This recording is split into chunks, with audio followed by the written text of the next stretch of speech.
What's up everyone, how are you all? Today we are back with another amazing Naruto story. What if Naruto forgotten brother of the Sage of Six Paths? If you enjoy then please like, share and do comments. Otsutsuki Kagaya was, as far as the elemental nations were concerned, a Oni, a demon. It was with good reason. The horns that adorned her forehead did nothing to dissuade that fact and she made no move to hide them. The extra eye that had settled itself in the middle of her forehead was another factor that had started the rumors. Among others, there was also the point that if the horns and extra eye weren't there she would look quite beautiful, her long white hair enforcing the fact that her previous occupation was a princess. It also enforced rumor that she was a succubus, a particular rumor that she found quite laughable. But it was the immense power that she wielded that drove the final nail into the coffin. While she couldn't bend the elements to her will, she did have that ability to manipulate them via the use of her three different eyes. The white eye, as she called it, allowed her to see through walls almost 360 degrees with the exception of the small blind spot at her upper neck. It also allowed her to see some sort of circulatory system that was in dim everyone, besides herself, which glowed brightly. She theorized that it was whatever allowed her to do things that others couldn't, but she wasn't sure. This type of eye occupied the two eye sockets on either side of her face and were a pale white, making her seem blind, which she was anything but.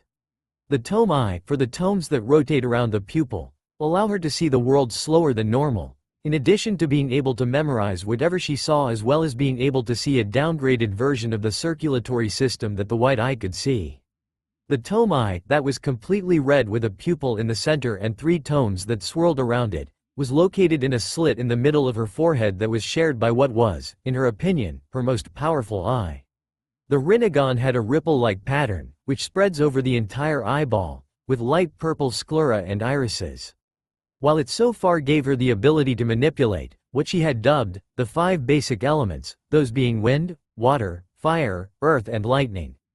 She had the ability to change the Rinnegan with the tome eye at will by shutting the slit that both eyes were located in and concentrating on the eye she desired.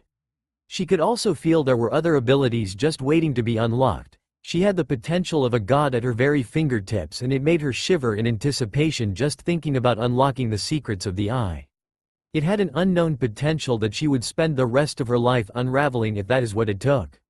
The Usagi no Megami, or rabbit goddess, was currently seated kneeling on a balcony of a monastery that peered over much of the lands that were being bathed in the darkness of the night. The monastery itself is high in the mountain ranges of the lightning daimyo lands, which once housed monks that search for enlightenment, the meaning of life, if kami exists. Blah, blah, blah. She didn't actually pay attention to what they were doing here, or what they were screaming at as she slaughtered them or as burned their library down with them inside when they tried to barricade themselves in. The monastery was built on top of a mountain, with numerous areas that were to her liking. None of that mattered though. What did matter was that she sensed something that was gaining power. Maybe within several years at the current rate, its power would be above her own. She could only hope it would stop before then, otherwise who knows what would happen. Whatever it is, it has been growing in strength for the past week. She thought, it seems similar to the Shinju fruit that I ate, yet different. As far as I am aware the mortal plane is forbidden to gods, as even half the power of a god fully manifesting on the mortal world would crack it like an egg. Or at least that's what the ancient texts state, although it was written by mortals not gods, so it is mostly based on theory rather than fact.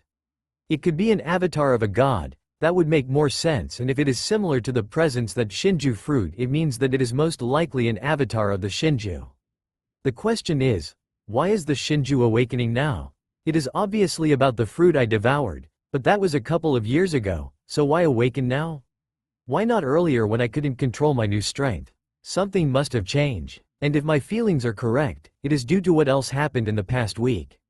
As stood from her kneeling position, she turned around and retreated back into the monastery, choosing to check on the reason she had invaded the monastery in the first place, as well as the reason she was choosing not to confront the power now. The monastery was not incredibly large compared to others she had visited, but it was not small by any means either. The monastery she currently occupied had a courtyard, several bedrooms, 2 praying rooms that she would turn into testing areas for her powers, a large garden that had an energy similar to the one she wielded that she had yet to investigate but had deemed mostly unimportant, a dojo for sparring and an armory. It had surprised her that a monastery would have weapons, but they were most likely using the katas or stances as an art form instead of a way to kill. In other words, they thought it looked pretty and thought they should try it. Walking down the halls, her thoughts turned to the rest of the world momentarily. After casting what she called the infinite Tsukuyomi, she released the hold she had on the world to see if they were worthy to have free will. And while so far they hadn't disappointed her, she kept herself wary of deception. She had already heard rumors of war, and that alone made her wish she had kept her hold on the world. After traveling through the monastery, she came across the room that housed the reason she was here, in this monastery, in the first place. She moved around, choosing to kneel at the top of 2 of the 3 futons. Kaguya observed the 2 objects, 2 children, her children. That thought still brought a small smile to her face. The 2 babies were the reason she was here. After deciding to have a child, she found a wealth nobleman and placed him under an illusion, and had her way with him before killing the man. It's not like she was going to take him with her anyway, and she didn't want the possibility of her child choosing him over her, no matter how small it was. Though it was only until she was several months pregnant that she realized she would need a safe place for her child to grow up and be protected without having to move around. This made her come to the decision to occupy a monastery. They were perfect, isolated, with open areas, and were usually self-sustaining due to how hard it is to approach one. Eventually, she chose the one she currently occupied and gave birth to 2 children, not a single child. 2. It was one of the best days of her life, albeit one of the most painful as well. Now, almost 3 weeks after giving birth, she sat near her 2 children, just calmly observing them. She had yet to name them, and it was quite annoying as she couldn't keep referring to them individually as child. Maybe she could think up one now. That was good idea. She would observe both children and think up a name that fits. As she looked over both of her children, she decided to start with the one to her right. There wasn't much to say about either child physically, as both of them weren't even a month old and looked almost identical. The child she was currently focused on, however, did have something different about him, the Rinnegan. When she first saw the eye, when she looked closely at the child, she nearly dropped him. She couldn't look at them completely because the child had yet to fully open his eyes, but she could just make out the ringed pupils of her most powerful eye. Other than that, he was as normal as all the other children, however that was on the outside. Using her white eyes, she observed the child's power that he had gained from her. It was quite large, not as big as Kaguya's own, but that was to be expected. He was a child after all, but it didn't change the fact that it was big, and maybe would one day rival her own. The second circulatory system that ran throughout his body was also similar to Kaguya's own again, but still on a smaller scale. His power was in constant motion, always moving. She also felt more of a connection to this child than her other, though that doesn't mean she doesn't love her other child, no. Kaguya meant that she felt she had a connection to this child due to his eyes matching one of her own. But that didn't matter. Kaguya loved both of her children. Turning to the other child, he looked like a completely normal child. Short tufts of white hair were starting to grow just like his brother, although his brother's hair was a surprising reddish-orange. He received from his father, with completely white eyes. Not like her white eye, but completely white eyes, no hint of a pupil or iris. If she hadn't seen him reach for her when she held him, Kaguya would have sworn he was blind. Quite ironic for a woman who prides herself on her visual prowess. Though that was just the physical side of things, it was what she couldn't see that guaranteed that he was in fact her son. His power coils, as she'd coined the system that was invisible to the ordinary eye, were massive. Not massive as another word for big, but his coils were already on par with her own. But there was something about his coils that differed from both Kaguya's own and his brother's. Not only were they larger, but it also seemed stronger. Where her own coils, as well as her other sons for that matter, wear a nice solid blue color, his wear a deep blue, bordering on dark blue. Kaguya had no idea what this meant, but she knew it was some sort of advantage he had over her own power. There was also the fact that he seemed in control of his own coils. She didn't know how, but his power moved around his coils depending on his mood. The one time she had seen him cry, his power had responded and speed up the speed at which it moved around the pathways. It was extraordinary. It was like he was instinctively in control of it. Despite how different they were, Kaguya knew they were still brothers. Both of them rarely ever made a sound, but when they did, it was usually in tandem with the other. And now, as Kaguya looked at them, she knew both her sons would be destined for greatness, for glory. But this still didn't help with her original problem of naming the two children before her. As she turned her head back to the eldest twin, the one on her right, a name struck her, one that she knew would change the world on a massive scale, one that would change the way the world and the people in it worked. As she looked down on the child that had the same ripple eyes as her, she whispered his name. Otsutsuki Hagoromo, you will change the world and all who live in it, this I know is true. As she turned to the other child, the one who was different and similar at the same time, she smiled. He would also do amazing things, she was sure. But his future she felt mostly uncertain about. But one thing she did feel certain about is that he would have the ability to change things, to be able to ruin even the best of plans and make the most impossible of things happen. She smiled. Otsutsuki Naruto, my little maelstrom, you will be the one to keep people on their toes, the one impossible to predict, and will do things even I would find impossible. As she finished her naming of her children, her thoughts turned to that of sleep. She stood up before moving off to the third futon in the room, and as she drifted off into a slumber, she wondered just how her sons would change the world. As she sat, knees folded beneath her, Kaguya reflected over the years that passed since she had given birth to her two children. Two babies had turned into toddlers, and from there into the 7-year-olds they currently were.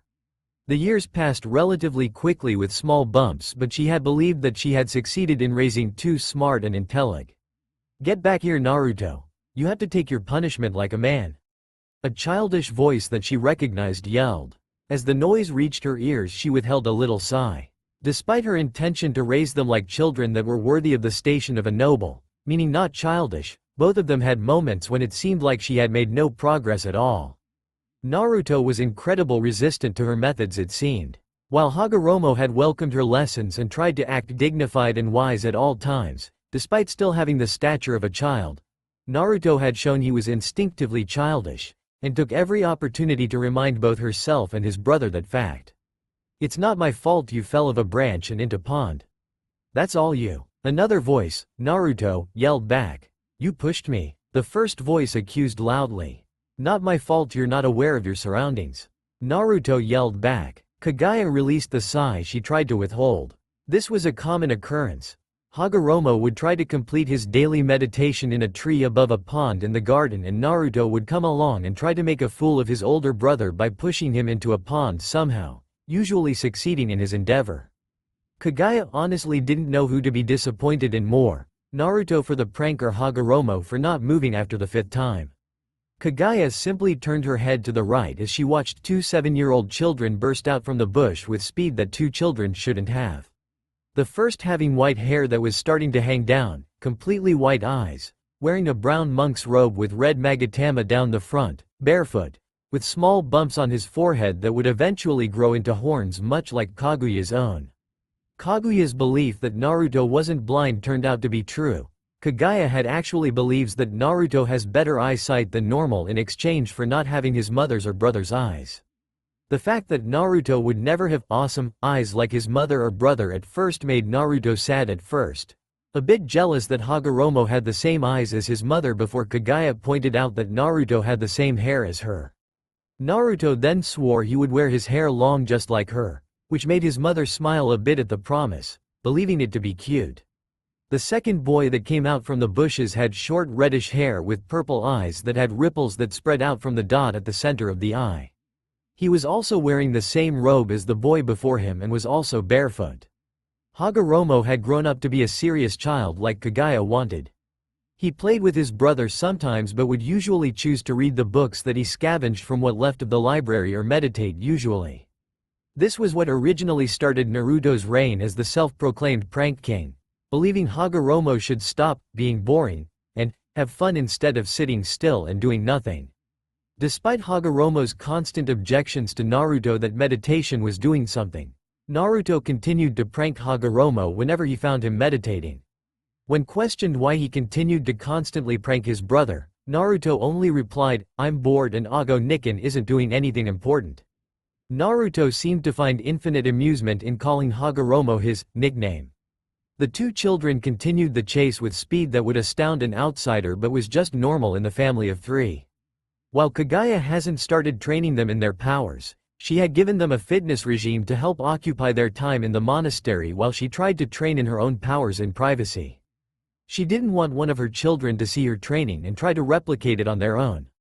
Of the two boys, Naruto was the fittest, not that it meant that Hagoromo wasn't fit, it was just that Naruto put more effort into the exercises, choosing to go that little bit further than his brother.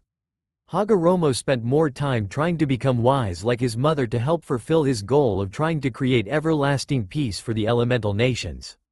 When told of their mother's dream for peace, both boys instantly made it their goal to try and achieve it along with their mother, although Hagoromo believed that peace could be achieved without force, hence the constant studying and meditating to become both smarter and wiser. His brother's belief on peace, however, was different. He believed that reaching out to the younger generation was the answer. Naruto believed that if the children of each generation were told the right way to do things, that it was possible to prevent war from ever happening. When Naruto told both his brother and mother of his answer, both of them looked at him strangely. While Naruto didn't show it, he was actually quite intelligent, so it was a shock to both of his family members that the prank king could say something so wise. Kagaya was knocked out of thoughts by a noise. Looking over at the two children, she saw both of them wrestling on the ground. It was obvious Naruto was winning. His superior fitness made itself known as he pinned his older brother to the grass. It wasn't exactly a pin, it was more like Naruto sitting on Hagoromo's back and not getting off until he promised to not chase Naruto if he let him up. The time in between that, however, was mostly 7-year-olds sprouting cures at each other. Kagaya could honestly say she was surprised by the curse words coming out Hagoromo's mouth. Perhaps she should check just what kinds of books he was reading. Kaguya's observations were broken by the presence she had sensed several years ago. It had passed her own power a year ago, and now Kagaya was seriously worried. The power just went up at constant rate, showing no sign of stopping or slowing down. Kagaya was now certain that whatever is was had to be godly in nature, or at least part god. Nothing normal should have the amount of power she was sensing, well, no one except Naruto. The reason Kagaya had yet to start training her two sons in their own powers, as well as forbid them from experimenting, was that she wanted to wait until they were maturing enough to use them. Teaching 5-year-olds things that could blow up houses was not a good idea. However, she wanted to start teaching her children at the same time, and while Hagoromo was ready, she was worried about Naruto. His power had already exceeded hers by a fair amount, and she was worried he wouldn't able to control it and that it would get out of control in the end. Though she had already wasted time and put off her children's training, the power of this being was making Kagaya slightly nervous. I can't keep putting this off, she thought. Sooner or later, whatever is gaining power will do something with it, and I can't put my sons in danger by not teaching them anything to defend themselves with. Besides, the level of Naruto's power will continue to rise in age, just like Hagoromo and myself. If Naruto has trouble with his abilities, I'll just have to help him a bit more than his brother. With her mind made up, she took a deep breath and calming herself before standing up and facing Hagoromo, who was still on the ground but now struggling profusely, and Naruto, who was on his back and appeared to be attempting to give his brother what he liked to call a wet willy. Kagaya simply tried to stifle a smile at the funny scene before composing herself. Hopefully training in his powers would help quell Naruto's boredom and get him to quit his pranking. Naruto, Hagoromo, in front of me, now, Kagaya commanded in a stern voice. Immediately both Naruto and Hagoromo were standing in front of her, hands by their sides, their face flat. They knew better to joke around with the serious side of their mother. While she usually let them do whatever they want within reason, in return she expected to get listened to when asked. The one time that they didn't was a time they didn't want to remember, but both of them had bruises for weeks. As Kagaya looked over her two children, she spoke again, this time with a softer voice. I have done some thinking over the past few days and decided to start training you both in your power. As she predicted, both of them opened their eyes wide and looked at her in surprise. Before they could comment, she had already continued. This time she returned to her hard voice. In return, I expect you to listen to my every word regarding this matter, okay? That means that you do not experiment with your powers alone unless I say that it isn't dangerous. You don't use your powers against each other unless in a spar. Also, individual rules for each of you. Hagoromo, you do not attempt to copy anything you see me do, and do not attempt to find out any powers of the Rinnegan. Okay? Hagoromo nodded, showing he understood, and Kagaya turned her attention to her youngest. Naruto, you do not attempt anything you see me or your brother use, because you don't have the Rinnegan and you might hurt yourself somehow. Everything you learn will have to be from scratch. Do you accept this? Naruto looked up at his mother with unwavering eyes and nodded. While Naruto didn't know what he could do, he felt the need to prove he was just as good as his brother could be. While he got over the fact that he would never get the Rinnegan, Naruto always felt left out when his mother and brother discussed the abilities of the eye. Because Naruto had no idea what powers he had, hearing his two family members talk about their potential and what they could or would be able to do always left a stinging sensation in his chest. Now, however, he was determined to change that. The next time his family talked about powers, he would be right there telling him his theories about what he could do. Good, because if either of you break these rules, I'll stop teaching you and make sure you feel eternal pain, you got that? Both siblings gulped at the threat and nodded. They knew their mother well to tell when she was serious about going through with something. After a few seconds of silence, Hagoromo worked up the courage to ask a question. So we're finally going to be learning how to use chakra, said Hagoromo while his younger brother and mother held back a snigger and smile, respectively. Ever since he was little Hagoromo and he first heard of the power his mother wielded, he had, in a rare bout of childish logic, declared that it was called chakra. Despite his growing maturity, Hagoromo still called the strange power chakra and was determined to his brother and mother behind his idea. Yes, Ago-kun, I'm going to teach you about chakra, smiled Kagaya. Hagoromo winced a little at the embarrassing nickname before smiling at the fact that he had got his mother to start calling the power chakra. Naruto sniggered again at the nickname his brother had gotten from their mother before looking at her. So what are you going to teach us first, Ka-sensei? Asked Naruto with an eager look. Kagaya smiled and a glint appeared in her eye. Time to begin the tort training. Otsutsuki Naruto was wondering what was wrong with him, wondering what he was doing incorrectly. But the only answer that came to him was nothing. 4 months after his mother had finally agreed to train both his brother and himself, and he was getting nowhere while his brother was working on mastering his force powers.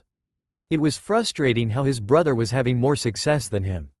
Naruto was currently in what was once a room of prayer for the monks that used to live in the monastery. The room had been changed by his mother in the time his family had lived in the monastery, and the room was now just a large square box that was about 5 meters high and 20 meters from one end to the other, with the other prayer room being identical. Naruto sighed. He'd done what his mother had said and just meditated, hoping the abilities that he had would just come to him like it had to his mother, but it wasn't working. It didn't help that he was completely surrounded by brick and rock. Naruto was used to feeling the air around him, feeling it through his hair, on his skin. He especially liked it when it was windy, with the air pushing against his skin, ruffling his hair with his clothes flapping around, standing up on his toes and the feeling of them not touching the ground. Wait a minute. Naruto opened his eyes and looked down.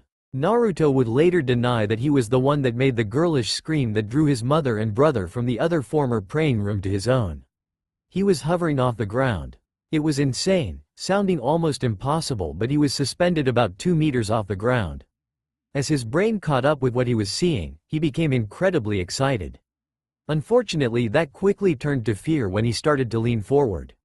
Quickly trying to steady himself so he wouldn't hit the ground, he moved his right leg forward and thrust down, unconsciously adding more chakra to whatever he was doing. This was proven to be the wrong thing to do when he was propelled upwards. Realizing that what he was doing was similar to a front flip, he brought his legs together, keeping them straight. It was in that second when he realized what his mother said about it coming to him instinctively. Now knowing what to do, as he finished the front flip in the air, keeping a steady amount of chakra coming out from the bottom of his feet, he managed to regain his balance as whatever he was pushing out the bottom of his feet met the ground and kept him afloat. Now, though he was about 3.5 meters in the air, he quickly composed himself and tried to continue doing whatever he was doing while also figuring it out.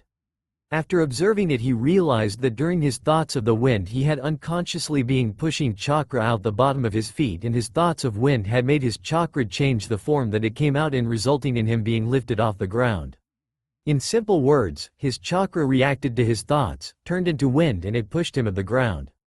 It was just as he was finishing these thoughts that the door to the room opened and his mother and brother walked. "Are you okay, Naruto?" "We heard a scream," his mother said as she walked in before stopping and looking around before frowning. "Naruto, where are you?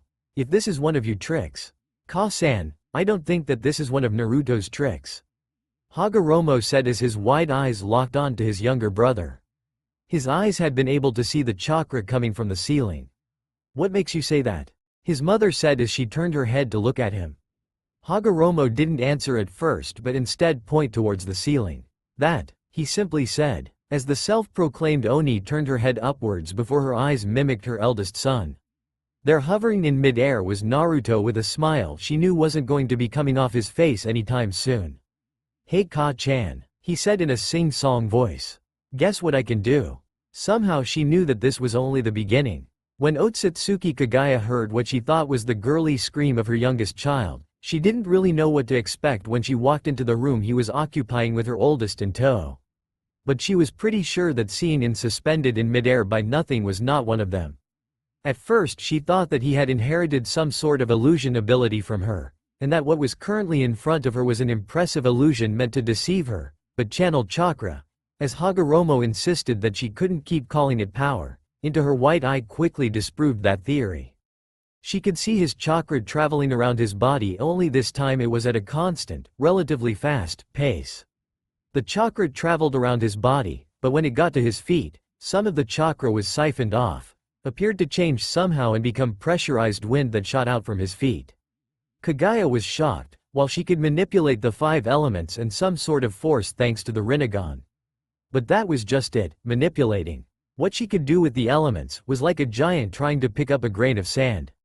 While she could use the elements, she would never have the kind of control that her son was displaying before her.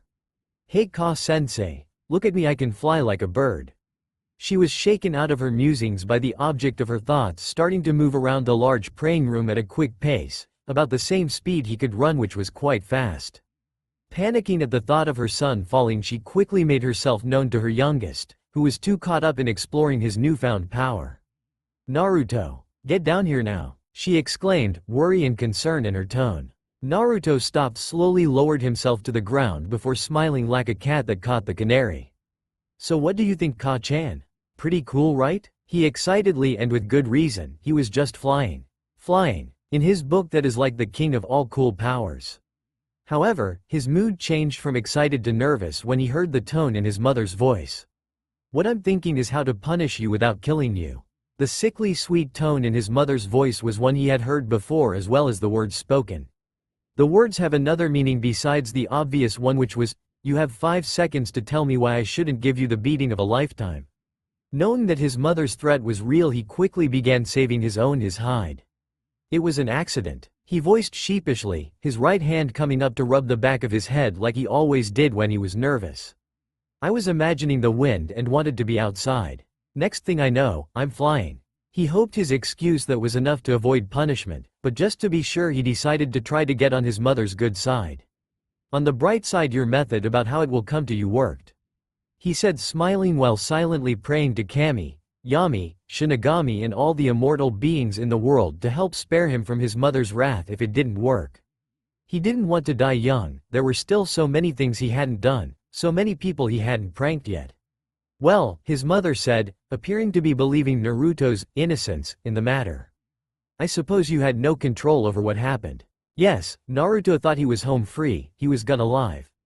"On the other hand, you didn't come down straight away, so your punishment will be a beating by yours truly." Naruto blanched. Despite how fast he was, his mother was still faster and stronger than him. In other words, he was screwed. He sent pleading eyes to his brother, but the look in his elder sibling's eye was clear. "Are you crazy? Every man for himself, bro. Traitor," Naruto thought. "And to think, I was going to ask for his help pranking Ka-chan." As his thoughts turned back to his mother, he faced her. She was advancing on him with a look that spoke of pain. A quick look to see if he could use his brother as a human shield turned out to be a bust, as he had already fled the room and closed the door. Oh shit. For the next half an hour the monastery would be plagued by the screams of a child and the insane laughter of his mother. "Hey Naruto, didn't know your voice could go that high? Is there anything else you haven't told me? You're a bastard, you know that right, Hagoromo? Hey, it was every man for himself. What in Kami's name was I meant to do? Not be a chicken would be helpful. I acted in my own interest just like you would in that situation." Naruto had no comeback for that. It was an unspoken agreement that when their mother was angry at either one of them, it was every man for himself. Now, a day after the beating he suffered from his mother, and Naruto was still sore all over. The Otsutsuki boys knew that when their mother spared with either one of them that no punches were pulled, the same could be said for her punishments. It was a way for the boys to want to get better to stop the massacre that was sparing with their mother and be goofed to avoid the unrivaled pain they received from mother's beatings. You could have at least tired to get me out of it. Do you know how much pain I feel right now? Naruto whined as he lay on his back in the monastery's garden. His monk robes were still ripped and torn from yesterday's beating, and Naruto wasn't in any rush to get a new one in his current state. It was painful enough to walk outside. His brother was seated next to him, meditating while their mother was working on her project. They didn't actually know what it was, just that their mother promised she would give it to them when she believed they were ready, whenever that was. Naruto sighed. Well, since he was trying to stay perfectly still to minimize the pain he was feeling, maybe he should meditate. He hasn't done it recently, and while he doesn't prize meditation as high as his brother does, he still knows its importance. Closing his white eyes, he calmed himself, slowed his breathing, opened his senses inwards and felt his own chakra and began moving it around his body. Ever since he was small, he had always had impressive control of his chakra, being able to move it around his body at whatever speed he desired, even reversing the flow if he tried hard enough. But he wasn't going to do that. Right now he was going to meditate. He felt his chakra flow around his body like a river, never deviating. It gave him a slight sense of euphoria. Breathing out a sigh, he winced as he moved his chest. He was sure that something was fractured in his chest. He wished something would fix so he would be in so much pain. He imagined his bone and the fracture in quickly healing. It was then that he felt it, the same instinct that gave him control over his wind abilities. He knew what to do.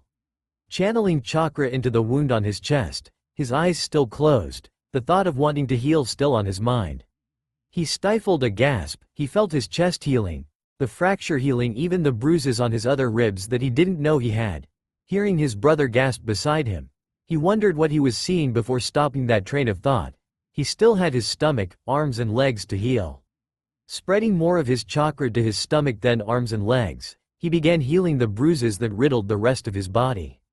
Once he felt his body healed, he let his chakra recede back and let it flow the way it usually did. Opening his eyes, he slowly sat up before careful prodding his ribs before releasing a sigh when he felt no pain. Feeling eyes on him, he slowly turned his head to where he felt the stare coming from and saw it was from his brother, his ripple eyes wide and his mouth slightly open. Naruto looked at him for a bit longer before grinning like a loon. "Close your mouth, Ago-kun. Otherwise you'll catch flies." The sound of his brother's voice brought Hagoromo out of his staring. "I'm sorry. What did you say?" Hagoromo said, still not quite there yet. He just say his brother heal from injuries that should have put him down for weeks at least. First flying, now self-healing. What was next?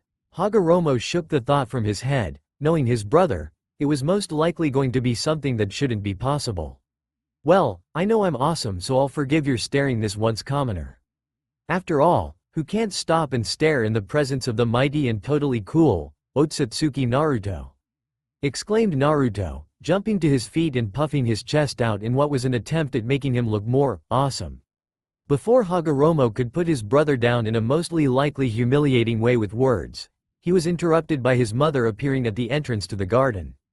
Kaguya had been working on several surprises for her two sons that she would give them when she felt they were for them, when she felt a release of chakra. One that she felt was most likely Naruto doing something stupid, like playing with chakra again. Although because of yesterday she was mostly likely going to take it easy on Naruto for the punishment this time, as not only was he probably still sore from his last one but also because he was doing this on instinct with no real control over what he was doing. Unless of course he was trying to fly again using his ability over wind. In that case something would be broken just in case he didn't get the message. Instead of being greeted by Naruto flying when she got to the garden, which was where the chakra had emanated from, she was greeted by Naruto standing up in what was left of his monk's robe with his chest puffed out and his older brother sitting beside him looking like he was going to say something that was going to start both of them wrestling all over the garden. Wanting to avoid the situation, Kaguya made her presence known. "Would one of you two like to tell me who was using chakra and for what reason?" The sound of their mother's voice made both boys snap their heads in her direction. Soon after that, Naruto stopped puffing his chest out and Hagoromo stood up on his 2 feet. Naruto then gave a nervous smile to his mother, possibly debating on running. Kagaya idly thought. Naruto then spoke up. I found out another one of my abilities, Ka-chan. Naruto said, before quickly adding. And believe it or not, it wasn't dangerous in any way. Kagaya arched an eyebrow, asking for that explanation to be expanded upon. My new ability lets me make my chakra heal myself. Naruto explained before scrunching his brow together in thought. It may also allow me to heal others if I can bring that sort of chakra outside of my body. He added, like an afterthought. Hagoromo then spoke, adding his opinion. I agree with my brother on both accounts, Ka-san. He did heal himself and it may be possible for him to heal others if he can bring that kind of chakra out of his body. Said Hagoromo. He then paused for a minute before adding more on to comment. But it is also my belief that he will have to study extensively about what he wants to heal before he can actually do that. Kagaya raised an eyebrow. And what makes you believe that, Ago-kun? She asked. Naruto managed to hold back a snigger. The last time he laughed out loud, his mother started to constantly call him Naru-kun for the entire day.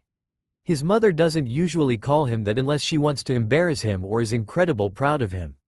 Either way, he usually came out of the situation embarrassed, so he learned to laugh on the inside. Hagoromo's cheeks tinged red slightly before he composed himself, as much as a 7-year-old kid could anyway. When he performed the healing ability, he healed himself. It was just that, he was himself.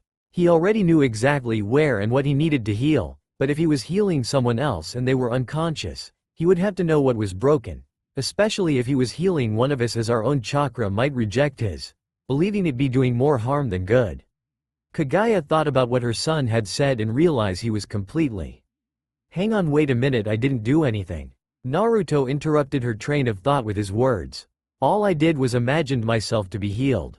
What do you mean? Naruto's brother asked curiously. It not like you could have just imagined yourself healing and you did. At the end, Hagoromo scoffed. That's impossible, it must have been your chakra. That's not what I mean, idiot. Naruto said indignantly while turning to face his brother. Honestly, he was dumb. What I meant was that the same thing happened yesterday, it was instinct. I imagined myself healing and then I suddenly knew how to do it. Then when I moved my chakra over the areas where I was injured, my chakra healed me. I didn't think about my bones mending or anything at all. It was like my chakra knew what was injured and fixed it. The mother of 2 watched her children bicker while she thought over the situation. Naruto's chakra had healed him, that much was obvious, but what was left uncertain was if the chakra acted on its own or if it used her son already had. There was only one to find out. Both of you, stop. Instantly both of the children stopped arguing and stood in front of mother, hands by their sides. Here's what is going to happen. Naruto, you are going to work on bring that chakra out of your body. Once you do, I'm going to find an animal and injure it. You will then have to send out your chakra to fix whatever I did. This will determine if you can heal injuries that you don't know about, okay? Naruto nodded. Good, she said before turning to her eldest and speaking. Hagoromo, you can choose to either stay with your brother or do something else, it is up to you. Hagoromo also nodded. Good, Naruto, you may begin. While she went away to find an animal, Naruto turned around and sat back down, determined to recreate the feeling from before. His brother followed him, choosing to observe his younger sibling, watching the chakra around his hands spike. What his brother was doing definitely demanded observation. Naruto could have the ability to heal almost anything. He also wanted to see if maybe he could recreate this. Hagoromo had always been about peace and this was the perfect technique to help him. But even if he couldn't heal people, he was happy for his brother. He knew his brother felt a little self-conscious of abilities, feeling that he might not measure up to his mother's standards. After all, their mother told the both of them that she found out about an ability that could summon animals for battle. Another ability lets her create some kind of strange amour and change her arms into weapons of some sort. They had theorized that they were some kind of advanced weapons. They hadn't even found out all there was about the Rinnegan, and even now it was a lot to live up to, so he could understand Naruto's excitement over a new ability. I got it. A voice cut Hagoromo off from his musings. As his eyes focused on his brother, he noticed that Naruto's hands were a bright green and glowing. Thanks to his eyes, Hagoromo saw that the usual dark blue coat of chakra that completely surrounded Naruto's body was now broken by the green chakra that enveloped his hands. Hagoromo was so into looking at the bright color that surrounded Naruto's hand he missed his brother calling his attention. "Hagoromo," Naruto called. No response. Hagoromo snapped out of it. Naruto went to place his hands on Hagoromo's shoulders. Unfortunately for Naruto, he still had the healing chakra coming out of his hands and Hagoromo chose this moment to come back to reality.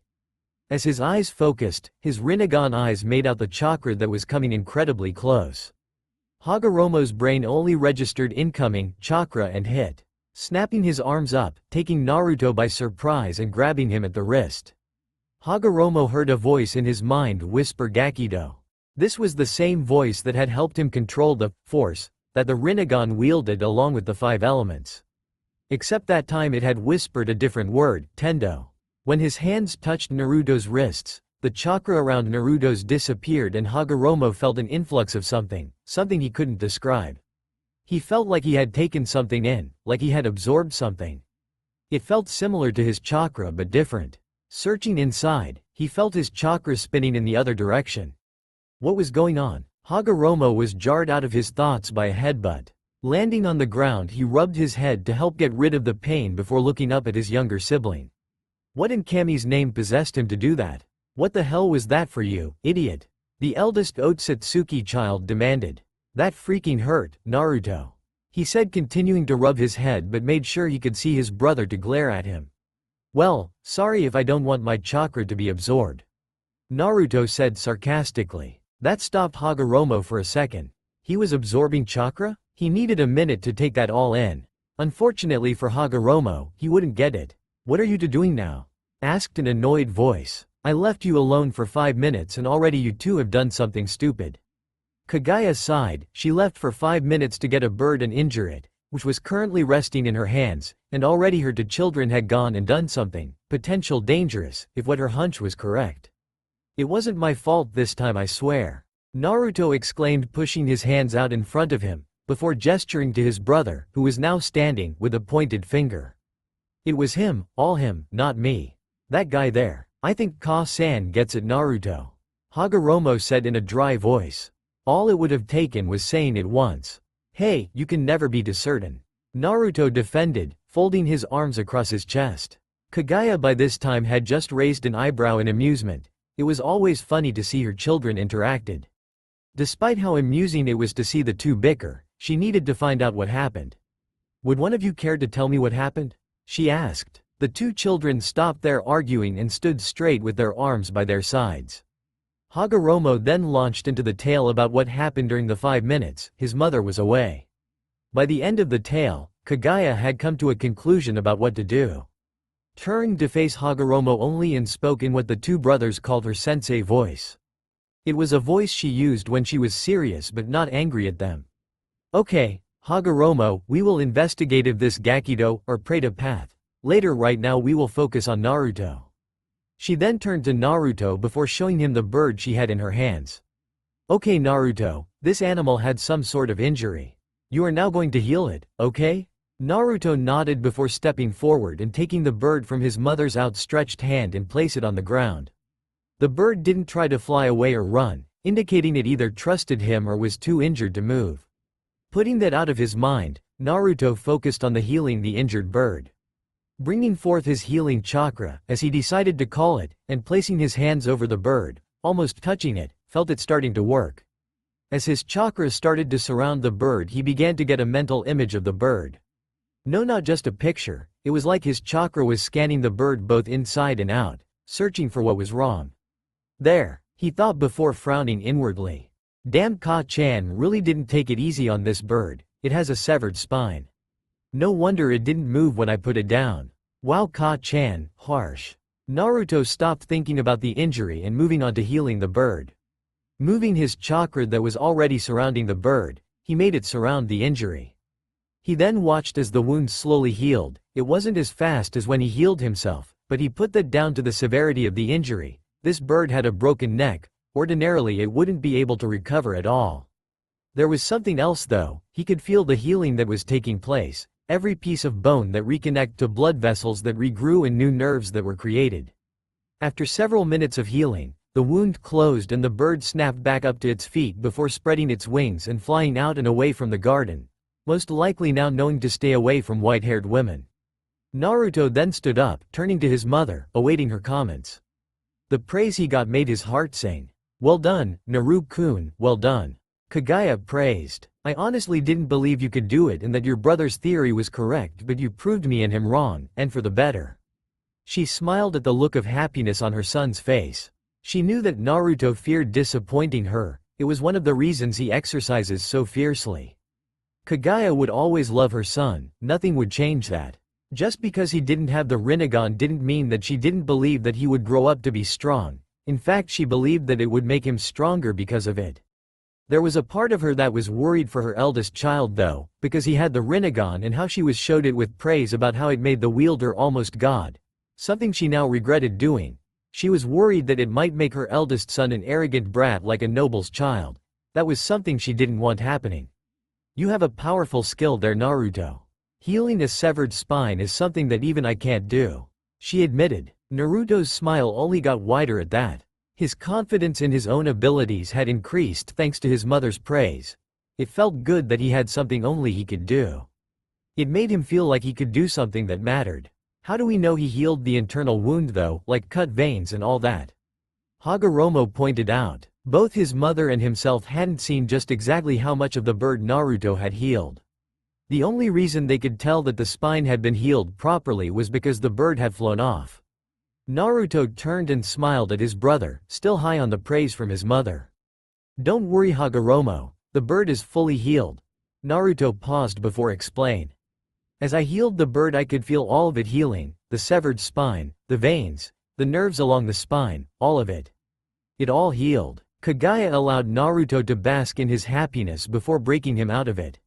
"Okay, I think that's enough experimenting for today.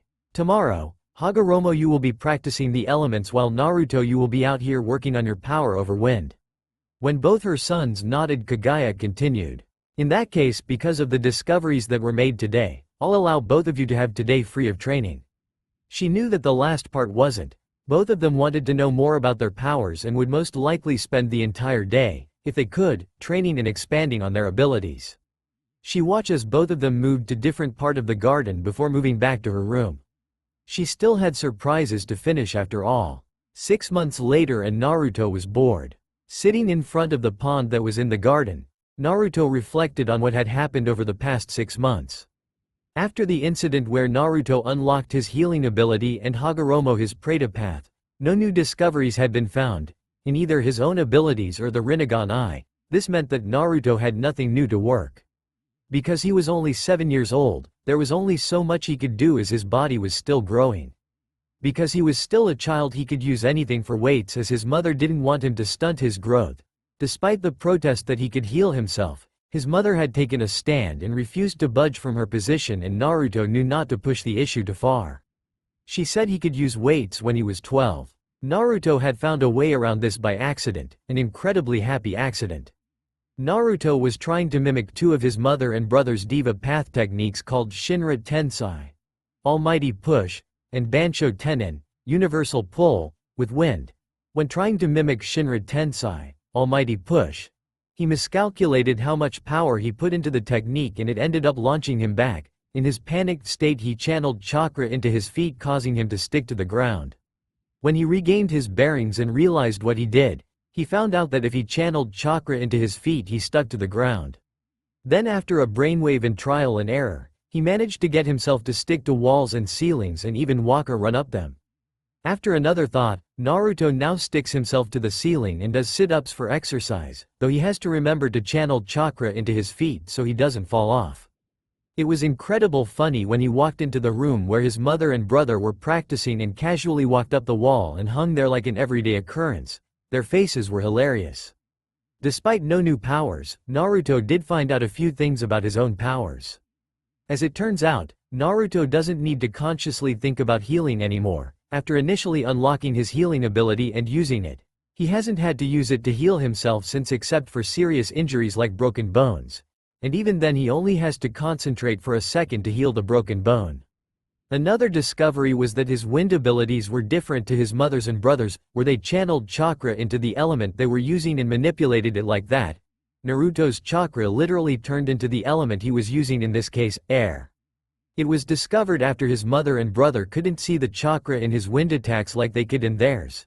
Just to be sure, his mother used her Tomai and White Eye to check. No chakra in use at all. This meant that they couldn't absorb his attacks with their Preta path. Hagoromo forgot this once during a spar and thought he could absorb his attack. Needless to say, he made sure not to forget it after that. Another thing that his family had discovered about his powers was that he had superior control of air than either of them had. Naruto could control any part of the air around him at will without moving if he desires, though that took a lot out of him, while his mother and brother could only launch chakra-based attacks from the general area around their body. Naruto could do so many things with air that neither his brother or mother could do. Fly, turn the wind into shape-based attacks. Levitate objects using the wind around it to grab them and lift them, though he was still working on that. Fly, create ferocious winds. Fly and make the wind softly blow the opposite way, making his monk's robes blow, in his words, heroically against the wind. Both his mother and older sibling laughed when he showed them that. Now, though he was bored, he felt like he had exhausted all he could do with his element in such a small space. His mother had forbid him from trying to create a tornado, so here he was, bored.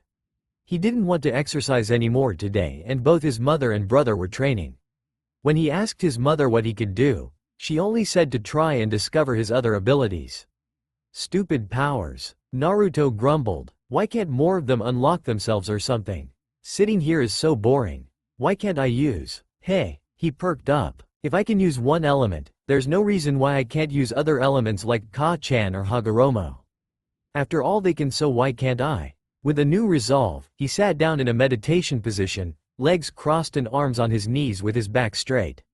Okay, if unlocking any more elements is anything like wind, I'll have to imagine the feel of the element and the characteristics of it as well as what I wanted to do. Deciding to start with water, seeing as there was a lake right in front of him, he closed his eyes and calmed his heart rate. He imagined water, how he splashed Hagoromo in it when they played in the pond, how it felt on his skin. He imagined water rising up out of the lake in the shape of tendrils. He imagined more tendrils of water joining the first and started to swirl around in a circle in the lake, getting faster and faster in. Naruto was cut out of his thoughts by water splashing him in the face. Opening his eyes, he was greeted by the sight of tendrils of water in the air in a circle before they splashed back down into the pond due to his lack of concentration. Naruto simply stared at the pond for a moment before pumping his right arm into the air in celebration. Hell freaking yeah, he exclaimed. I am going to be such a badass in the future. Naruto said to himself with a smile so wide one might think his face might break. High in the mountainous region of Lightning Country, a monastery rested carefully on the rocky peak. Within a garden in that same monastery, two boys faced opposite each other. Both of them stood across from each other in a large dirt circle. Arms forward in a fighting stance, eyes locked, senses alert. Both 12-year-old children knew not to underestimate the other, and that a split second of lost concentration could mean losing to the person opposite. Both boys were bare-chested, showing off years of rigorous training in the form of a muscular upper body. The only article of clothing they had on were baggy woolen pants that allowed for quick movements with minimal resistance. The only thing that distinguished them was their eyes and hair, one having short red hair with purple ripple-like eyes, the other having long white hair down to the middle of his back and pure white eyes. Both boys also had two horns that adorned their foreheads, both sets being a few centimeters tall. The garden they occupied was silent, like the inhabitants were holding their breath, waiting to see how the fight would begin. It was the one with white hair that started the fight. Rushing forward, he traveled the distance between them in the time it would take for an ordinary person to blink, leaving his opponent no room to move. He appeared in front of his opponent, launching a right kick to the red-haired boy's side with speed that most would find impossible to keep up with. His opponent, though, was not most people. Blocking the kick with his left foot, the red-haired boy thrust his right arm forward, trying to hit his opponent with a palm thrust to the chest. The keyword being trying. The white-haired one seemed to be able to read his opponent's move. Already moving his left had to grab the boy's wrist. Succeeding, the white-eyed child yanked the other child's arm forward before letting go of his wrist while simultaneously punching the redhead in the chest, launching him back several meters before he came to a stop. "It was stupid of you to try and fight me up close, Hagoromo. You know I'm better than you in that regard," the white-haired one taunted. The other child, Hagoromo, just rubbed the part of his chest where he'd been punched. "I know that, Naruto. What do you think I was trying to do with that palm thrust?" Hagoromo said. Damn, he wished his brother didn't punch so hard. Although, he thought, it could have been much worse were this not a spar. His brother had recently found out how to channel chakra into his fist and release it in such a way that when he punched, he could knock down several trees. They had the proof in another part of the large garden that made up part of the monastery. Hopefully I won't have to use. He was shaken out of his thoughts by his instincts screaming at him to move. Deciding to trust them, he leapt to the side. It was only his years of training and naturally quick reflexes that helped him narrowly avoid a bolt of lightning that struck the ground, with enough heat and power to scorch the earth and throw up a small amount of dirt. Turning to his brother, Hagoromo yelled out at him for his stupidity. "What the hell was that, you dumbass? You could have killed me. You have to remember that your lightning is far more deadly than mine, and also travels a whole lot faster." Naruto, from across their makeshift arena, rolled his now yellow eyes that were slowly fading back to white. "Why, thank you for that, Hagoromo. I obviously didn't know that after using lightning for several years," Naruto said sarcastically. "You do know that there wasn't enough chakra put in that attack to kill you, right?" Naruto said, smiling. His brother still got angry at the smallest of things. "I scorched the ground," Hagoromo yelled. "Yes, I can see that," Naruto said, smirking. "Still doesn't change the fact that it wouldn't have killed you. Now are you going to continue whining like a baby, or are you going to fight?" Naruto said, goading his brother while falling back into his original fighting stance. Hagoromo said nothing, simply getting back into his own fighting stance. There was a moment of silence before it was broken, this time by Hagoromo. The boy leaned his head back before quickly leaning forward and exhaling a great breath of orange and red flame twice as tall as the one it was aimed at. Instead of panicking, Naruto stayed calm. Using his ability over water, Naruto moved both his hands back before thrusting them forward towards the pillar of fire that approached him. Almost immediately two things happened. One was that Naruto's white eyes started to glow blue. The second was that a large bubble of water appeared behind him, the result of water vapor in the air joining together via Naruto's will, before it moved forward in front of Naruto and spreading to form a wall of water that blocked the flames with a hiss. Trying to keep the momentum and not wanting to give his brother an inch, using the rest of the water he had, Naruto pulled his hands back before thrusting them again, this time fingers first. The result was the remaining water from the water wall splitting into multiple small bubbles before elongating into spears that then shot forward towards his brother's position. His brother, who hadn't moved from his position, simply knelt down and punched the ground, causing a wall of earth to erupt from the ground, blocking the water spears. Like his brother, Hagoromo then thrusted both hands towards the earthen wall, causing it to move forward. On the other side of the earth wall, Naruto smirked. Instead of dodging around the wall or even destroying the wall like his brother would expect him to do, he decided to try out a new move that he had theorized would be able to take out his brother, especially if he didn't expect it. Running towards the approaching wall, Naruto leapt up to the top of it before pushing off the wall and launching himself into the air. As he reached the peak of his jump and slowly started to descend, Naruto gathered pressurized wind into a ball beneath his bare feet while strengthening his legs and feet with chakra internally. Naruto grinned as he approached the ground. It didn't really matter anymore if his attack hit his brother or not anymore, he just wanted to try out his new move.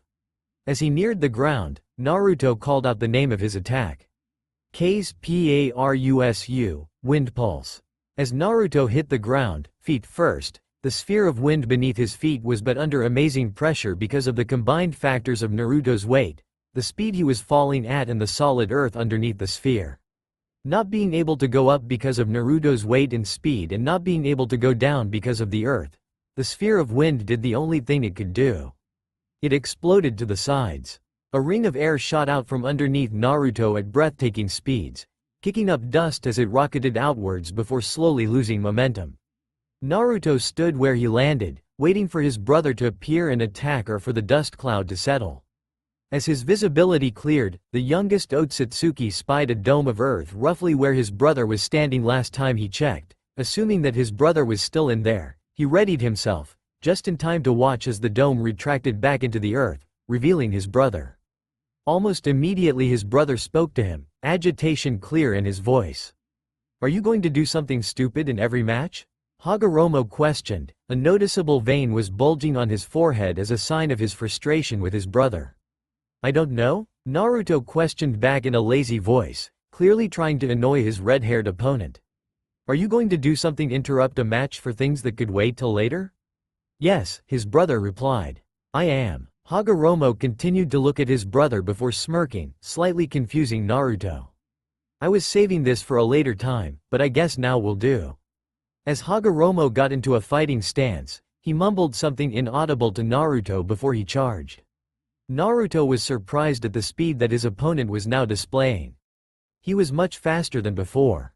After getting over his brother's speed, Naruto quickly moved out of the way of the incoming charge before sweeping low with his foot, trying to use his brother's speed against him.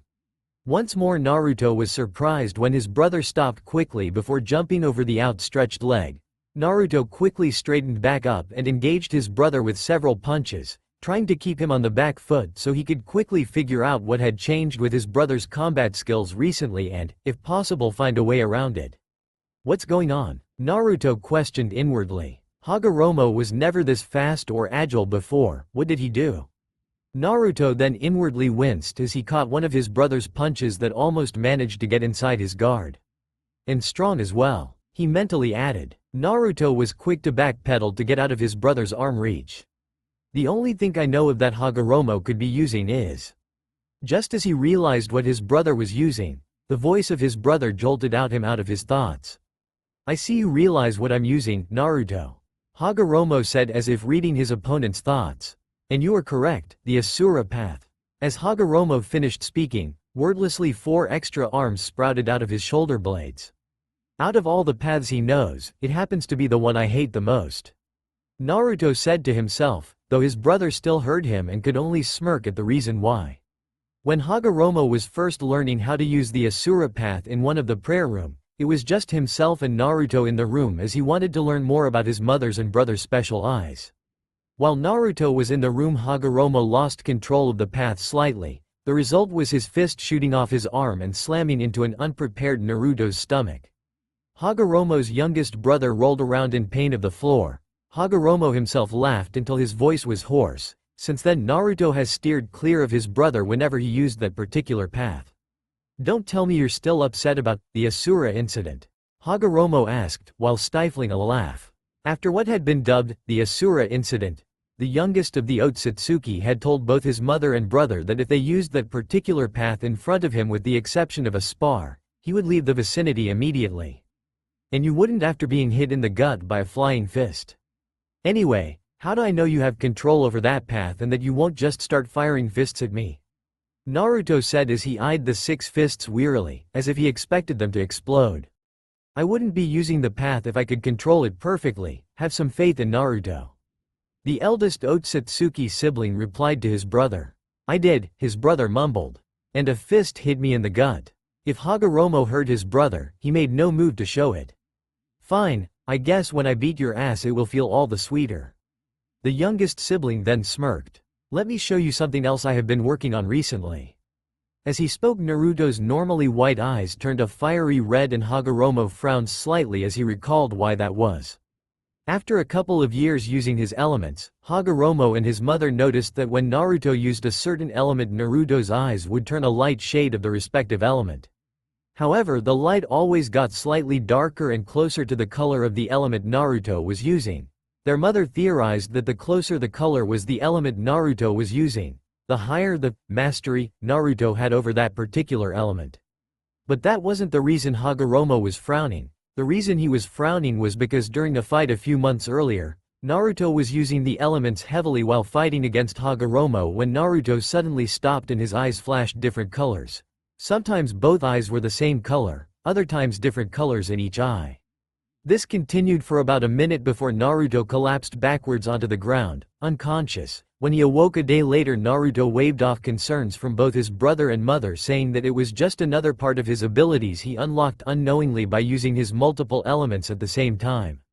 When asked what it was he uncovered, Naruto said that he wasn't quite sure and he would tell them when he was ready, and had a firm grasp on what it was and how it worked. It was after Naruto displayed his healing ability that any new abilities that he uncovered, he would be able to practice by himself, as it was unlikely that his mother or brother would be able to help him with any abilities, and so Naruto explored his abilities by himself. That was months ago, and Naruto still hadn't shown any indication what it was his new power could do.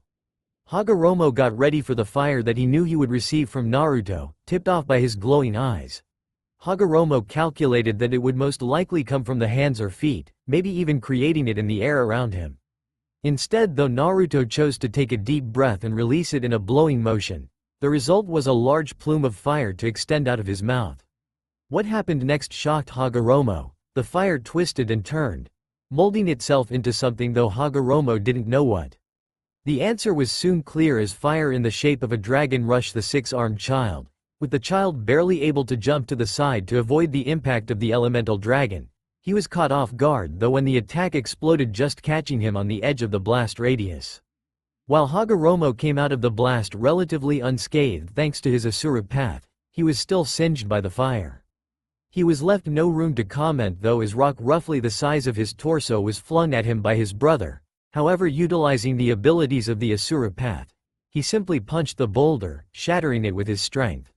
Not wanting to let his brother have any more time to launch another attack, Hagoromo quickly stuck his wrist out.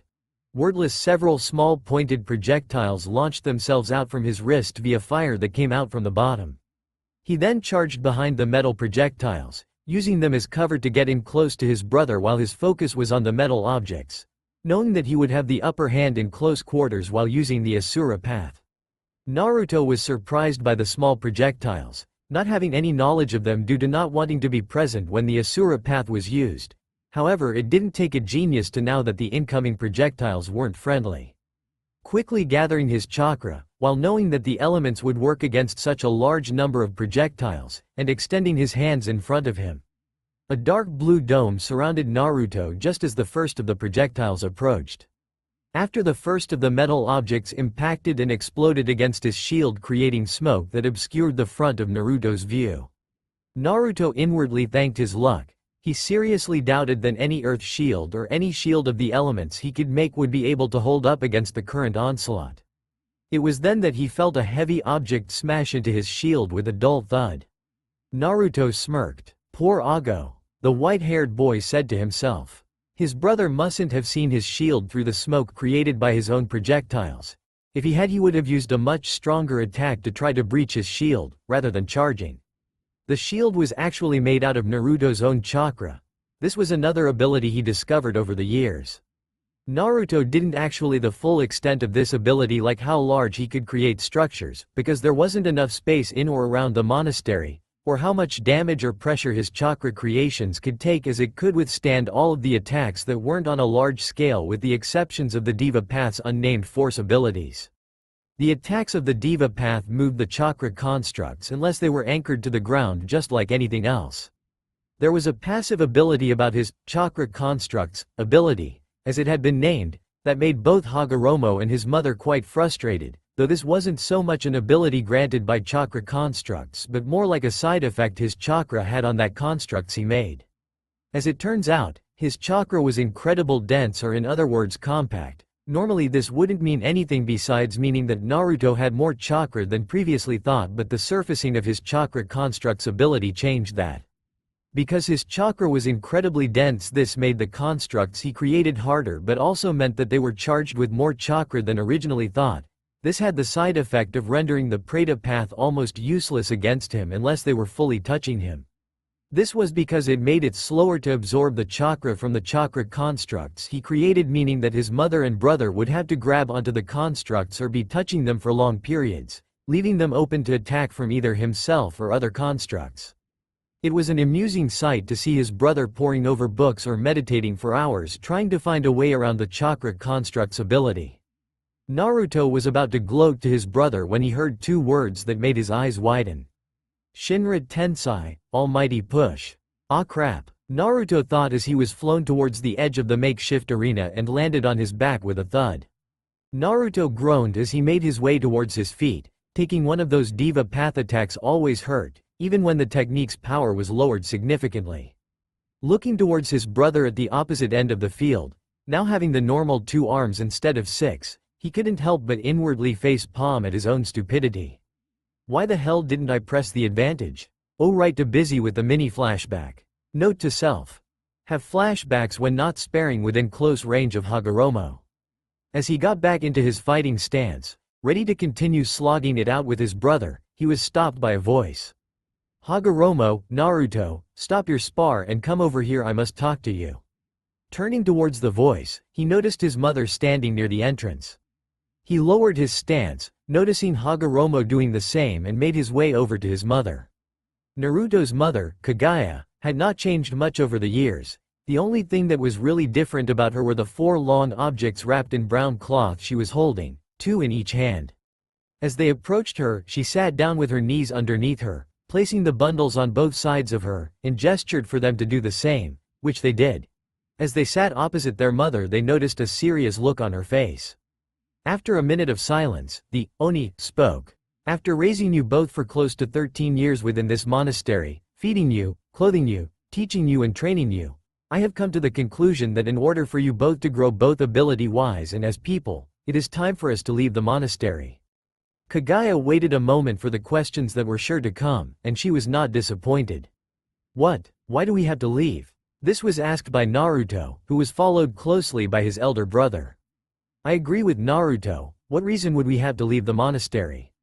Hagoromo said, he knew several reasons but wanted to hear them from his mother. Kaguya was silent for a moment before speaking. This monastery, while sheltering you and helping you grow, has left you lacking in knowledge that more common people take for granted. Things like how to interact with other people your own age and an understanding of how the rest of the world behaves and works. I have unfortunately stripped from you when I decided to raise you both in isolation from the rest of the world. It will also hopefully help you see why I believe that peace can only be achieved through forceful means.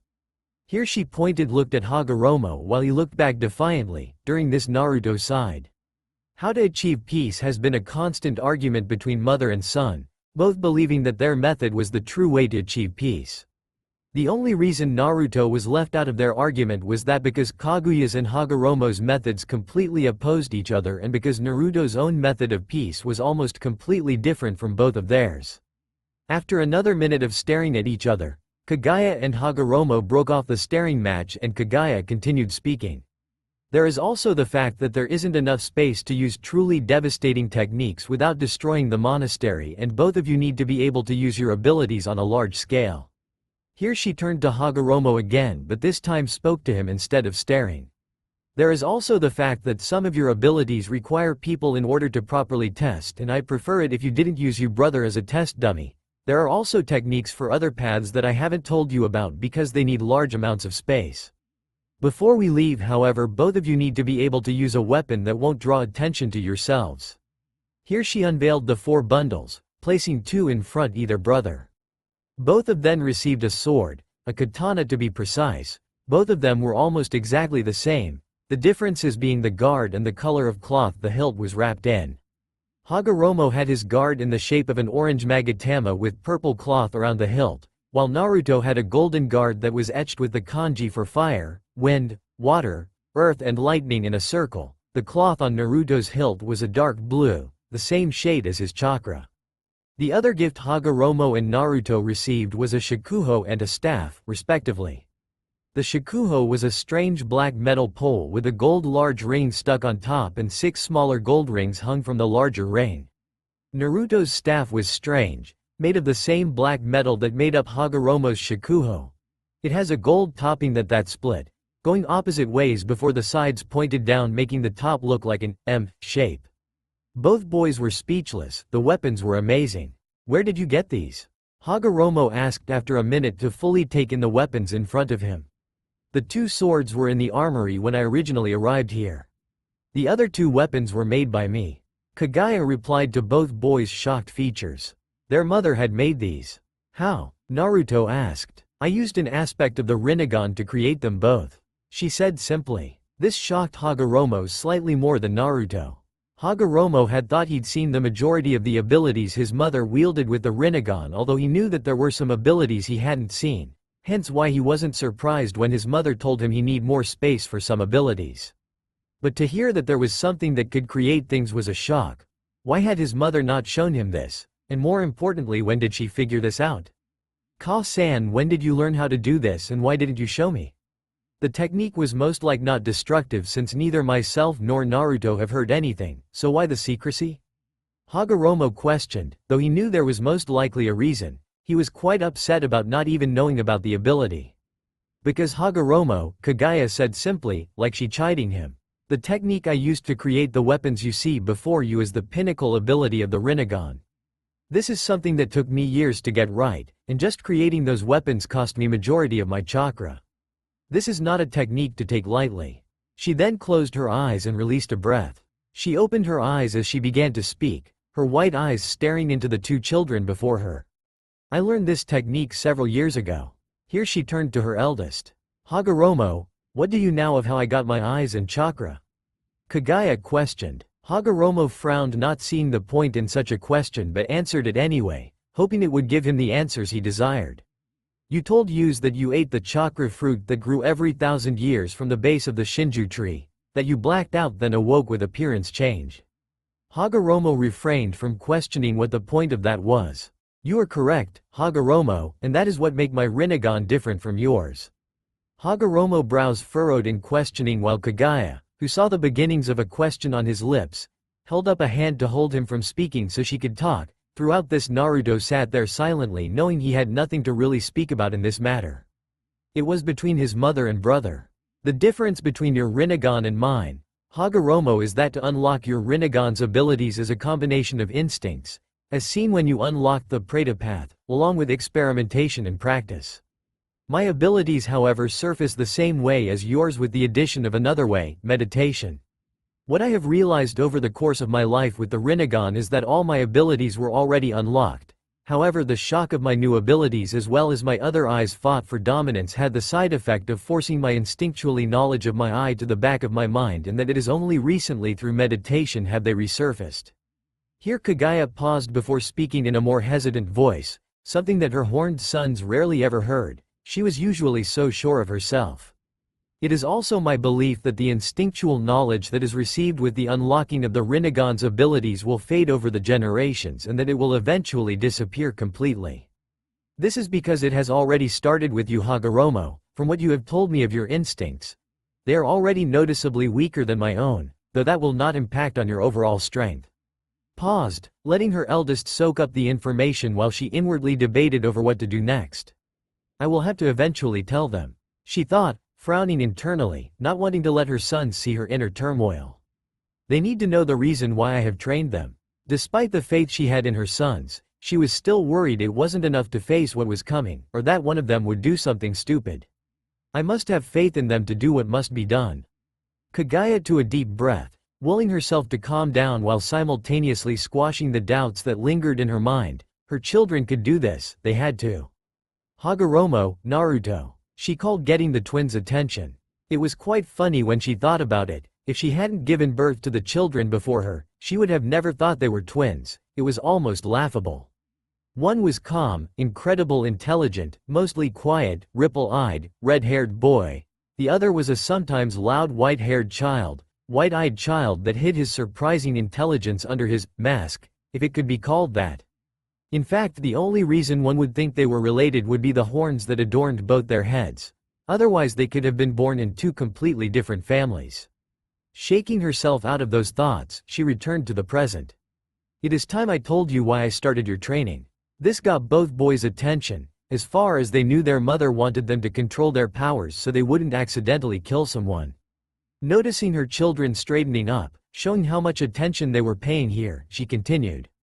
Almost 13 years ago, I felt a being of some sort gaining power rapidly. At first I thought that someone else had eaten the Shinju's fruit, but I immediately discarded that idea as I had already eaten the fruit some years before. After inspecting the being's energy, I realized that it was incredibly similar to my own chakra. At the time I would have investigated, but the two of you had been born and I wasn't about to move around with two newborn babies. So I decided to stay here at the monastery. Here she took a breath before continuing to speak. It was only later that I realized what it was, as well as why it was gaining power. It was the Shinju. Ignoring the intake of breath she heard from both her sons, she continued. And the reason it was gaining power or awakening was because it was after its chakra. Here she paused, looking directly at her sons. However, I realized it was not the chakra I possessed, as it was too similar to its own to notice, otherwise it would have started to wake as soon as I ate its fruit. No, I realized that what it was after was the chakra my two sons possessed. Hearing this, both sons froze, partially in fear and also shock. How are you meant to fail when you find out that a god is coming after you?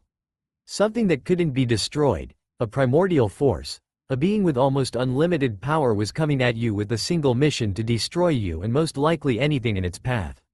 To both Hagoromo and Naruto's credit, they didn't cry with the knowledge that their impending doom could be coming.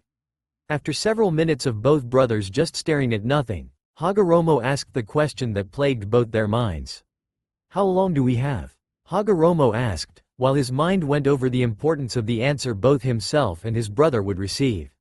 One answer could give them a little bit of hope, that perhaps against all odds, they could win against the beast that they would face in the future. The other answer could devastate them. It could crush all the hope, life and spirit out of their bodies. Hagoromo prayed it wasn't the latter. I don't know. Kagaya confessed honestly. She truly had no idea how long they would have. It could be anywhere from a day to several years. The only thing I know for sure is that you will face the Shinju eventually. At least we will all face it together, right, Ka-san? Hagoromo said, while praying that they had several more years to get stronger. When he didn't hear his mother respond, he asked again, this time slightly nervous about the answer.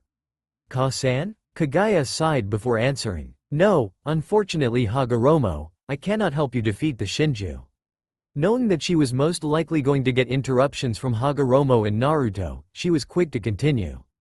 It is not that I will not help you, but rather I cannot help. Here she sighed. Because the fruit I ate contained its chakra, my chakra is now too similar to it to do any damage. Because all of my attacks are laced with my chakra, all I would be doing is giving it energy to use against you whenever my attacks connect. In fact, if my theory is right, if I get in close enough proximity, it could simply absorb all the chakra I have in my body out through my skin. And since my body is so accustomed to chakra now, the shock my body would feel from losing my chakra would most likely kill me. Here she sighed again. She seemed to be doing that a lot lately. With enough time, my chakra may change so that I might be able to harm the Shinju, but by the time that happens it may have already awoken. Even then it would take so long that by the time my chakra is different from the Shinju's own, I will most likely be an old woman and I won't be able to help you at all, with my body being too frail. After that she stayed silent, knowing they would need a lot of time to fully take everything she told them in. Both boys were completely frozen. Not only would they have to take on an entity that was basically a god, but to do it without their mother. It was a heavy blow. Ka-chan. This time it was Naruto talking with an oddly serious face. Kagaya could count the number of times Naruto had been truly serious on two hands. Kagaya was snapped out of her internal thoughts by Naruto's voice. Ka-chan, be honest. Do you think me and Hagoromo have a chance at beating the Shinju? Naruto's voice was neutral, not betraying how he felt. His mother knew that this is an important question for him and Hagoromo, who was silently listening. The mother of two looked between both her sons before responding. I believe that. No. Kagaya was cut off by Naruto's uttering a single word. It wasn't loud, said in a commanding tone, or even accompanied by an action, and yet that single word cut Kagaya off, halting anything she was going to say. Both Kagaya and Hagoromo were surprised by Naruto. I asked you to be honest. Naruto's words were soft yet hard, cutting through the silence of the garden like a warm knife through butter. No, I believe, or, I feel. Yes or no. After Naruto finished speaking, silence reigned as the two eldest of the Otsutsuki family took time to take in what just happened. It was unusual for Naruto to ever demand anything. Even as a child, Naruto rarely wanted anything, preferring to play with what he had. But even a deaf person could have heard the demand that was in Naruto's words. It was a sobering experience for both Hagoromo and Kagaya. It seemed they had been fooled by the childish mask that Naruto wore, having forgotten that underneath there was an intellect that could rival Hagoromo in aspects, and along with what Kagaya believes from what she just heard, a side that can be hard, cold and mean in every way. It was a real wake-up call for two of the three Otsutsuki. It seemed that even they had forgotten just who Naruto could truly be if he wanted to, and were drawn into believing his mask. While both Kagaya and Hagoromo knew Naruto would never turn evil or use his powers to purposely harm others, it made them pity whoever had Naruto as an enemy. Kagaya blinked before remembering the question. After a few seconds to think about it, she presented her answer to Naruto. Yes, with the right training. Naruto didn't verbally answer, instead choosing to nod his head. After several minutes of silence, it was broken by Hagoromo asking a question. When will we be leaving the monastery? This could mess up some of his projects he had been working on while he was staying in the monastery. Hopefully they wouldn't be leaving soon. Do not worry about your projects, Hagoromo. His mother said, as if reading his mind. We will not be leaving for maybe a few years, as both you and your brother must practice with both of your weapons, perhaps even creating individual styles for them if you are proficient enough. Naruto frowned for a second, thinking over the reason for having the weapons before opening his mouth. But Ka-chan, I have my chakra channeling for my abnormal strength, and Hagoromo has the Asura path. Why would need weapons at all? But Kagaya shook her head slightly. This is what I mean by not knowing how the world works, she said with slight sorry. In the outside world it isn't normal for some using hand-to-hand fighting style to beat a samurai or sword wielder. The extra reach of the sword and the sharp blade are usually enough to ward off anyone of fighting someone with them. However, if you defeat anyone with a sword, no matter who it is, it won't attract as much attention as it would if you beat them barehanded. As she finished speaking, the family descended into silence for several moments before Hagoromo asked one last question. Ka-san, could I see the technique you used to create my shakuho and my brother's staff? Creating something from nothing sounds like an interesting ability. Hagoromo inquired. The ability sounded amazing, with its possibilities having the potential to be limitless. Kagaya nodded but gave no verbal reply. She extended her hands and held them out, palms up, while closing her eyes like in meditation. Slowly, a red flame sprung to life in her left, and while simultaneously, a blue one appeared in her right. Both of the flames continued to grow in size, yet there was surprisingly no heat from either of them like a normal flame. The flames stopped growing once they had completely encased both hands in their respective colors. They both continued to flicker and both around like they were swaying in a breeze. Suddenly, Kagaya lifted her hands slightly before turning her palms to face each other, still shrouded in their respective colors, before slammed them together. A bright light exploded out from where her hands met, blinding both the boys, who looked away, and their mother, who closed her eyes, before the light slowly dimmed. As the last of the light faded away and both boys could look at their mother, or more specifically, her palms again, they found her palms now open like flat scroll and occupied. A butterfly, a black and blue butterfly, was calmly in her palms, inspecting its surroundings before it took off, fluttering out of Kaguya's hands and reach, while Hagoromo and Naruto followed it with their distinctive eyes, as it flew up, around the garden and out into the world beyond the monastery. Both boys then turned to their mother wide-eyed. She internally smirked at their expressions, pleased that she could still shock them from time to time. That, she said, was what I like to call Banbutsu Sozo, creation of all things. It has the ability to create anything the wielder desires. After several seconds of stunned silence from Kaguya's children, Naruto leant over and whispered into Hagoromo's ear while his eyes were still focused on his mother. You know how I got over my jealousy of your eyes. Naruto left no space for a reply, instead continuing to whisper. I lied. That was totally cool. Hagoromo chose to ignore him in favor of asking his mother a question. How did you do that? He asked. What did you use? Chakra, she said simply. Well, not chakra entirely, more like the aspects of chakra being used to create something new. Here both Kagaya and Hagoromo missed the pensive look Naruto got on his face. After uncovering my instinctual memories of Banbutsu Sozo, creation of all things, I discovered that two things are required to create chakra. I named the two aspects yin and yang. They represent the spiritual, like my illusions, and physical, like your enhanced strength, respectively. Yin was the blue flame with yang as the red. Yin is used to bring what is imagined into reality while Yang is used to breath and vitality. Together they create something from nothing. However, this is not a technique to take lightly. It took me years to be able to craft both of your weapons to my standard. When, Hagoromo, and I know you will, try to perform this technique, do not expect to make quick progress. As she finished up her explanation, she decided that they had talked enough today, and that any more information she gave most likely wouldn't stick. As she stood up, she prompted both of them to do the same, which they did, rising with their weapons in hand. That is enough explanation for one day. You both have the rest of the day to work on your own projects. If either of you need anything, I will be in my room resting. As Kagaya traveled back to her room to rest and reflect on the day's events and Hagoromo decided to meditate in front, he eventually learned not to do it over the pond. Naruto decided to do some training.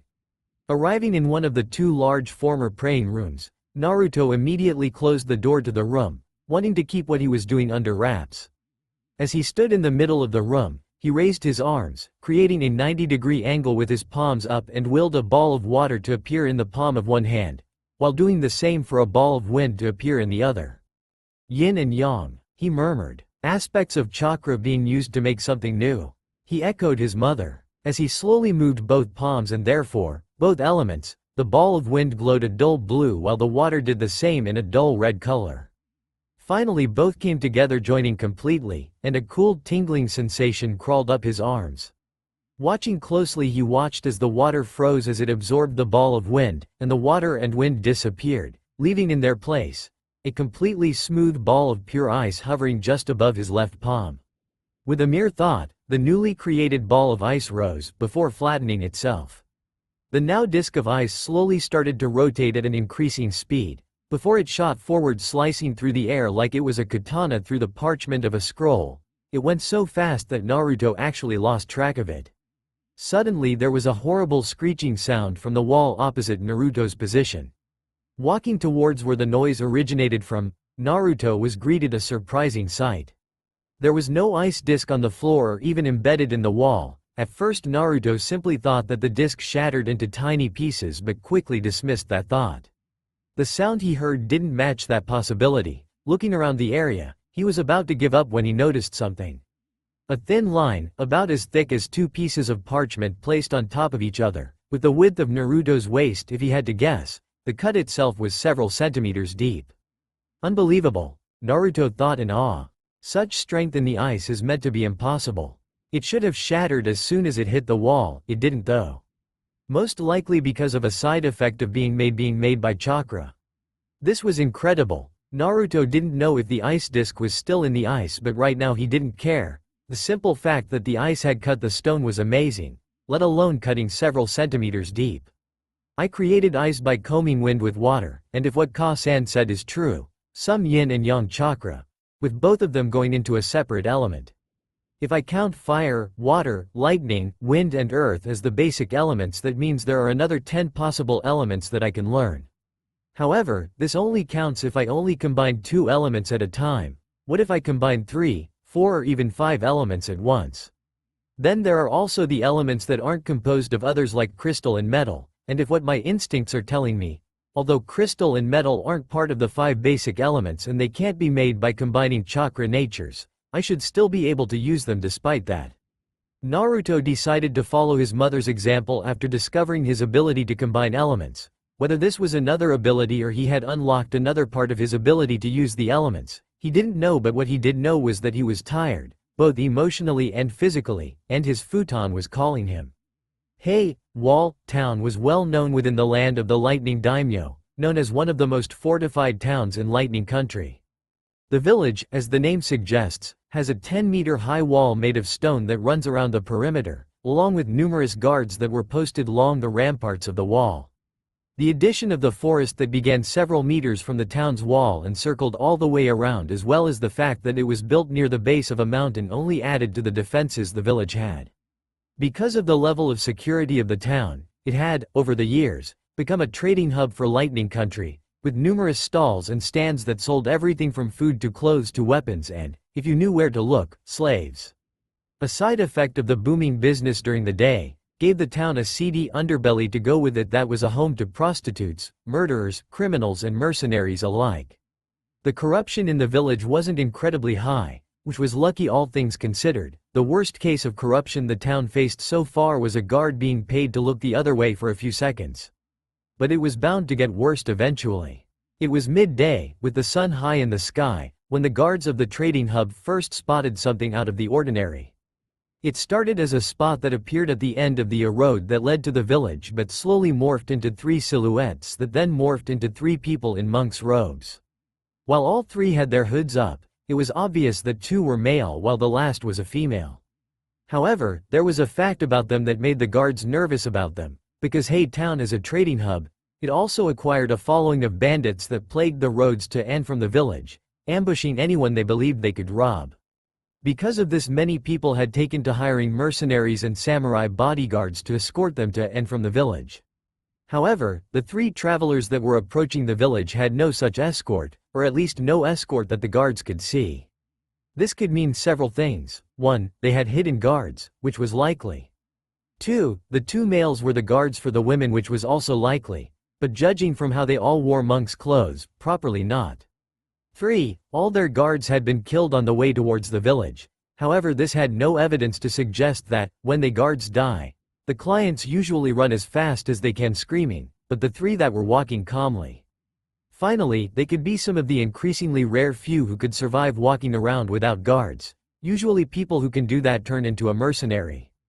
It was the last option that scared the guards the most. Whenever the bandits that stalk the roads become too much of a problem, the samurai are usually ordered to go into the woods to clean them out. This usually involved several losses for the invading party, as the samurai's imura is for one-on-one fights on an open area, not a dense forest that the bandits live in. The imura of the samurai is bulky, meant for endurance, and therefore can't match up against the speed and flexibility that the bandits have with little to no imura on. It was because of all this that the samurai on the ramparts were wary of the three travelers. There was no way they could have traveled through the forest without encountering at least one group of bandits. If they could travel through the woods that surrounded the fortified town, and come out without a scratch or drop of blood to stain their clothes, the samurai truly doubted that they would be able to do anything but slow them down. As the three travelers got closer to the large village gates, the guards that stood outside the village near the gates approached them, all the while inwardly praying that the obviously strong travelers weren't looking to start trouble. As the guards approached, the two male figures fell in line with the female one of them on either side, like guards flanking a client. Neither of the approaching guards could see the full faces of the three robe-wearing travelers. The only visible part of the face they could see was the mouth, the rest of it being blocked out by a hood attached to the robes they were wearing. It slightly unsettled the guards. The hoods added a bit of menacing aura around them, the kind that instinctively warned people that they were powerful and that to fight them was suicide. "Hello there, travelers," the first guard said, trying to not let his fear show in his voice. "What brings you to Hay Town?" It was the female of the trio that spoke. "Greetings, guardsmen," she said with her voice gave no hint of her mood. "Both I and my sons are wishing to enter your town and stock up on supplies, before continuing on our pilgrimage." "You are monks?" he said, surprised and a bit suspicious, momentarily forgetting about the potential strength the three before him could have. "What proof of this claim do you have?" For a moment none of the three moved, until the two companions reached into their cloaks, while the guards who could see the action all tensed simultaneously. They let their bodies relax, however, when instead of pulling out swords, both of the males pulled out what looked like monks' staffs, one with gold rings that made a cling noise as it moves, the other with a gold, M-shaped cap on the top. Both of the staves had a shaft made of a strange black metal. "Is this enough proof?" The voice of the woman of the group jarred him out of his thoughts. There was now an undertone of annoyance that the guard recognized, having dealt with many nobles and upper-class visitors before. "I apologize, monk-san," apologized the man, giving a small bow when he did so. "But I had to be certain. You never can let your guard down in times like these. Forgive my rude manners and please enjoy your stay at Hay Town, the trading hub of the Land of Lightning." As the last bit was said, the guard gave a motion to one of the guards on the stone ramparts, and the large gates of the town opened to the three travelers. The village that the three hooded travelers found themselves in was a lively one. There were stalls that lined the street that constantly had several customers at any one time. Children were walking along with parents, pointing out to their parents the things they would like from the various stalls that lined the street. All in all, it was quite a surreal experience for all three of the travelers. Would that be how my sons act, had I not taken them away and trained them? It was quite strange how to see the various children that were around and imagine her sons taking their place. She couldn't quite imagine it. The mere thought of calm and patient Hagoromo jumping up and down pointing at something he wanted seemed so ridiculous. Even Naruto acting like these children seemed far-fetched, because while he was a ball of energy when he was younger, he had never really asked for anything. So the idea of him demanding something like these children, and in some cases, throwing a tempered tantrum was laughable at best. Oblivious to their mother's thought, the two men on either side of her, with staves in hand, looked around at the houses, stalls and people.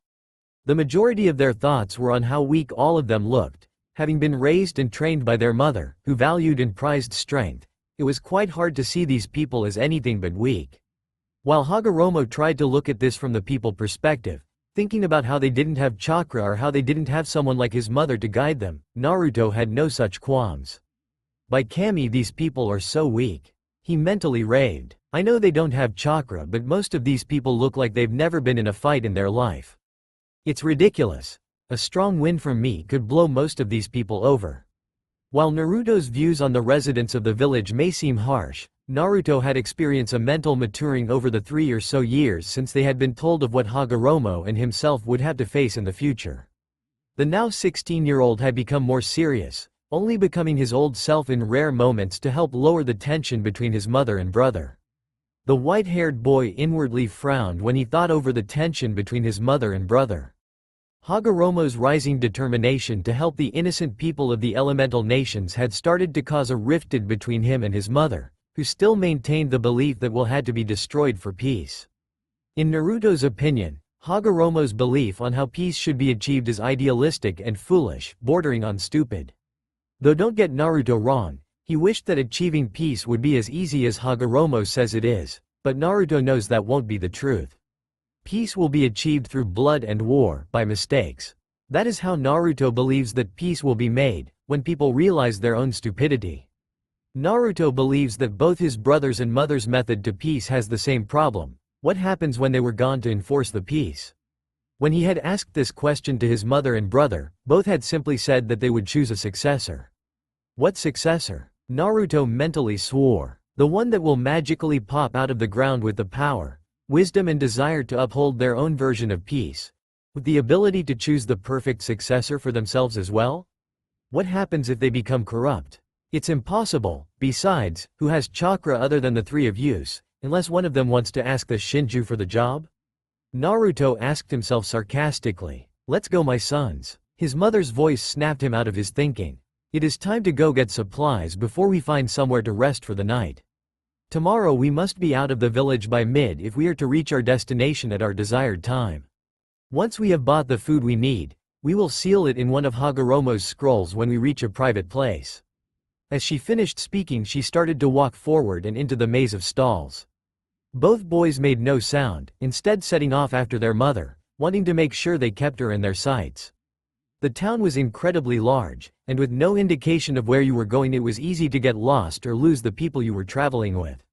Naruto realized both of these things as he wandered around a relatively deserted street, a couple of hours later. It was obviously one of the darker areas of the town that his mother had warned him about. He could feel the eyes of people in the shadows of alleyways.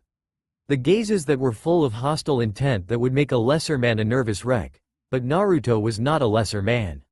He had done and seen things that would make the fools in the shadows die of fear.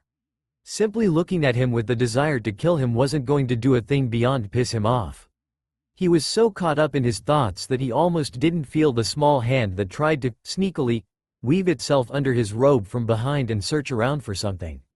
Utilizing his reflexes, Naruto spun around and grabbed the hand at the wrist with his free hand, causing the owner of the hand to start trying to yank it away to no avail.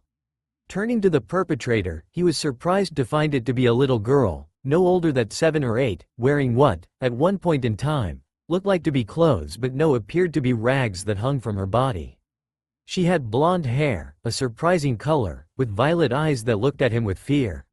When the girl realized that she wasn't going to get her hand free, she started to cry. Slowly at first, but eventually the girl started crying like there was no tomorrow, wet tracks staining her cheeks. She seemed to be mumbling something, but it was impossible to tell underneath all of her crying. Naruto looked around in hope that someone would help him, maybe take the kid off his hands or even tell him what to do, because he sure as hell didn't.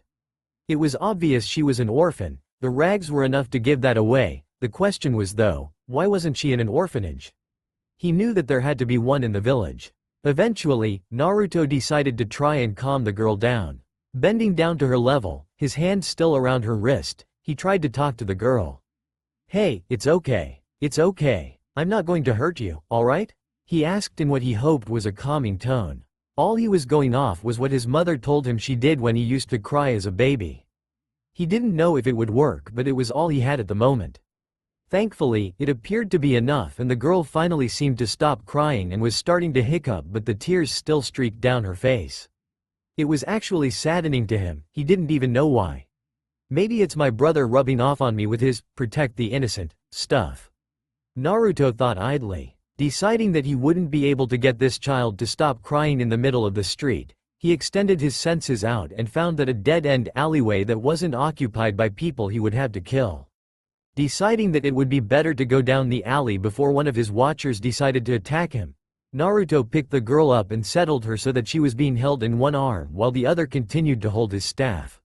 When Naruto lifted the girl up, she gave a yelp in surprise before freezing up in his arms. He idle wondered why that was before choosing to just ask her why. Walking to the very end of the alley, Naruto sat himself down on his behind, the staff beside him and the still frozen girl now settled in his lap, and pulled the girl into a hug like he remembered his mother used to. The girl was still frozen at first, but slowly moved her arms around his neck and once again started to cry. Naruto at first thought he'd done something wrong and was going to pull away, until he realized just why this girl was crying. His mother had mentioned that sometimes people will cry for different reasons other than being sad. Perhaps this was one of them?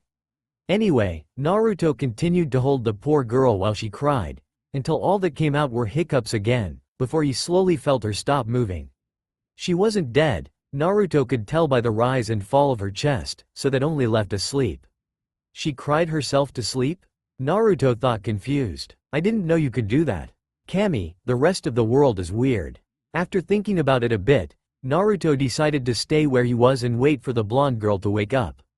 There was no point in searching for his mother and brother as they would find him eventually, and he wasn't going to wake up the girl now. She looked exhausted if the bags under her eyes were any indication, and frankly Naruto couldn't muster up the energy to wake her. It was almost an hour before the girl woke up. As she opened her eyes wearily and blinked out the blurriness that had invaded her vision, she thought back to the last thing she remembered. I was trying to steal something from some guy in a dress when he caught me, and the girl's eyes snapped open as she remembered what happened and her body froze. It was then she realized that she had her arms around the stranger's neck and her head on his shoulder. At first she thought he was asleep, but this theory was proved wrong when he spoke to her. Are you awake now, girl? He asked. Are you going to tell me why you wanted to steal from me? The voice held no accusation or anger, only curiosity, though it was not like the girl's mind could tell the difference between them. As she started to tremble, the blonde-haired girl heard the man sigh. Look girl, I'm not going to hurt you, okay? If I wanted to hurt you I could have done that when you were sleeping. This didn't seem to help the girl as she continued to tremble. Naruto was about to speak again when he heard her mumble something over and over again from his shoulder. I'm sorry, she murmured, the fear obvious in her voice. I'm sorry, I'm sorry, I'm sorry, just don't hurt me. At the end, she tightened her grip around his neck, not enough to hurt the male but enough to be noticeable. Naruto didn't say anything for a minute, simply thinking over what the girl had said and what he could do. Finally, he just decided to do what his mother did when he was little. The girl flinched at first when she first felt something touch her back, but as she screwed her eyes closed and tensed her body, waiting for the hit, she felt nothing. Slowly relaxing after she didn't feel any pain, she realized that the man was putting his arms around her. It's okay, he whispered in her ear. Don't worry girl, you're safe. I promise. As she finally realized that no strike would come from the person holding her, she began to relax into the embrace. Slowly, however, the man tried to pull himself out of the hug, but the girl had other ideas, clinging to the man like ink to parchment. No, the girl cried internally. Please don't go, please.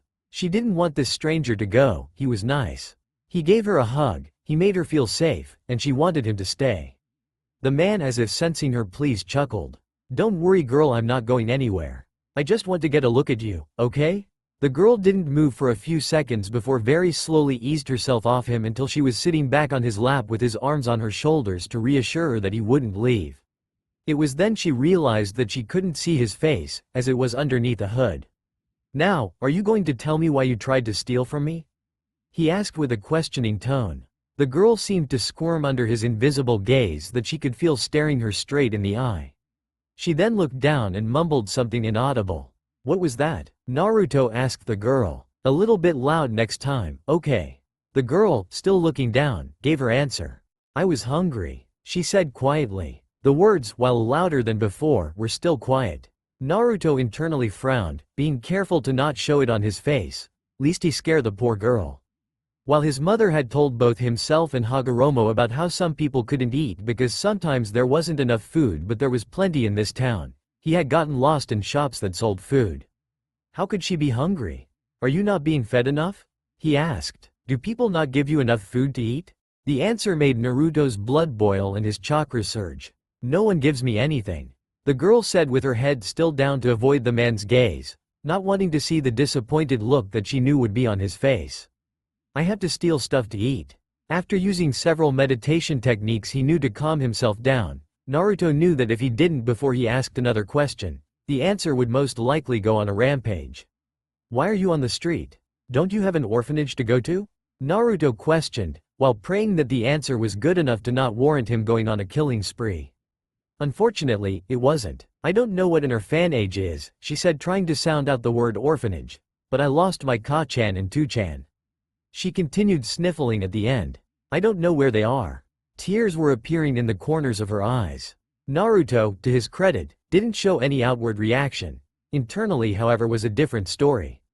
So she isn't an orphan, just lost. He thought. That's a bit better. I thought I might have had to do something drastic.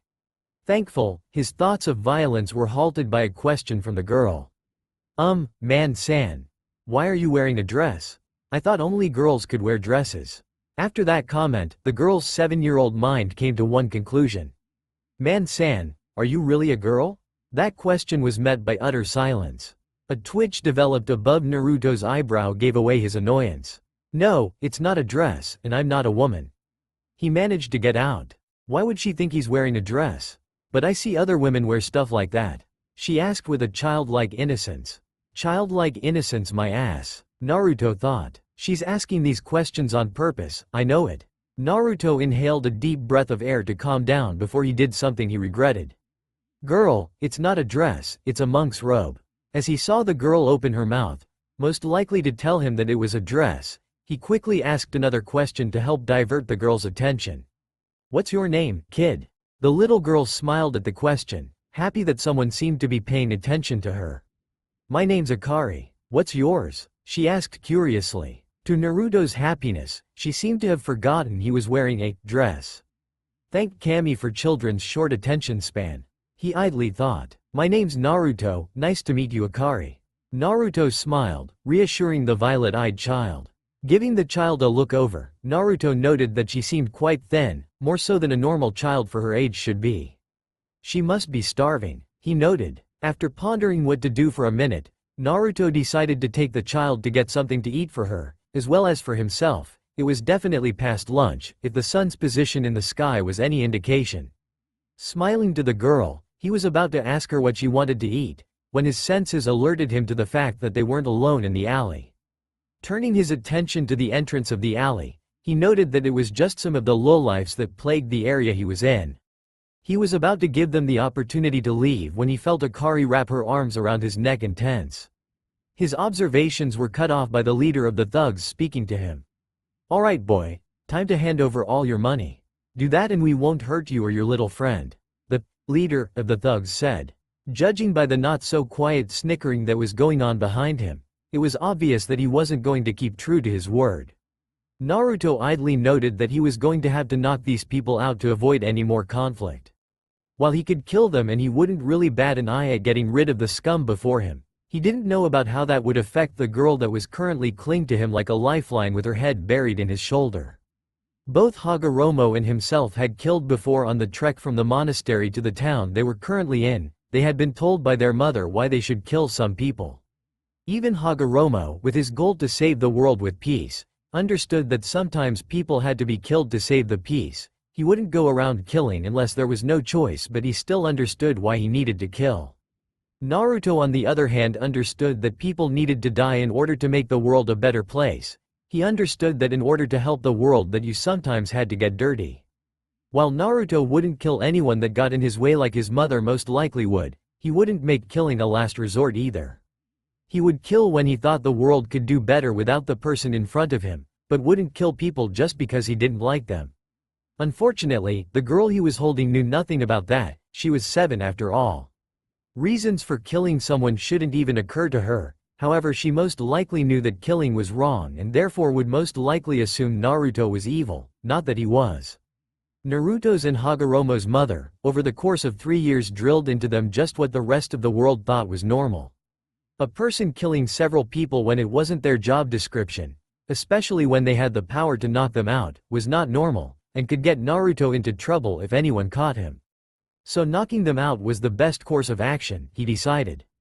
First, however, he had to get Akari off him so he could move properly. "Akari," he whispered in her ear. "Don't worry, I won't let them hurt you, I promise. Just let me get up and I'll deal with them." His words seemed to work and slowly the girl got off him to sit by his side. Naruto then got up while grabbing his staff and slowly walking towards the thugs. "You know," he said, as if nothing was wrong, "I'm going to give all you bastards a concussion." With that he launched himself forward, smashing the leader across the side of his head with the end of his staff. While the lead thug was still falling to the ground, he quickly spun around to the right while twirling his staff. From there it was easy for the bottom of his weapon to impact on the thug's stomach, causing him to double over, only to receive a kick to the face for his troubles, sending him into unconsciousness. By this time, the rest of the thugs had finally gotten their act together and went to charge what they thought would be easy prey because of their numbers. They got a shock, however, when their prey fought back, dropping low and sweeping his staff underneath their legs, causing all of them to topple over like a stack of cards. A single hit to the head while they were on the ground ended the consciousness of 3 thugs, while the remaining 2 of the thugs got back up. This stumped Naruto as he didn't remember giving those 2 concussions yet. The first thug got his legs swept out from under him and while he was still in the air was smashed in the head with the top end of Naruto's staff, breaking his nose. The second thug stopped just before Naruto, seeming to be contemplating his chances against the cloaked figure. Unfortunately, he didn't get that chance. An object coming at him caused him to instinctively catch it. It took only a second to recognize the staff that had taken out his friends. Looking up, the last thing he saw was a bare foot flying towards his face before blacking out. He would wake up a day later with a massive headache and a broken nose. Naruto picked up his staff after the thug dropped it, while brushing off some non-existent dirt. Turning towards the girl, he found her with wide eyes and opened mouth. She was obviously shocked, and if not for the malnutrition and rags that were evident, it might have been comical. "That was so cool," she yelled. "You used the stick." Naruto's sweat dropped when she called his staff a stick. "And you whacked them all on the head and then they fell down and it was so cool. Teach me how to do that. Please, please. I promise I'll be good. Please," she begged as she ran up and tugged on his dress. Naruto just chuckled as her hyper-personality. It reminded him of when he was her age. "Sorry Akari, maybe some other time," he said, ruffling her hair. "In the meantime, let's find your family. Do you know where your Two-chan works?" "No," she replied, before scrunching her nose up. But one time Ka-chan said to Two-chan that she wanted to play with some metal in his metal shop once. Does that help? If Naruto was drinking any water when he heard that, he would have most likely choked in surprise, though thankfully he wasn't. At least if helped though, from what Akari said, then her father was most likely a blacksmith, or at the very least works with metal. "Okay Akari-chan, I think I know where your Two-chan works," Naruto announced. "Really you do?" she said excitedly. Was he telling the truth? Would she get to see her parents again? When Naruto nodded, she yelled in happiness before hugging his leg and looking up at him with a smile, until she realized something. Hey Naruto Nisan. Naruto raised an eyebrow, not that she could see it, at the suffix. Can I see your face? Or are you ugly? She questioned. Naruto would have face planted if the small girl wasn't holding onto his leg. How could she not know that she was insulting him? There was no way she was doing this by accident. First with his robes and now with his face. Was nothing untouchable to this girl? Knowing she would most likely keep questioning why he wouldn't show his face, Naruto brought his hands up to the top of his hood and pulled it back.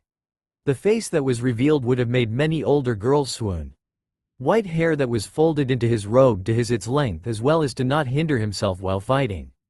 Pure white eyes that looked incredible, similar to his mother's, except that his mother's had a visible pupil and his was completely white. Along with that went an angular face, high cheekbones and what could be a muscular build that was revealed in the neckline and hidden by the robe. Thank Kami for mother's illusions. Naruto thought, thinking about the horns on his head that were hidden behind his mother's abilities, before pulling his hood back up before looking down at the girl. Happy now? He asked the child. She smiled up at him, showing off her teeth. Yes, she said simply. Good, now let's find your family.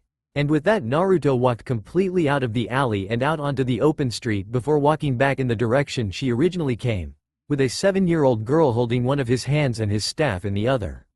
They had been searching for Akari's father's work for around an hour now, and they had visited 4 of the 7 blacksmiths in the large town. Akari was now tired. Thankfully she had her Nisan who could pick her up while she slept. Her Nisan was awesome like that. Naruto was walking towards their next blacksmith, hoping this was the right one, otherwise his mother and brother would properly get angry, and with how his mother hates being around inferior people, she might do something drastic. Walking into the shop with Akari on his hip, head resting on his shoulder, Naruto gently shook her awake while taking a look at what was in sale. While Naruto had no intention of buying anything besides the fact that he didn't have enough money for any of the things that were on display, doesn't mean that he can't get ideas for other weapons from them. After receiving his staff and katana from his mother, Naruto always felt a bit vulnerable when using both of the gifts in a weapons-only match. Because all it took was one false move to have his weapon removed and he would find himself defenseless, Naruto had wanted a weapon that wouldn't give him that vulnerability. However, his mother had told him that she had no knowledge of such weapons that wouldn't have that weakness, while his brother said that neither did the archives of the monastery. This didn't mean that he wasn't skilled in using the staff or katana.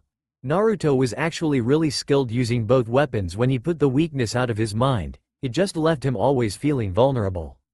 The only thing that Kagaya suggested was tying a strong braid of string around his weapon and attaching it to his wrist, but Naruto didn't want some makeshift solution.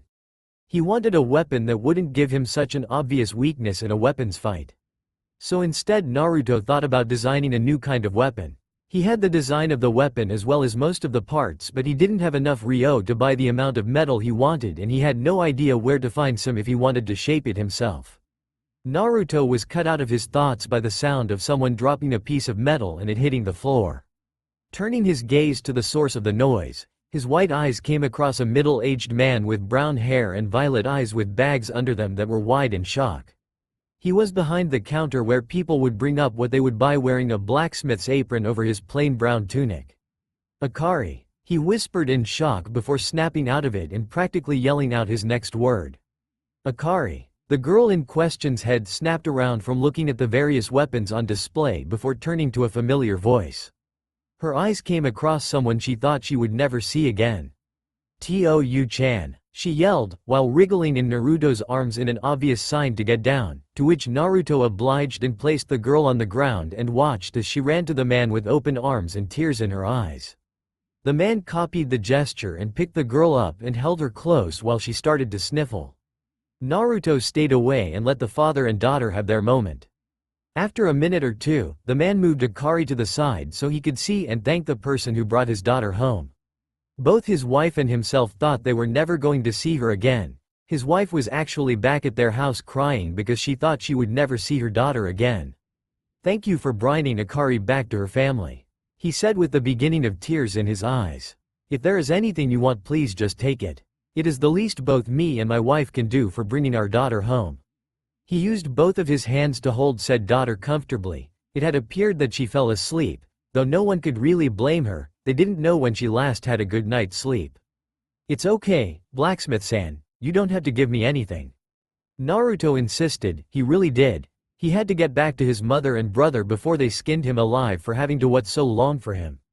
He knew they wouldn't look for him unless it was late, and judging by how the sun was slowly ending its run across the sky, it might be getting late.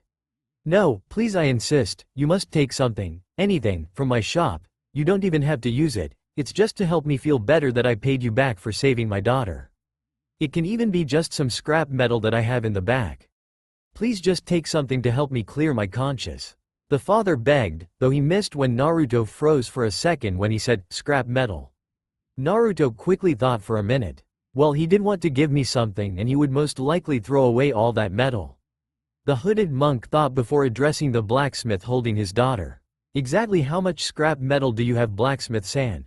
Naruto smiled. "Oh yes, today will be a good day indeed." Hagoromo Otsutsuki didn't know how his brother managed to push all the right buttons to get on his nerves, but he would like to find out. A lot of the time he seemed to do it on purpose, like when they were little, but lately it seemed he was doing it unintentionally. It didn't matter how he was doing. All that mattered was that his brother was seriously going to get it when he got back for leaving him alone with his mother. Both of them were standing in front of the place they would be staying in for the night. It was just a regular inn that had some spare rooms, nothing too fancy, nothing too cheap. It wasn't that he didn't like her, on the contrary, Hagoromo loved his mother just like he used to when he was boy. But lately there has been a lot of tension lately about how peace should be achieved. It was something that shouldn't be a problem, but it was. Hagoromo's constant belief that love was the answer seemed to, not anger, but annoy his mother. He felt that his mother was trying to show him some hole in his belief that he was not seeing, while he was also trying to do to her, but he just wasn't seeing it. Peace had turned into a constant argument in their family, and it seemed that his brother was caught in the crossfire with both his mother and himself trying to convert him to their belief. Speaking of his brother, he had showed that despite not having to Rinnegan and its supposed godlike power, that he was still a force to be reckoned with. Just before they were leaving to find a larger area for training, Naruto told both his mother and himself of his ability to combine the elements to create what he calls sub-elements or second-tier elements. At first both himself and his mother thought it was a joke and that he had just used water and lowered its temperature, freezing it to create ice or something similar. They were shut up though when Naruto opened his mouth to spew out lava that crashed into the floor with a hiss. He then proceeded to wave his arm and the lava seemed to collect itself into a sphere before Naruto flung it out of the monastery. After both Hagoromo and Kagaya got their jaws of the ground, they asked what else Naruto could do, and Naruto replied that he had mastered 4 of the sub-elements in 3 years and was currently working on another, but didn't go into what elements exactly were. When asked how he did it, Naruto told them that he believed that it was the result of infusing spiritual and physical energy into separate elements, and that thanks to his instincts that he gained, he could separate chakra into its 2 energies instantly. Naruto also expressed a word of warning that neither of them should try it. When both of them asked why that was, Naruto told them that when he creates a sub-element, manually, as he called, which involved getting the separate elements to slowly move together, he noticed that when he split chakra into physical and spiritual energy, he noticed that there was an equal amount of both energies. When Naruto decided to see what would happen with unequal energies, the result wasn't pretty. The overpowered energy suffocated the underpowered one, and the result was both elements exploding violently. Naruto admitted that if his chakra couldn't unconsciously heal him, that he would have died. His mother then proceeded to drag him into the dirt area in the garden and then beat him up for a couple of hours as punishment for being a kami-forsaken idiot. Thoughts of his brother's improvement also made him remember his own. Hagoromo had proved that he was quite skilled using his shakuho and katana, more so than his brother, which was a surprise for him since his brother usually excelled in the physical areas of combat. Though after his brother had told him about how vulnerable he felt with the weapons, he understood why. It would be like learning how to write with his opposite hand, not impossible, just uncomfortable and would take a while to get used to. Though when his brother told him about a weapon he was going to design that would suit him, Hagoromo expressed his doubts. After all, while Naruto was competent in his plans, they usually ended with some sort of explosion. Hagoromo actually commented that he thought he might have been using the explosions like an element. Hagoromo didn't like the glint that appeared in his brother's eye when he said that. Thinking about explosions then made Hagoromo think about not really a new ability he uncovered, but more like a new application for chakra, like when Naruto made his chakra heal himself. During his early teen years, Hagoromo had been searching in the archives of the monastery when he uncovered a book talked about symbols that did things when applied in the right ways. Obviously when Hagoromo drew a symbol on some spare paper nothing happened, but that got him thinking, what if he could use them with chakra? Obviously just ink wouldn't work, but what if he could use chakra somehow to power the symbols much like his chakra powered his techniques from his Rinnegan? That was when Hagoromo discovered that if he channeled chakra onto the ink that symbol came alive and did what the book said it was meant to. Unfortunately, the symbol had been one for fire and it was only thanks to him coating his hands in chakra that he escaped with it. From then until they had to leave the monastery, Hagoromo had practiced what he called fuinjutsu, sealing techniques, while recording all he did as well as writing out ideas for new seals that he wanted to try out in a book he now carried on himself. It was thanks to his fuinjutsu that the group could carry all they wanted without bags, using what he called storage seals that he placed on scrolls. He then therefore called the product of the two storage scrolls. Though he got quite angry when Naruto just casually tossed the scroll up in the air when he first got it. Didn't he know all the blood, sweat and tears, not to mention the explosions that occurred when he developed the scrolls? Hagoromo was also trying to work out a solution to defeat the Shinju using fuinjutsu. Both he and Naruto know that defeating the tree god in a drawn-out fight is nearly impossible. The beast is a god for a reason, or at least part god according to their mother, not that it makes much of a difference in the end. He had decided that sealing the beast in something would be the best option. The only question now was what to seal it in. That was the question that he was pondering. Maybe Naruto would have some ideas. The white-haired 16-year-old could be quite smart when he was serious when he wanted to. Hagoromo was drawn out of his thoughts by an approaching chakra source that dwarfed his own. That was another thing. Over the years, Naruto's chakra system had grown to an enormous size, so much so that it was almost 2.5 times the size of Hagoromo's own and almost double the size of his mother's, and that was without adding the fact that Naruto's chakra was also denser than normal, although that was really just based of the three people. Naruto chakra however was still smaller than the Shinju's own chakra, though from what Naruto could sense of the beast's growing chakra, after his mother told both Hagoromo and Naruto how to sense it, he had around a third of part god's chakra, though it was still gaining more at a faster pace than Naruto could, though that was to be expected. The Shinju was at least part god. Turning towards where he felt his brother's chakra coming from, Hagoromo used his eyes to spot him. However, as soon as he did lay eyes on him, he was instantly wary. Naruto was smiling, and while he couldn't see the rest of his face due to the hood, the smile was all he really needed to know something was wrong. It wasn't the happy, joyful, excited sort of smile. It was the "I'm involved in something dangerous" smile that was only on display when something pointy or explosive was involved. Observing as his brother, Hagoromo noted that there was nothing abnormal and slightly relaxed. Perhaps he was wrong. False alarm. Hagoromo idly noted that his mother had also sensed his brother's approach and was also wary of the smile that he had on. Like mother like son, I guess. Hagoromo thought offhandedly. When his brother finally reached them, he noted that he still hadn't lost the smile. "What's with the smile, Naruto?" Hagoromo asked as soon as Naruto was close enough, accusation in his voice. "Why, Hagoromo, what in Kami's name made you think that I am smiling for any reason other than?" Naruto's happy voice trailed off after he noticed that both his mother and brother had their arms crossed. He could feel their stares. Naruto pouted. "Oh fine," he said with the pout almost visible in his voice. "I'll show you when we enter our room."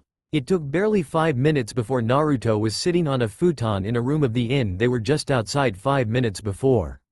Now with their cloaks off, Naruto could see his brother's and mother's face. Both of them hadn't changed much in 3 years, just like himself. The only really noticeable thing was that Hagoromo had kept his hair short and his horns had grown longer, much like Naruto's own. "Okay Naruto, what's with the grin?"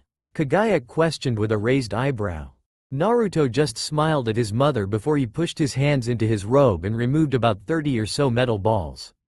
There was nothing really noticeable about them other than all of them were perfectly smooth and round, no imperfections on any of them.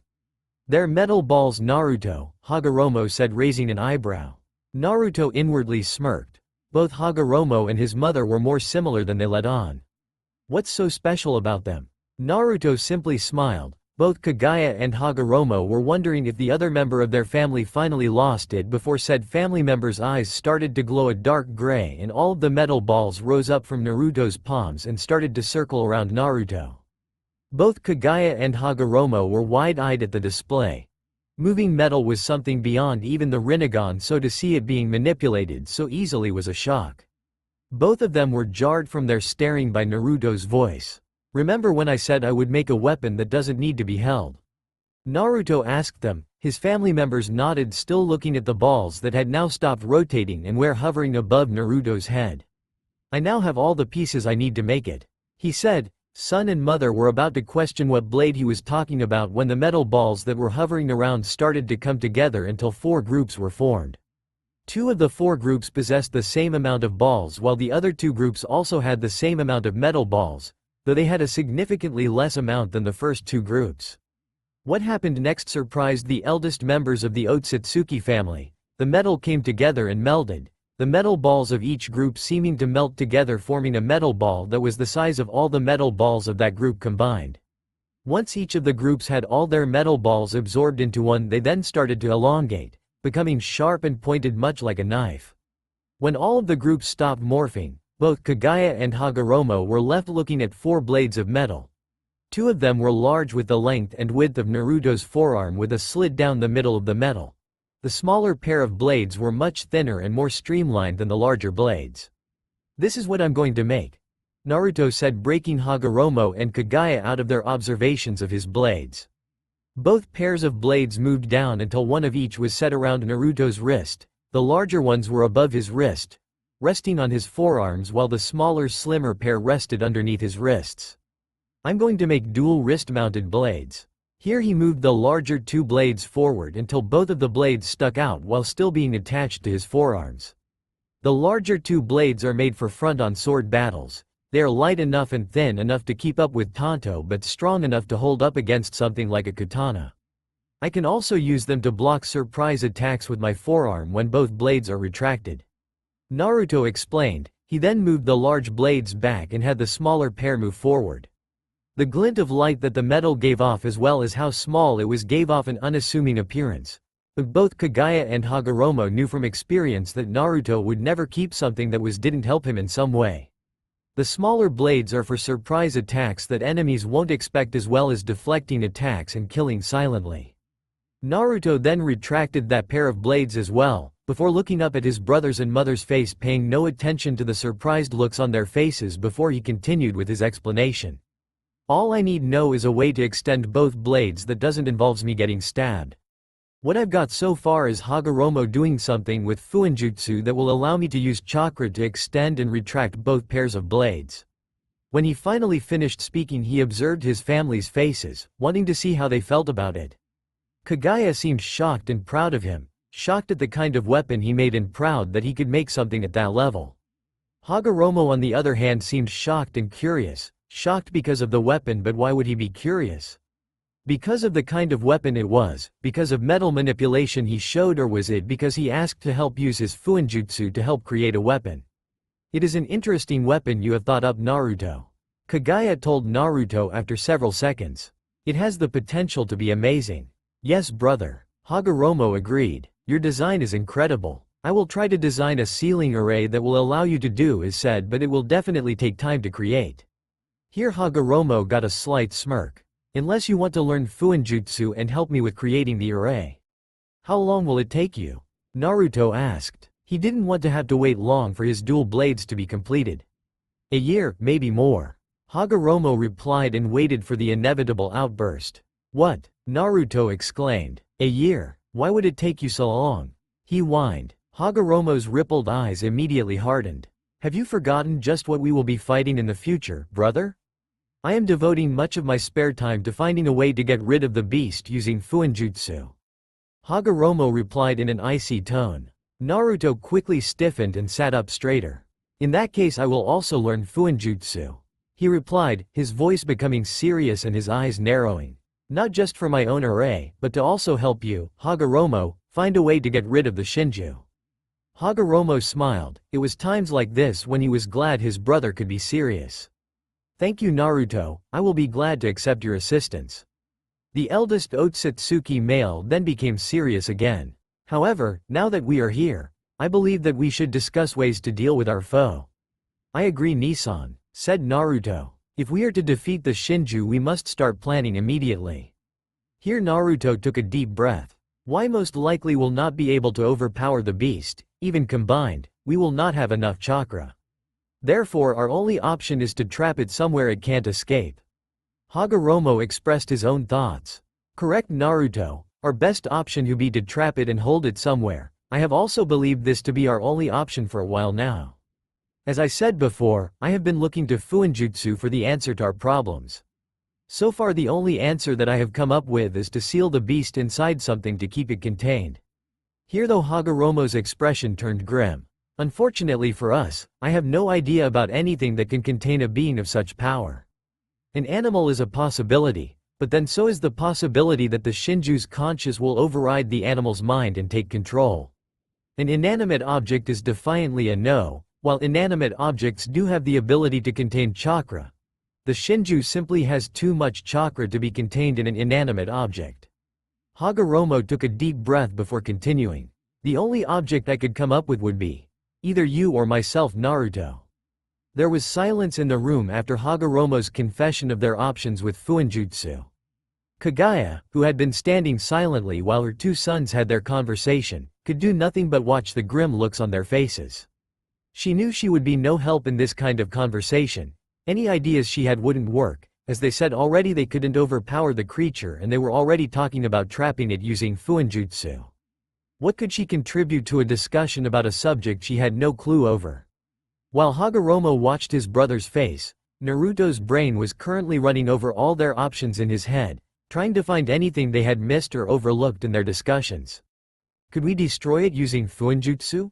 Naruto asked suddenly, looking at Hagoromo. What? He said, startled by his brother's words. Destroy it with Fuinjutsu. Can we do it? He repeated, looking at his brother. You once said that the limit with Fuinjutsu was one's imagination. Would it be possible to absorb all its chakra using Fuinjutsu? Hagoromo said nothing for several minutes, thinking over his brother's proposal. Hagoromo then shook his head and sighed.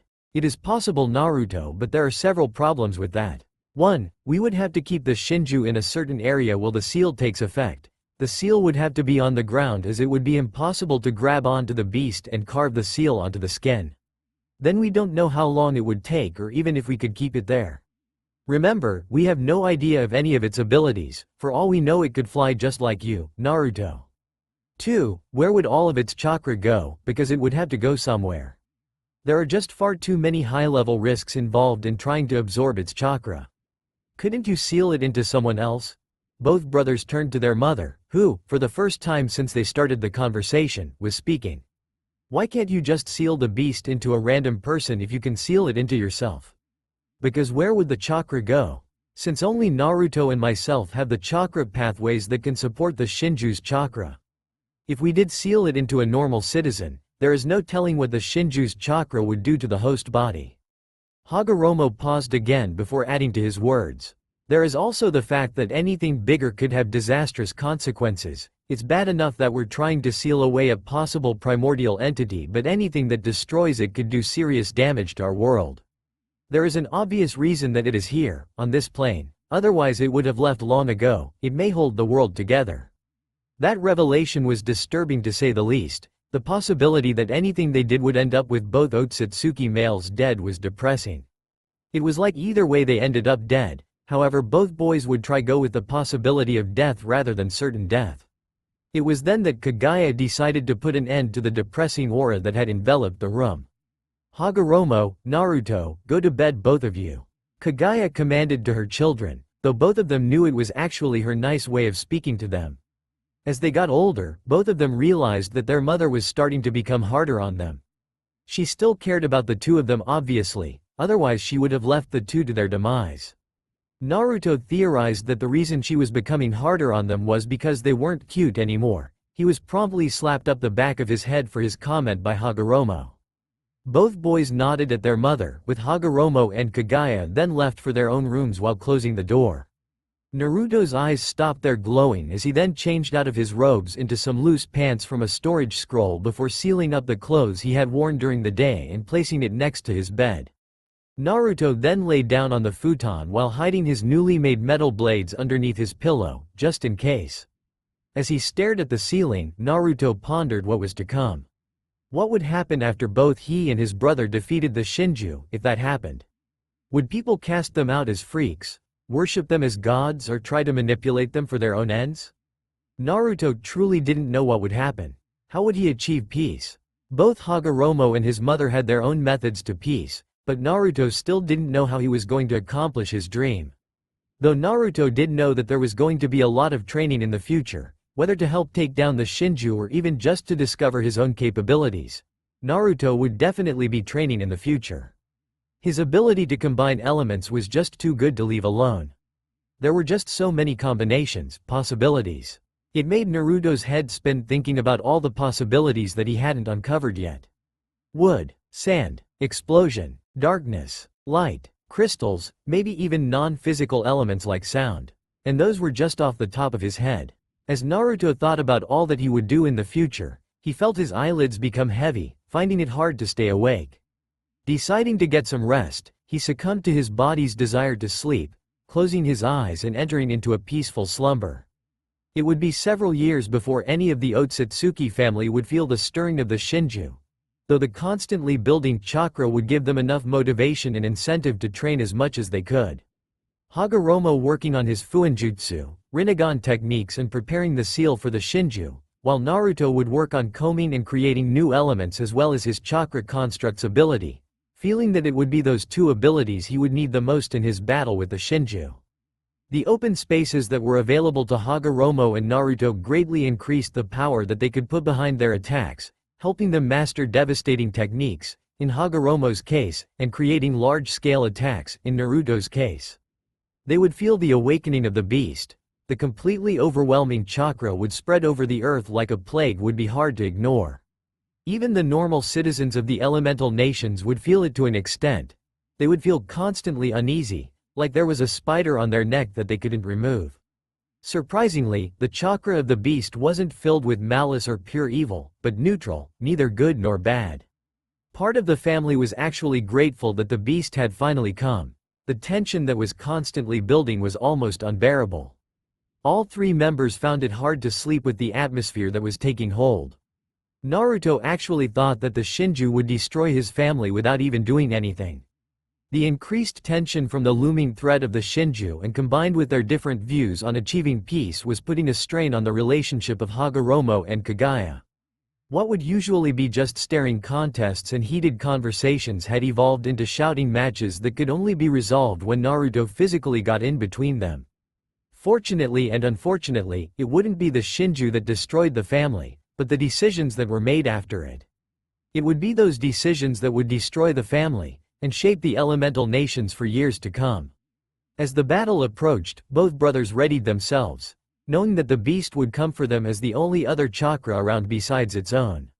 Both knew that the battle would be one of epic proportions. The amount of chakra and destruction that would be flung around would be, most likely, the largest amount ever at one time. This also affected where they would have their final battle. Hagoromo and Naruto knew that no civilians could get in the way. So they went to a place where there were no people, to the southeast of Fire Country. While there had been expeditions to the lower east of the Land of Fire, there were no sentient inhabitants. A quick flyover by Naruto proved this. The large circular land would be perfect for the confrontation with the Shinju, uninhabited, isolated and spacious. When they felt the Shinju's awakening, both brothers quickly sighed goodbye to their packing what they would need for the upcoming fight and set off for their preset battleground. As both, now, men traveled to their destinations, uncertain of the outcome, both knew one thing. It would be a battle for the ages. The world was holding its breath. The silence that engulfed the area was as loud the roar of the mightiest animal. Not that there were any animals in the area, however. The land was barren, desolate, bare. The rocky plain stretched as far as the eye could see whichever way it looked. There were no trees, there were no animals, and if it wasn't for the two figures standing on top of 10-meter-high outcropping rocks, there would be no life. Though there was no sun for them to see each other with, but that was okay. They didn't need to see each other, only what was to come. The first figure on one of the rocks was wearing a white, full-length haori with a black shirt, beneath which he wore a necklace which was also made up of 6 magatama. He had short, spiky orange hair along with eyes that had a black dot as a pupil, a purple sclera and iris with 4 rings that spread out from the pupil and a trimmed goatee. He had horns on his head that were several centimeters above the skin along with a light-colored circle on his right palm and a dark crescent moon on his left. A sword, a katana to be precise, was in a black sheath at his waist, with an orange magatama as the guard and purple cloth wrapped around the hilt. A shakuho was in his right hand held in a firm grip. The gold rings on the staff were still. The man's eyes were set firmly in front of him, not wavering, barely blinking, unmoving. On the second rock was another man that was also following his companion's lead and staring firmly ahead with his pure white eyes. The horns on his forehead were roughly the same size as the other man on the rock beside him. Wearing a white full-length haori with a high collar, much like the other man beside him, along with dark pants and shirt. Just visible near the sleeves of his haori, on his arms were 2 strange arm bracers, made with leather yet there was also metal poking out beneath the sleeves. His long, waist-length, white hair that went down his back didn't hide the katana he also had sheathed at his waist, though he did nothing to hide it either. A staff was also enclasped in left hand, a strange gold M acted as the top giving the weapon a strange look. The staff in the white-haired man's hand was held in a looser grip than the man beside him though not by much. The object of their focus could only be described as some sort of demon, a creature whose appearance comes from one's nightmare. The creature was a dozen or so kilometers away, though the size of the creature meant that the two men didn't have long before it would be upon them. 4 thick legs that were thicker than most mountains held its titanic body off the ground. As each limb impacted the ground it left a crater that could be 30 meters deep, a testament to its massive size. The 4 legs however looked more like hands than feet, while the hind legs were reminiscent of a dog's. 10 tails swung behind its body as it moved, each one having the ability to knock down mountains with ease. Both brothers had seen the beast do that on the way towards them. Spiky protrusions, much like the two companions' own on their foreheads, were spread out over the top of the being's oval head, along with the cone that adorns its back. Almost the entire thing was a murky brown color that covered its entire body. The only part of the creature that was a different color was the tips of the horns that sprouted around the top of its head like a crown. On the front of the head, looking at the 2 standing figures, was a single eye that rested above a mouth with teeth that could make a shark look like it had baby teeth in comparison. With the red sclera and iris along with 4 ripples that spread out from the dot-like pupil and the 12 tomo that were spread out along the ripples, it reminded both men of their mother's tomo eye and the rinnegan combined. This worried both males. The most worrying thing about the entity before them was the pure overwhelming chakra that it seemed to exclude from its body. Both of the men could barely grasp the power that the thing before them wielded. If this was the power of a primordial entity, it certainly lived up to its name. They had felt its chakra exploded when it first awoke, and though they hadn't seen the full extent of its power, they had seen the smoke on the horizon signaling its approach. They'd even thought they had seen the flickers of fire. Living proof of the power that they would have to fight against, the power of a living force of raw power, the power of a god. "So, this is the Shinju?" remarked the orange-haired man. He then placed his shakuho inside his haori where it disappeared with a puff of smoke. "It appears so, brother," the white-haired man replied while repeating the same action as the other man, storing his staff in his haori. "It appears we have awoken the Jubi." The man dubbed the beast 10 tails? That's imaginative, the orange-haired brother said sarcastically in response to the naming of their foe. "I don't exactly have time to think up a smart one, Hagoromo," the haori-wearing man said as he watched the beast lumber closer. The shockwaves it sent with each step was now buffering the brother's clothing. Hagoromo didn't respond straight away, leaving the 2 of them in silence for several seconds, only disturbed by the increasingly loud booms as the legs of the primordial entity hit the ground broke the silence. Hagoromo then turned his rippled eyes to his brother. "Naruto." Hagoromo was finding it hard to swallow as he talked. Whatever happens in this battle, know that you will always be my brother, and that if I had any way to die besides the sands of time, it would be to fight by your side. As Hagoromo finished, his voice was thick with emotion as he looked towards his brother, who had turned towards him, staring at him with his colorless eyes. Naruto then smiled. "You will always be my brother as well, Hagoromo," said the younger sibling, his own voice thick. He managed to clear his voice before giving his brother a small smirk. "Bet you I can do more damage than you can." Hagoromo gave a small smirk back to his brother. "I don't think so, little brother," taunted Hagoromo, putting emphasis on little brother. Naruto said nothing back, choosing to jump down from his rock, rocketing high up into the sky and over the Shinju, its eye tracking him as he ascended. Hagoromo knew what his brother was going to do and acted accordingly. Gathering his chakra, Hagoromo thrust both of his hands diagonally upwards towards the Jubi, causing a pillar of earth to mirror his movements, shooting up like a spear towards its target.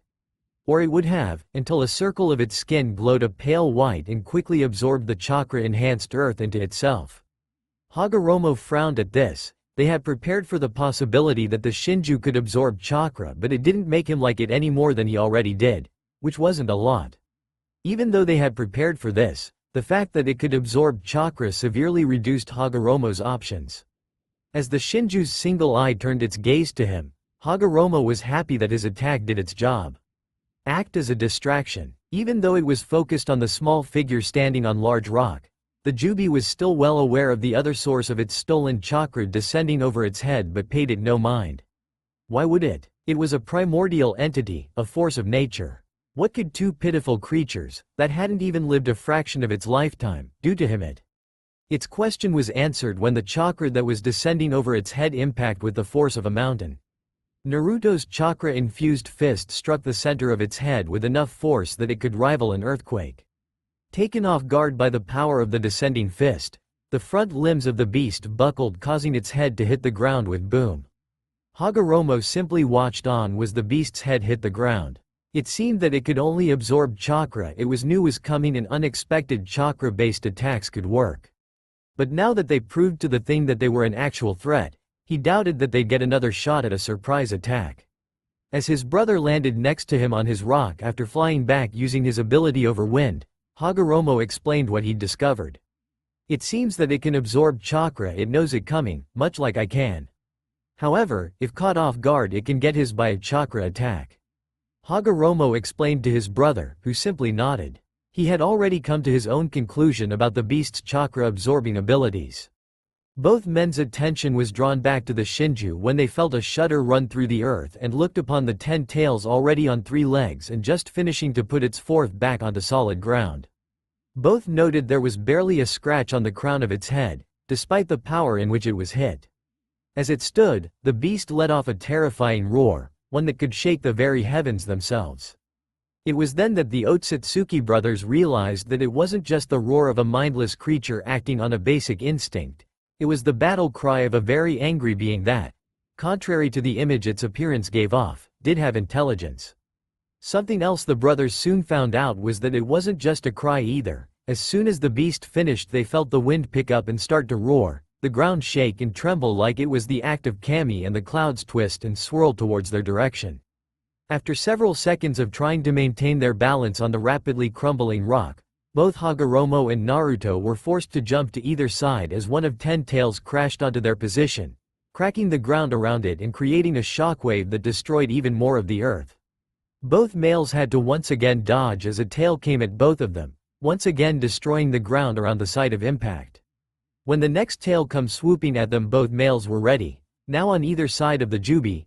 Both nimbly jumped out of the way while launching an attack, Hagoromo launching several small metal projectiles, while Naruto channeled pure lightning through his body and fired it straight into the base of the neck of the 10-tailed creature. The single-eyed beast let out a roar of annoyance more than pain, as if annoyed at the two brothers for hurting it. Thankfully not causing any natural disasters, before turning to the one that caused it the most pain, Naruto. What happened next was too fast for Hagoromo to fully comprehend. The Jubi opened its mouth, close to unhinging its jaw, and formed a dark purple and black cone of what could have only been chakra and launched it at Naruto. The cone then shot out at Naruto like a beam that impacted the earth with force the likes Hagoromo had only ever seen when Naruto broke out his high-level earth attacks. The beam dug through the earth, crashing into Naruto and taking him along with it. The explosion that then took place next could only be described as the power of a god. The dome was larger than the Shinju, and the heat that was given off was enough to crack the ground for several kilometers in any direction. It took several seconds before the dome of the blast finally subsided. What was then visible could only be described as the act of a vengeful god. The entire area that was caught in the blast was flattened. What was once a rocky plain was now just flat and barren land. There was nothing there, including his brother. At first Hagoromo felt nothing. That was for about a second before he was overcome by pure rage by the likes he had never felt before. This thing had killed his brother. It had killed his brother, and with Kami as his witness Hagoromo would make it by pushing his arm out so that his palm was facing towards the Shinju. Hagoromo decided to start right now. Shinra Tensai, almighty push. He roared, forcing chakra down his arm. The repulsive force flew invisible through the air, only disturbing the ground slightly before crashing into the Jubi. The force struck with the rage of Hagoromo behind it, launching the hulking figure of the Shinju up into the air and a dozen or so kilometers away. But even then Hagoromo gave it no time to rest. Still burning with righteous anger, he leapt after the 10-tailed beast, covering the distance in a few minutes. Landing just before the one-eyed god, Hagoromo whipped his hands forward like he was cracking a whip. The large purple chakra chains erupted from his wrists and hands that then charged the recovering Shinju and started to wrap around the beast and its tails, restraining it tightly, as per their user's will. Unfortunately for Hagoromo, he forgot about one of the 10 tails that were attached to the body. The only notice he had was the blurring of brown out of the corner of his left eye, before he closed his eyes and braced himself for impact. There was pain, but it wasn't from him but instead from the Jubi still trapped in Hagoromo's chains. Taking a chance and opening his eyes, Hagoromo looked towards where he saw the tail coming from and was shocked. Pieces of metal had shot up through the ground and pierced the tail that was coming to was about to turn him into a smear. Stopping it from moving though by the slight groaning of the metal, it wouldn't be for long. "Hagoromo, you should really move your ass out of the way," said a strained voice, a voice that a few minutes ago, he thought he would never hear again. Naruto. Several parts of his clothes were ripped along with several cuts and bruises, but other than that he looked fine, his cuts already healing thanks to his innate healing ability. His previously dead brother had his hands buried in the ground, his vambraces visible on his forearms, while his head was looking at Hagoromo, eyes glowing a gray. "Naruto." Hagoromo breathed. "How?" he asked, confused. "A chakra shield." Naruto managed to get out. A bead of perspiration rolled down his face. "Now do me a favor and move your ass," Naruto yelled. Needless to say Hagoromo got the message. Quickly releasing his chains, Hagoromo leapt back as the Shinju, now unrestrained, quickly started to stand, now determined to squash the bugs that were proving to be an annoyance. Naruto then stopped reinforcing the metal, which quickly snapped under the strength of the tail. Hagoromo and Naruto quickly regrouped, just as the Jubi was getting back onto its feet. "Hagoromo, we must set up the seal. It's obvious that we have no other option besides the seal," Naruto said quickly while eyeing the rising Shinju.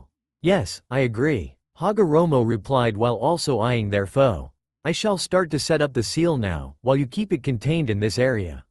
Remember, if even a single seal is sufficiently damaged, the seal will blow up with the combined power of everything I put into it as well as the natural energy that is in the area." He said seriously, if they screwed up here, everything would be over.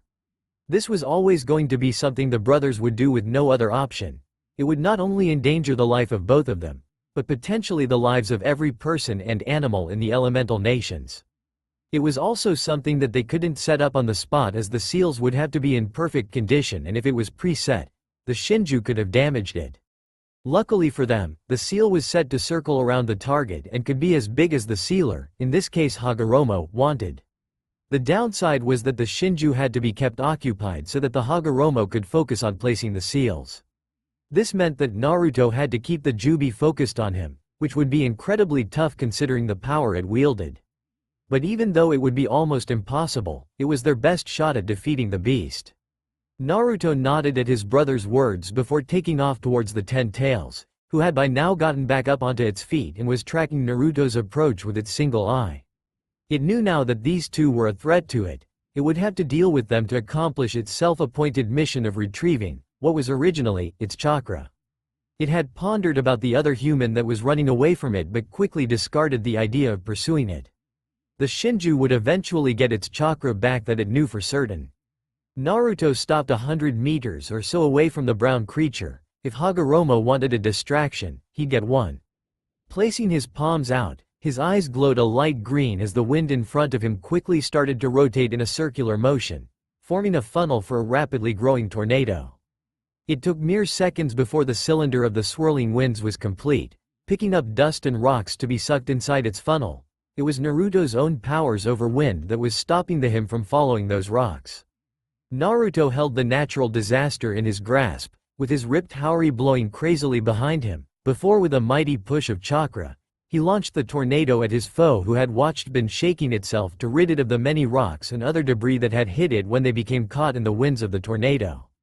Noticing the tornado, the Shinju intended to just weather the storm. After all, it usually created disasters like that when it roared, so it should be able to withstand the tornado.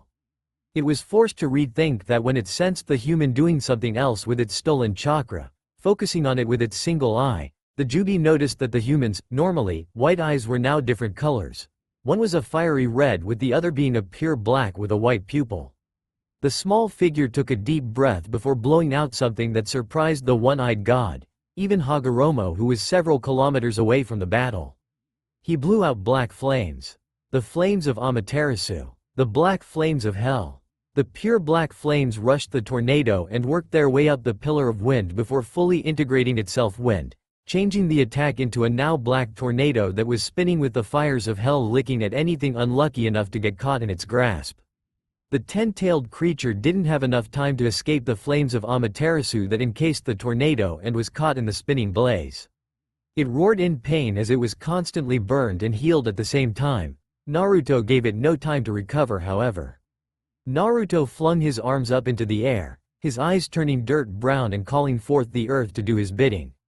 It rose in front of him like a tidal wave on a beach, soaring into the sky and surpassing the height of the Shinju, who was still being burned by the black tornado, but decided just to eject the burning pieces of its flesh, letting them drop to the ground before being consumed by the black flames. Naruto, however, paid that no mind and, like before, he flung his arms to the Jubi, causing his wave of earth to charge forward and crash into the behemoth, dispelling the black tornado that was already losing speed. The earth crashed into the beast, causing it to crumble under the weight and force of the rock. However, Naruto knew that his earth attack would not do anything to truly hurt the creature. It would simply heal after all. Acting with the opportunity, Naruto focused on the ground around the 10 tails, wanting to try and restrain the beast. He knew that restraining it for as long as possible would be the best option for both him and Hagoromo, as any small bit of flying debris could disrupt the ceiling or Hagoromo. Keeping it restrained for the longest possible time is the smartest thing to do in this situation. Focusing his will on his chosen element, Naruto's eyes turned a light pink, and the area around the Shinju erupted in pink crystals that trapped the Shinju in a pink pyramid of crystals. The 10-tailed creature struggled to move under the crystals, roaring its defiance, before suddenly it went slack. Naruto was immediately on guard. There was no way that it would give up, so that only meant that it was planning something or using an ability of some sort. Naruto inwardly prayed it wasn't the ability to fly, that would just make it harder to restrain. His prayers were answered when his trapped foe didn't take off from the ground, but instead started to spawn much smaller versions of itself that were able to slip through spaces in between the crystals. The clones varied in size and shape. Some had scythe-like arms while others had large axes. Some were traveling on 2 legs, others on 4 legs. There were even some that toured over Naruto, equaling the size of houses, and all of them were rapidly charging his position. He inwardly cursed, of all the things the damn beast he had to have, it had to be minions. Thankfully though, Hagoromo took care of that problem. Hagoromo! Naruto shouted behind him, using chakra to enhance his voice to shout the distance between them. Minions! Several kilometers away riding seals into the rocky earth, Hagoromo heard his brother's voice and turned to look in his direction and instantly noticed what the problem was. Hundreds and hundreds of what could only be described as miniature 10 tails without the 10 tails that came out of its hide. Hagoromo inwardly cursed, this would make his job that much harder, but at least they could bring in some help. Standing up and quickly dusting of some dirt from his haori, Hagoromo quickly focused his chakra into his hand before slamming it into the ground. Kachiyose, summoning, he yelled. A massive amount of smoke was then brought up obscuring Hagoromo and most of the area around him. When the smoke finally cleared, there was a massive amount of different animals, all of them larger than normal. Some were mythical, while the majority were simply animals that could be found anywhere. There were dragons, phoenixes, tigers, turtles, frogs, snakes, eagles, wolves, lions, bears and ravens. Even some that were aquatic in nature were there, such as krakens, octopuses and sharks, and those were only the ones as the forefront of the animal army. The ones that were standing on 2 legs were holding weapons, from massive katana to scythes and swords, while the ones on 4 legs or flying were wearing amura of different sorts. Most of them were different colors as well. There were creatures that were green when they were originally brown and ones that were blue when they were green. Hagoromo and Naruto had nicknamed the various creatures summons, as they could be summoned from anywhere, or at least as far as they knew. The summons were originally created when Hagoromo had channeled much of his chakra into different animals. This caused the animals to grow larger and smarter. It also changed them physically in some ways. It also gave them the ability to use some of the elements, though on a smaller scale, the ability to talk and, in some cases, walk on 2 legs. They were essentially given chakra. Though with the mythical animals, they didn't know if the Rinnegan created them or if they were summoned from somewhere, as they were mindless beasts when Chikushodo, Animal Path, summoned them. The mythical animals said that they didn't remember anything before they were summoned, and it is unknown to Hagoromo and Naruto if this is a side effect of the Rinnegan summoning a mythical creature or if they were created by the Samsara Eye. All of the newly called summons had agreed to aid the brothers in battle should the need arise. However, after that event, Naruto had noticed that Hagoromo had been oddly pensive about the event. It had cleared up several days later, but for some reason the mere thought of it brought a shiver down Naruto's spine. Hagoromo had thought of something that Naruto knew would come to bite him in the ass later, he was sure of it. As the smoke fully cleared, one of the summons, a large light brown toad, spoke to Hagoromo. He wields a large staff with multiple spikes on either end. Hagoromo-sama, the toad said respectively. All of the summons referred to Hagoromo, and a few of them to Naruto as well, with respect akin to someone of high status that saved their life multiple times. What do you wish of us? Gamamaru, I need all of you to defend my brother from the Jubi's spawn. He ordered. Now was not a time to be polite. Quickly, my brother must be able to focus on keeping the Jubi restrained while I continue the sealing. Once that is done, dispel yourselves. And watch the seals on the ground. If even one is disturbed, we will all fail. With that, Hagoromo got back to carving the seals into the ground, while the summons raced off to battle against the Jubi's horde, taking care to avoid the seals on the ground. As Naruto was about to let go of the Shinju so he could focus on its spawn that were rapidly rushing his position, he heard more footsteps coming from behind him. Looking over his shoulder, he breathed a sigh of relief. His brother had summoned their army to keep the horde occupied while he could focus on the 10-tailed beast currently trapped in a crystal prison. Speaking of which, that same beast, as if sensing its jailer's lack of focus, reared up and rammed itself against its pink prison with earth-shattering strength that cracked the bars of crystal that held it down. Naruto inwardly cursed his wandering mind and returned his attention to his prisoner. The Jubi, however, seemed to be taking advantage of that one moment of weakness to start slamming its multiple tails against the weakened bars, draining their strength further. Naruto, seeing this, decided to cut his losses and release his hold on the crystal prison and try again with another element. The Jubi flexed its legs and the crystal bars shattered like glass, and the one-eyed god roared in satisfaction that it was finally free of that infernal pink cage. That satisfaction was short-lived, however, when it felt another buildup of chakra. Quickly turning its single eye to look at the source, it was greeted. A bright flash of light struck it straight in the eye with enough power to take down a mountain. The beast released an animalistic yell that shook the earth and the sky alike. It was time to take this human seriously. It would destroy him now, regardless if it got back its chakra in the end. This human needed to die.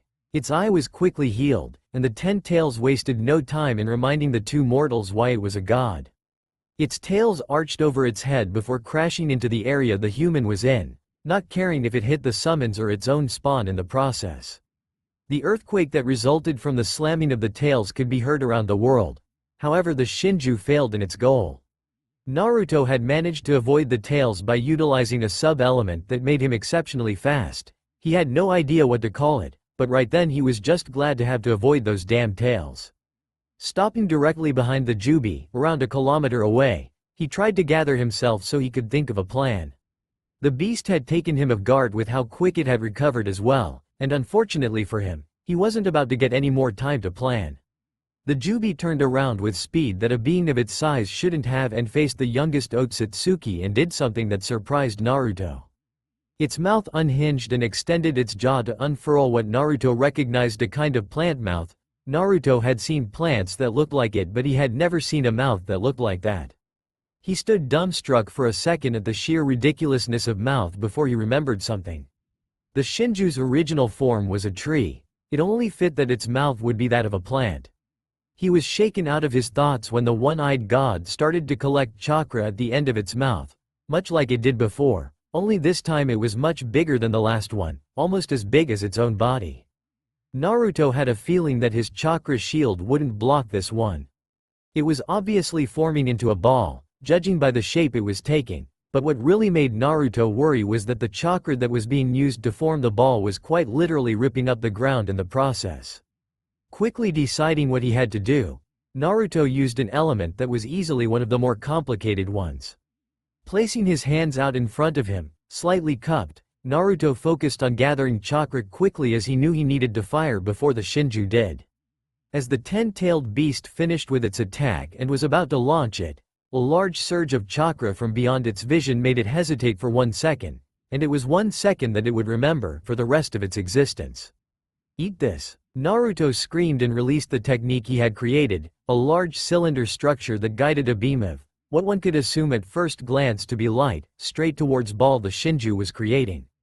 The result of the two attacks colliding would stay in the mind of Naruto, Hagoromo, the summons, the Shinju and the rest of the world, not that they would know what it was. The attacks collided, creating an explosion that would not be seen until millennia later. The Jubi, caught in the ground zero of the explosion, would take the worst of the damage. It would be quickly consumed by the blast, hidden from view, though its primal roars of pain would give those around the world an idea to what it was feeling. Naruto would only have a second to create a spherical shield made of chakra, reinforcing it with everything he had before the shockwave of the blast would knock him flying. The summons that were fighting the Jubi spawn while this was happening would quickly dispel themselves to escape death, while the Jubi spawn would get destroyed from the power of the blast. Hagoromo got knocked back a few feet from the force of the explosion, his distance from the explosion reducing the force of the shockwave, before he got back up again and quickly went back to finishing the ceiling circle. It would do no good to be distracted now, especially when he was so close to finishing the ceiling circle. He was sure his brother survived. His primary concern was if any of the previous seals were damaged by the explosion, but there was no time to go back and check. He could only hope for the best. When Naruto first opened his eyes, all he saw was a bright light quickly blinking. He was relieved that the brightness started to recede before completely disappearing, and he was greeted by the clouded sky. He slowly sat up just in case anything was broken, though unlikely considering he unconsciously healed. Though it was better to be safe than sorry, he idly noted that he was at the end of a trench he must have made with his own body. Quickly hopping out and looking around, he tried to find out where he was and how long he was out. He quickly realized that he hadn't gone far and could easily make out the bulky body of the Jubi that was lumbering away from him, most likely thinking he was dead.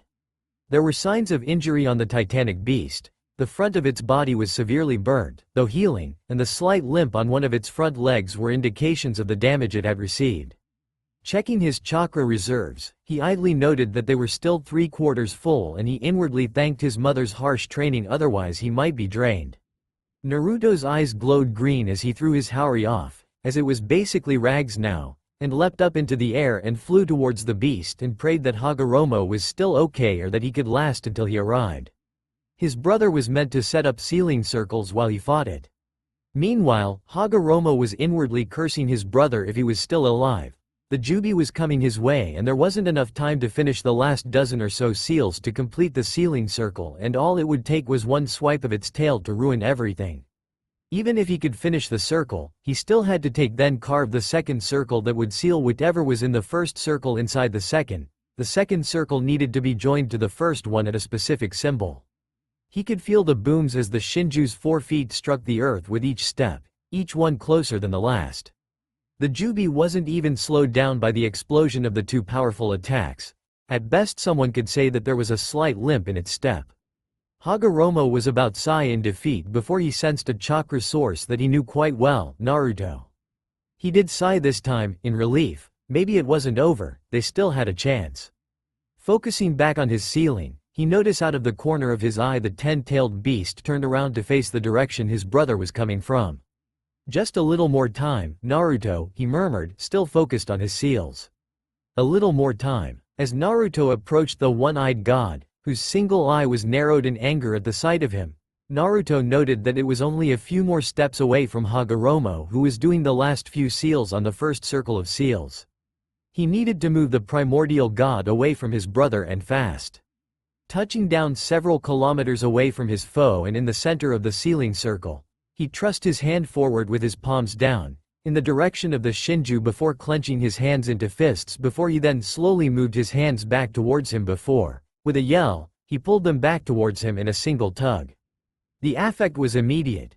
The ground beneath the Jubi was pulled towards the white-eyed Otsutsuki with the Jubi still on top, effectively dragging the beast towards the center of the sealing circle. The beast wobbled on the moving platform of earth but managed to retain its balance, causing it to take its eyes of Naruto, something that Naruto exploited. He quickly stopped the platform moving, causing the Jubi to be propelled off the slate of rock and land on the ground with a boom. Moving quickly, knowing that he only needed to stall his foe for a few more minutes at the most until Hagoromo was finished with the sealing array. Naruto took a deep breath before blowing out a pressurized stream of lava out of his mouth and into the Shinju. The beast roared in pain as Naruto started to aim the stream at the uncovered parts of the Jubi, and the lava quickly started to harden, being exposed to the cool air. Naruto stopped the stream of lava, choosing to try to stall it for as long as possible, and quickly, with his eyes turning blue, summoned a large lake worth of water before relinquishing his hold over the element, landing on the lava, causing it to cool rapidly and harden into rock. The Jubi roared, shaking the ground and causing the sky to darken, but thankfully not causing a massive disaster.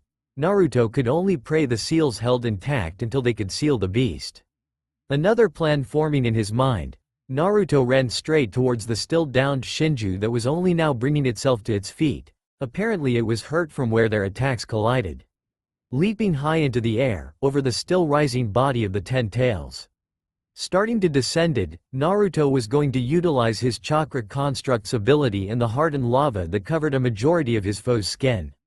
Forming a large semi-transparent mallet in his right hand, Naruto manipulated the wind to help him speed up his descent, and as he neared the Shinju's shell, he raised his arm behind him and roared out a battle cry. Kami's hammer, he cried as he brought the hammer down, subconsciously reinforcing it, while channeling chakra to his legs to help them survive the fall. The chakra hammer impacted against the hardened lava, just like Naruto planned, crushing the rock to dust while transferring the force onto the Jubi, which was enough to force it back to the ground with a tremor, leaving the beast momentarily stunned. Naruto landed around 100 meters away from the beast, the shockwave from the hammer hitting the hardened lava forcing him back. Deciding to take advantage of the situation, Naruto decided to do something that was still in its experimental stages and would most likely get him yelled at later. He still couldn't believe that Hagoromo thought he gave up on the idea he could use explosives like an element. While he may be more mature, he did like explosions. So of course he would continue on his work in secret. The Shinju was about to feel the fruits of his labor. Stamping his foot on the ground, Naruto caused the earth beneath the Shinju to shift, revealing raw clay to be beneath it, circling the beast, as well as a small, thin trail of clay that ran towards him. It was quite strange that of all the substances that his explosion chakra could be channeled into, the best with was clay. Forcing those thoughts out of his head, Naruto charged his chakra through the thin strip of clay towards the large circle of it that the Jubi was laying on, He continued to do that until he felt he had charged it enough before stopping and smirking, idly making the small trail of clay disappear, sending it to bunch of next the larger circle of clay. Naruto's explosive chakra was not the same as other elemental chakra. While it could be used with just his hands, it worked best when it had a medium, in this case, clay. In order for the medium to explode, it required to be charged with explosive chakra. He then keeps charging the medium until he feels that it's full of explosive chakra. Once that happened, Naruto lets loose a flare of chakra that travels towards the charged piece that then makes the medium go from full to overflowing, which then causes it to explode. The explosion that follows depends on the size of the medium as well as type of medium, the type being what he channels the explosive chakra into, clay being the best he knew of so far and brick or rock being the worst so far. Naruto smirked as he saw the 10 tails about to finally regain its footing. Not for long, he thought viciously. He really liked blowing stuff up. He leapt back, choosing to put some distance between himself and the imminent explosion, before he sent out a pulse of chakra. At first there was nothing, and Naruto thought that he might have done something wrong. That thought was quickly cut off by the explosion that engulfed the Jubi and the area around it, though thankfully not endangering the ceiling circle. Ordinarily something like that would have blown a hole almost 30 kilometers wide, however, thanks to the fact that it was partially underground, hindering how far wide it could go, and the Shinju on top of it, also limited the blast radius. Deciding that he should now see how his brother was doing, he decided to move over to where he saw Hagoromo. With chakra-enhanced legs, he leapt over to the edge of the ceiling circle where Hagoromo was halfway through with the second circle. The second one didn't need to be as big as the first one, it only needed to fit the subject that the object in the first circle would be sealed into. Naruto quickly moved next to Hagoromo, who was carving seals into the ground at a rate that his hands were blurring. Naruto was about to comment before a roar from the Shinju caused him to turn around. He then paused. The 10-tailed beast was running towards them, not incredible fast because of its bulk hindering its ability to sprint, but fast enough to cover kilometers a second. Its feet hit the ground caused tremors in the earth, but not enough for an earthquake. There were obvious signs of damage to its body from the explosion, burnt pieces of skin and such, but it was still moving fast for something that was meant to be injured. The look of angry it was giving Naruto was visible. Even from that distance, it was obvious that the Shinju was pissed, wasn't going to play around anymore. It was out for blood, and it wanted to do it personally. Hurry up, Hagoromo, Naruto warned his brother. Why couldn't his brother write faster? It's charging us and I doubt that I have anything that could stop this at its current speed. 1 minute, his brother replied. The orange-haired man wasn't going to waste time with a long response.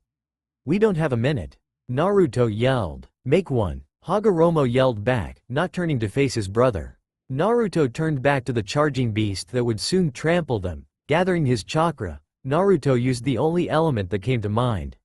The trembled slightly as Naruto expended a massive amount of chakra before he thrusted his arms forward with a primal yell.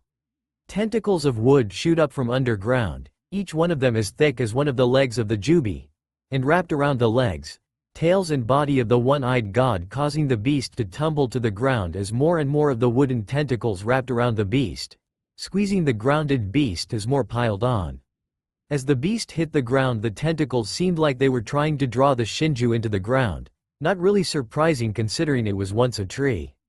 Naruto started to sweat as he tried the beast down as tight as possible, tails included.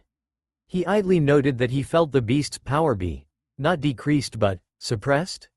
Right now Naruto couldn't really care what it was doing to the Jubi's power, only that it was restraining its body. Still, even now that it was practically kissing the ground, it still was struggling like an wild animal caught in a net. Hagoromo, Naruto yelled. What was taking him so long?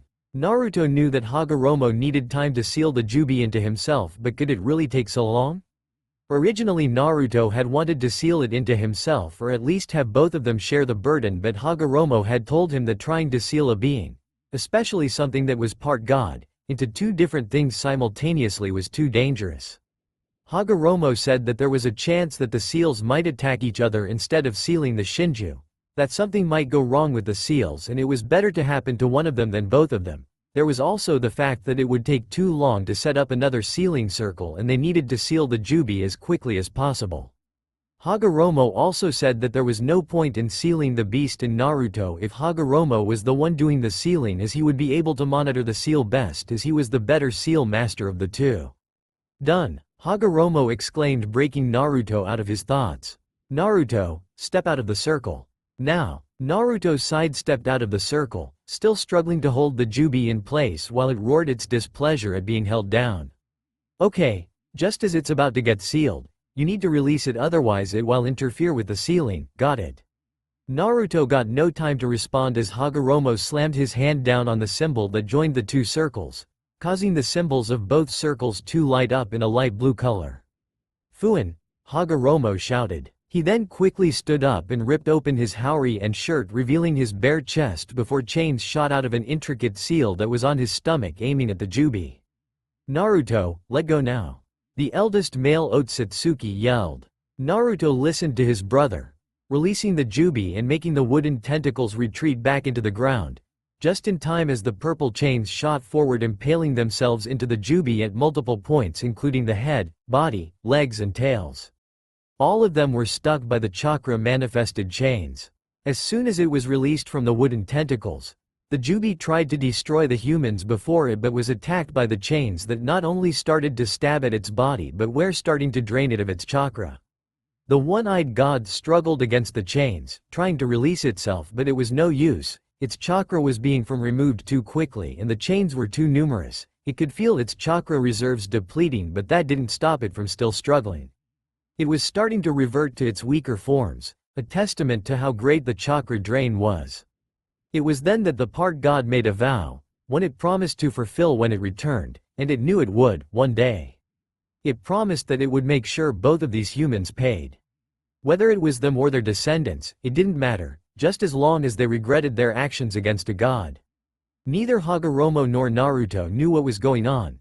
The Shinju appeared to be changing forms as Hagoromo sucked the chakra out of it. It changed twice until it was some kind of creature with 10 tails, a pointy bulb on its back with no back legs, razor-sharp teeth and a single eye. The exact same as the creature that used to be in its place. This creature was still struggling against the chains. It struggled for a bit more before it stopped and looked directly at Hagoromo and Naruto, its single eye glaring at them with so much hate, so much rage that it would last beyond the Shinigami itself. It let loose one last earth-shattering roar that literally made the area tremble, before that last of its chakra was drained into Hagoromo, who with a yell of pain collapsed into unconscious. If Hagoromo had stayed awake a little bit longer, he would have seen his brother stumble a bit from the trembling of the earth and place a foot into the circle he was already occupying just as the last of the beast chakra was being removed from the 10 tails. It was unfortunate that Hagoromo wasn't conscious, because he would have seen a large chunk of the Jubi's chakra break off from the rest of it and get absorbed into Naruto as his foot placed itself in the circle. Naruto, however, did see that happen, and his face palled when it sunk in just what just happened. He suddenly felt a shooting pain that came from the leg in the circle that soon traveled up his leg and around his body. The pain was so intense that he soon started to see black spots flicker across his vision, and he quickly felt himself losing consciousness. As the black edges slowly crept into vision, Naruto had one final thought. Oh shit. When Hagoromo regained consciousness, he instantly let out a low groan of pain. It felt like his whole body was expanding and contracting at the same time, like he was being pulled inside out. He tried to sit up, but a firm hand on his chest gently pressed him back down. He opened his eyes slightly, but his vision was so blurred that it didn't help at all. He felt a cool sensation spread from the hand on his chest to the rest of his body and start circulating. As it did, the pain slowly started to fade. Relax, Hagoromo, a familiar voice said. The pain will eventually go away, but any movement will make it persist. What you're currently feeling is the rapid expansion of your chakra system. Any exertion could damage it. I'm trying to fix what I can. Hagoromo did so, closing his eyes and relaxing his entire body. Naruto? Hagoromo weakly groaned. Is that you? No, the same voice replied sarcastically. It's me, the mighty Shinju. Bow before me, puny mortal. Hagoromo gave a weak chuckle in reply. That was his brother. Only he could joke about being a primordial deity that they had just fought in a battle to the death. Hagoromo's mind stopped as he remembered. The Shinju. The ceiling. His eyes snapped open completely as he sat up, turning to his brother, who had to lean out of the way to avoid clashing heads. Hagoromo felt his Haori beside him. His brother must have taken it off to heal him. Naruto, the Shinju, what happened? Hagoromo exclaimed. He would have asked more questions, but Naruto already had his hands on Hagoromo's shoulders and intervened before his brother could fire off more questions. Don't worry, Hagoromo. Naruto had to almost shout at his brother to get him to stop babbling out questions. The sealing worked, the Shinju is sealed. Here Naruto paused. However, there were side effects from the sealing. Tell me, was the immediate response from Hagoromo. He needed to know what was wrong and if it was serious. Hagoromo took a moment to take his brother in, his Haori missing, vambraces visible, multiple cut marks and tears in his shirt, though there were no cuts or bruises on his skin thanks to his healing. Hagoromo put his Haori back on, feeling a bit of a chill without it. Seeing Hagoromo's face, Naruto was quick to allay his fears. Nothing serious, Hagoromo, don't worry. It's just small physical changes as far as I can tell, he said sheepishly. Naruto, what are the side effects? Hagoromo grounded out. He didn't like that his brother tried to skirt around telling him the changes. Naruto, seeing that he was going to have to tell Hagoromo about the changes, sighed. Your skin has turned gray, permanently as far as I know, he said honestly. You also have a marking on your forehead, also permanent as far as I can tell. It's in the shape of a red Rinnegan. Naruto saw no reason to beat around the bush if his brother wanted to know what the changes were. Naruto felt that it would do more harm than good to not tell him. Hagoromo didn't say anything for a while, choosing to think over the information. Naruto chose this time to look around their makeshift home. It wasn't anything besides a box of earth that Naruto hastily constructed when he came to after passing out. With a mere thought, Naruto made it retreat back into the ground. It was only meant to last the two of them till Hagoromo woke up. Then they would travel back to their mother, who Naruto was sure was already on her way here as soon as she felt the 10 tails chakra disappear. From there, they would discuss what to do, whether it was training, moving or simply going their separate ways. Both Hagoromo and himself were now roughly 25.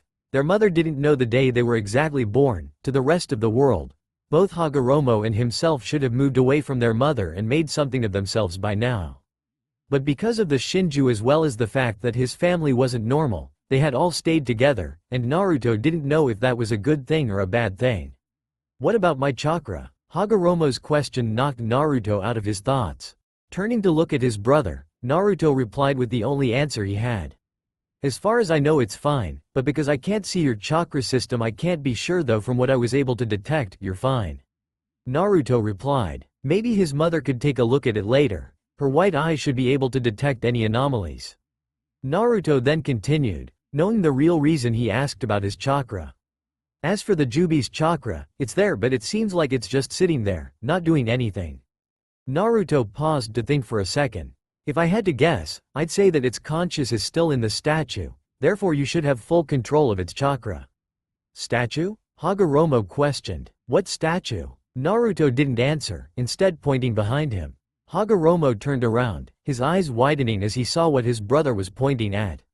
Without the wall from the makeshift hut to block his view, Hagoromo could now see outside and observe the results from the battle that had taken place.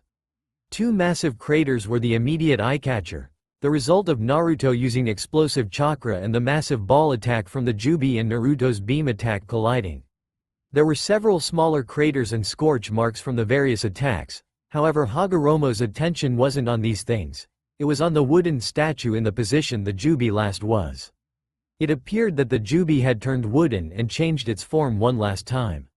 It had lost all of its tails and its bulb, instead gaining wooden spines, which were cut off near the top, all over its back. It gained a neck and a head back after it lost it in its last form. There was a kind of bind around its eye where there was another eye on top of binding, exactly where the original eye would have been. Along with all that, the body looked mostly human with its 2 arms and legs. Its arms pointed upwards cupping something while its legs were crossed. Both of them simply stared at the statue for several minutes, both choosing to gaze at what was once their enemy that was now nothing but a large statue. So Naruto was startled when his brother asked him a question. Naruto, his brother asked suddenly. If I knew there was a way to make this world better than it was now, and I decided to pursue that decision, would you support my decision? Naruto looked curious, but on the inside he was narrowing his eyes at his brother. What was he getting at? That depends, Hagoromo, Naruto said slowly. Would I like the way you found? He was getting slightly nervous. What was his brother getting at? Naruto had a bad feeling settling in his gut. Hagoromo sighed. You gave your answer, Naruto. What happened next was a blur to Naruto. 1 minute Hagoromo was by his side, the next he was behind him, and using 4 strong arms of the Asura path to pin his arms to his sides. Hagoromo, Naruto yelled, surprised at his brother's actions. What are you doing? Helping the world, was the reply. Naruto now started to struggle against the 4 arms holding him down, though not hard enough to harm his brother. Naruto stiffened when he felt his brother draining his chakra through the skin contact. Hagoromo, what in Kami's name are you doing? Naruto was now practically screaming at his brother. His struggling was now becoming more and more frantic. Hagoromo realized that he needed to do it now, otherwise his brother would break free. The only reason he hadn't yet was because he didn't know what he was doing. If he did, he would have broken free immediately. Using chakra to create peace, he said calmly. With that, Hagoromo raised 2 arms that weren't holding onto Naruto, his original arms, so that they were on either side of Naruto, extending forward. Arms that were alight with red and blue fire. The sinking feeling in Naruto's gut intensified. Banbutsu Sozo, creation of all things. Hagoromo cried. The colored flames leapt at each other, turning into a purple flame. The flame then started to spin around, condensing itself into a ball. Naruto felt the chakra in the air rising. Hagoromo was doing something that was affecting the world on a massive scale. The level of chakra kept rising, so much so that Naruto was surprised he couldn't see it. The chakra kept rising and rising and rising, and it was gone. Just like that, all the chakra in the air was gone, vanished. Naruto felt Hagoromo's extra arms around him disappear. Almost immediately Naruto spun around and gripped his brother by the collar of his haori, staring his brother in the eye. What did you do? Naruto grounded out through his teeth. Naruto wasn't just mad at his brother, he was pissed. His brother had just involved him in something potentially dangerous, and something that he knew he wouldn't have agreed to if his actions were to be judged. Hagoromo was sweating slightly. Whatever he had done had taken a lot out of him, but right now, Naruto wasn't in the mood to show his elder sibling any concern. What his brother had done was completely out of line. Using his chakra for something was bad enough. But to then use it for something he knew he would voluntarily do is worse, and that would increase or decrease how badly Naruto would beat the shit out of him afterwards. Hagoromo looked like he was about to answer, before another voice cut him off. Yes, Hagoromo, a familiar voice said with a neutral tone, but both men could detect the anger in the voice. What did you do? Kagaya Otsutsuki hadn't looked like she had aged a day, looking almost exactly like she had several years ago. She was standing in a kimono a few meters from both of her children. And pray to Kami that it's good enough for you to escape my wrath. Both males could detect that it was a promise, not a threat. Kagaya valued one's chakra akin to a woman's virginity. To steal it is one of the greatest crimes one can perform in her eyes. This was the reason she was pissed. She had sensed Naruto's chakra in that technique that Hagoromo had performed and could tell that Hagoromo had pissed Naruto off within the last minute. That only left one conclusion. Naruto let go of his brother's haori and took several steps back to let him explain. Hagoromo breathed for several seconds, regaining his breath from being held up by his brother, before he looked up at both of them with a neutral face. I took a step towards peace, he said. There was neither joy nor no happiness in his voice. What was this step, Hagoromo? It wasn't a request or plea, it was a demand from his mother. It had better explain why I can feel multiple chakra signatures on the mainland. This got Naruto's attention. Multiple chakra signatures? The only other beings that had chakra besides the 3 of them were the Shinju, which was currently sealed inside Hagoromo, and the summons. The Shinju was sealed inside Hagoromo, so it couldn't be that, and Hagoromo wouldn't take his chakra to summon any of the summons. He didn't even use the right technique. Then suddenly it hit him like a chakra-infused punch. You gave regular people the ability to use chakra. It wasn't said loudly, but his mother and brother heard it, especially his mother. What? She growled. Hagoromo, you had better tell me that he's lying.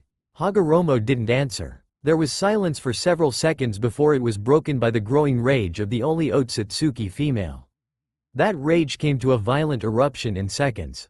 You did what? You gave those people, she grounded out the word people with venom, the privilege to use chakra. The same people who have the ability to turn almost anything into a weapon.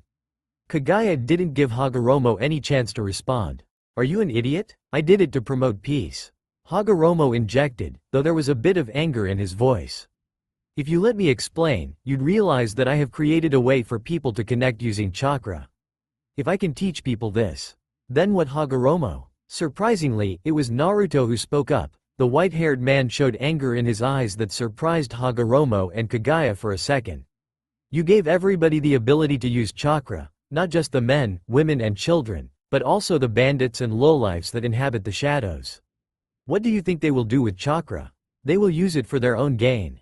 Naruto took a deep breath to calm down before continuing. You say that you will teach people to connect using chakra, but what about those people that you can't teach or those that experiment with chakra? You gave them chakra with the same potential as mine and yours. What if someone gains the Rinnegan? What if everyone else gains the same power as us? Naruto said with anger still lacing his tone. No one will ever gain as much chakra as us, that I know for sure.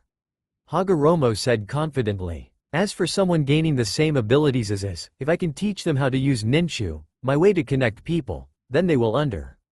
No, Kagaya yelled, interrupting Hagoromo. You don't get it. With enough time people will turn chakra into a weapon. Your ninchu will be perverted into something that will bring forth a long line of violence. It will all be because of your belief that peace can be obtained if you gave people the ability to use chakra. One day, they will turn chakra into a weapon for violence. For war. This is why peace will never be achievable without force.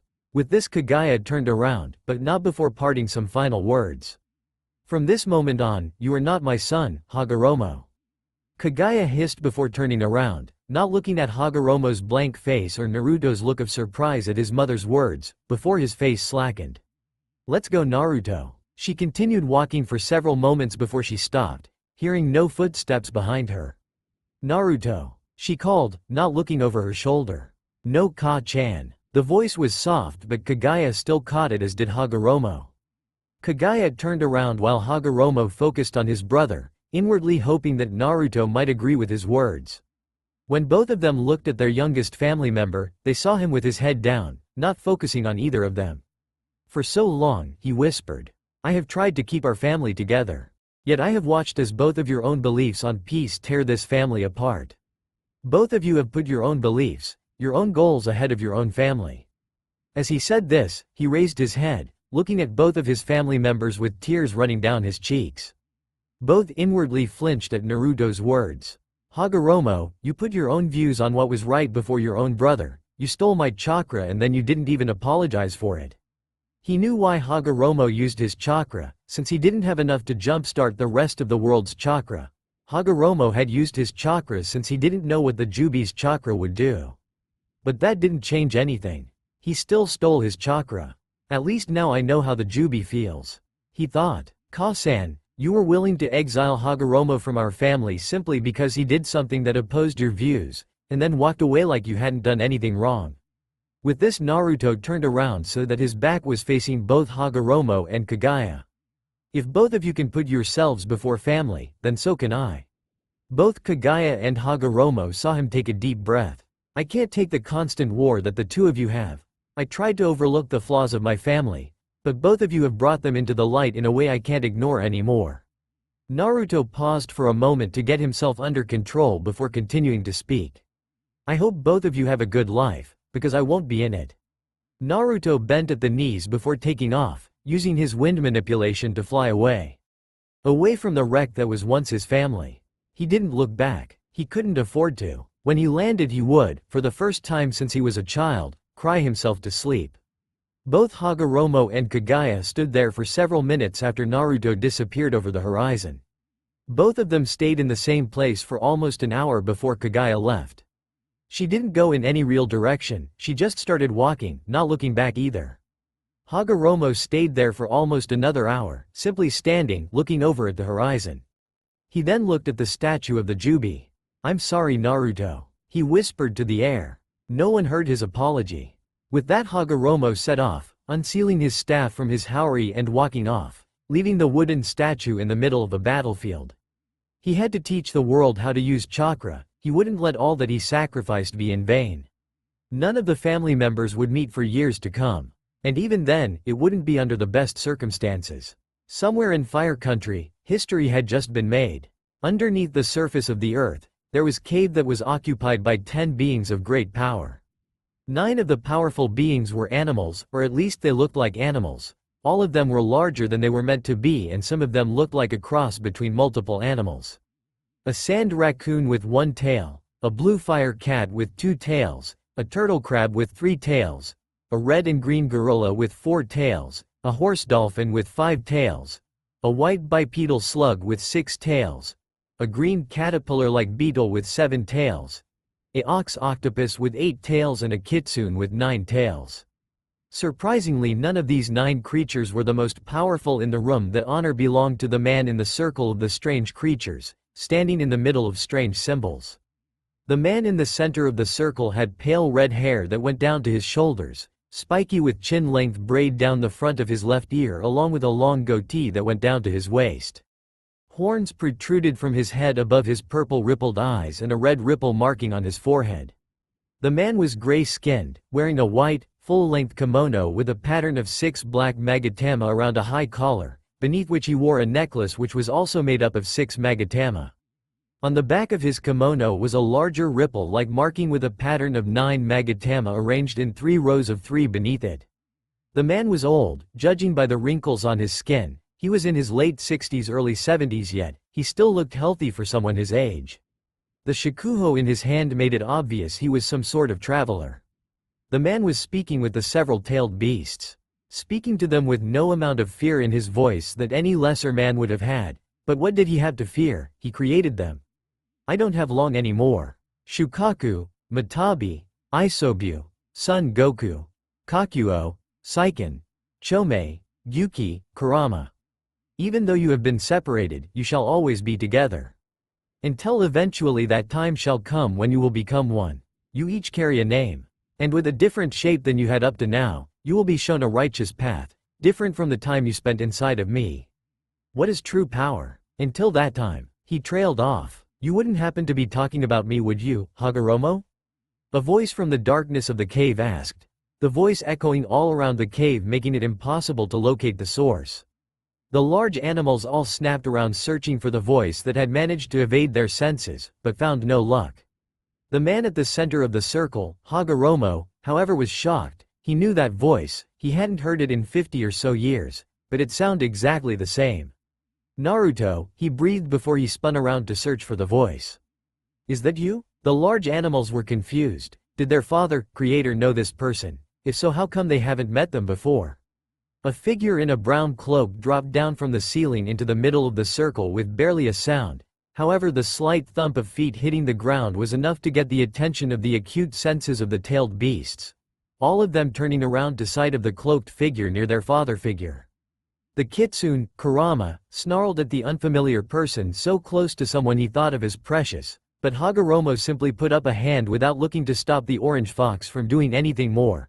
The Rinnegan wielder was staring at the cloaked intruder standing almost an arm's length away from him. Naruto, Hagoromo said softly. Is that you? He repeated. Yes, brother, the cloak figure replied, surprising the tailed beasts at his relation to their creator.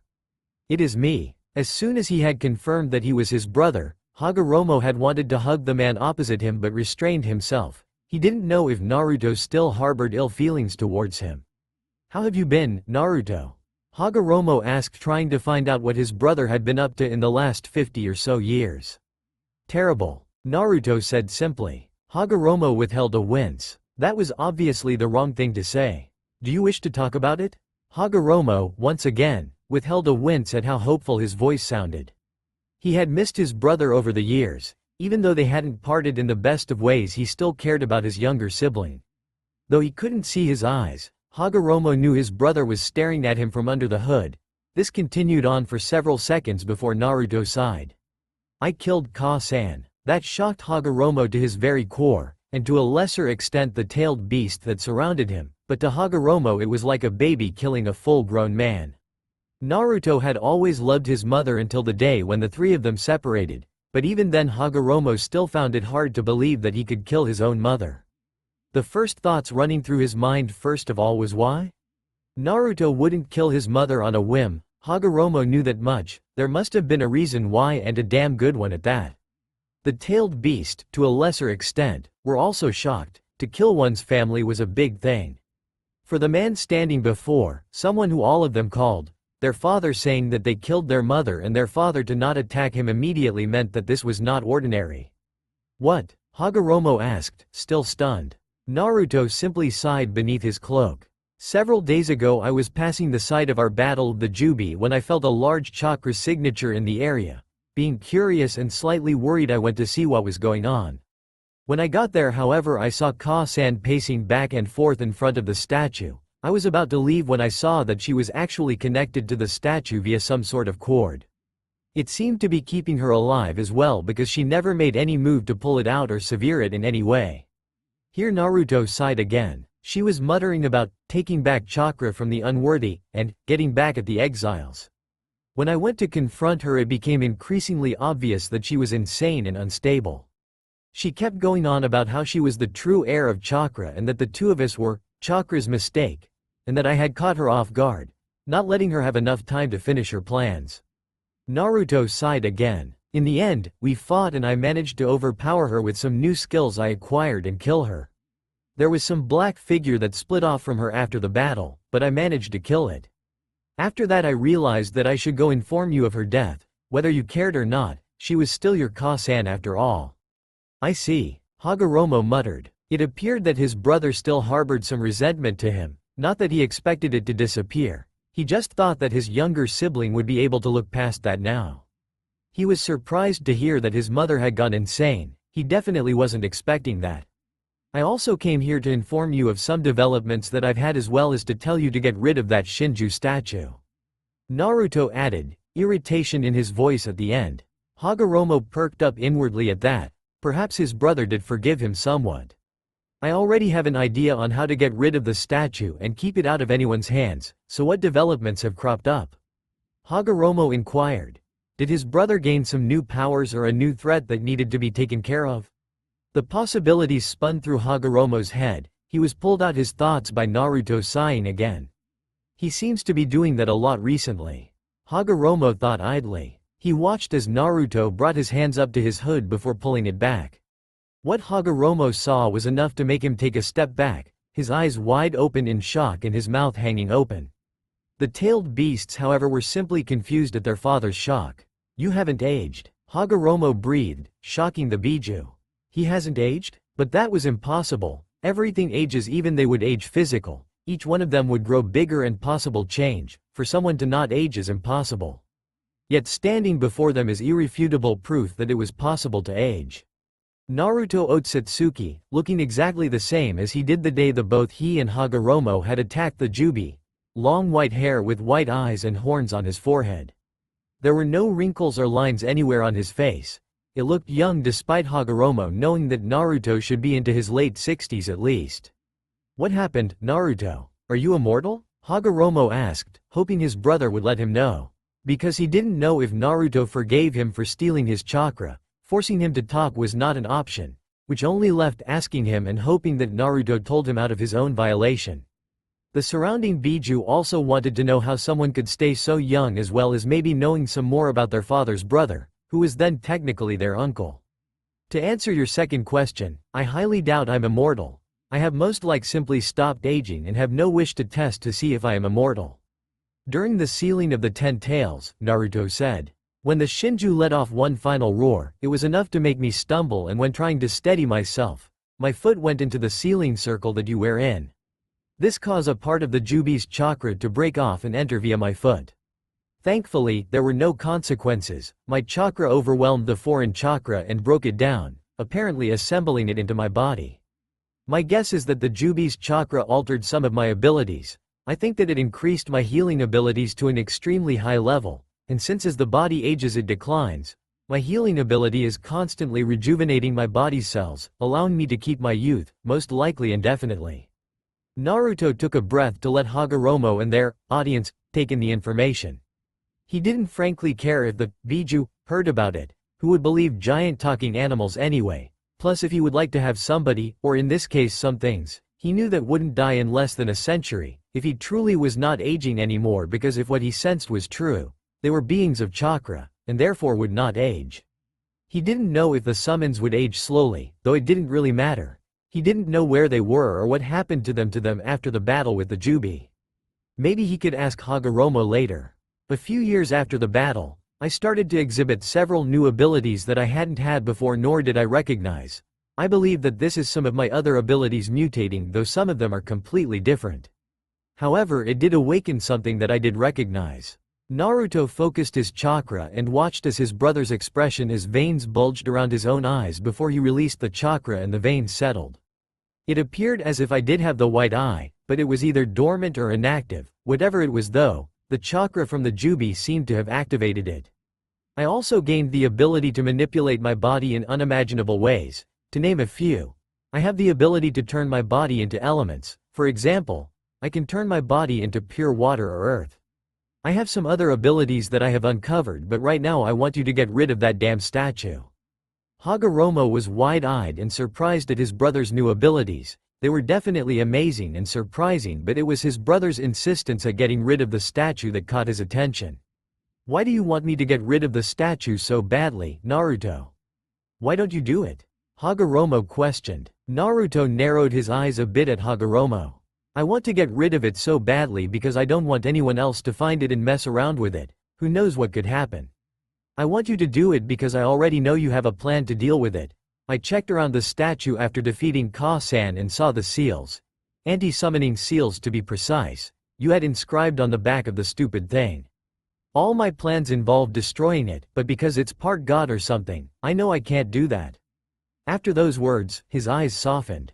I also know you're going to die, Hagoromo. You can't hide it from the white eye.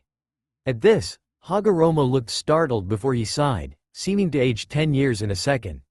The tail beasts were shocked that they heard that their pseudo-father was going to die.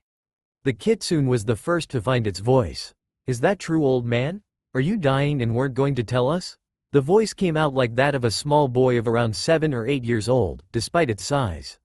This made Naruto raise an eyebrow, not only the fox's voice but at its choice of words.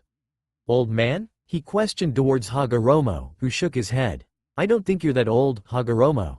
Why, take away some of the wrinkles and you only look 90.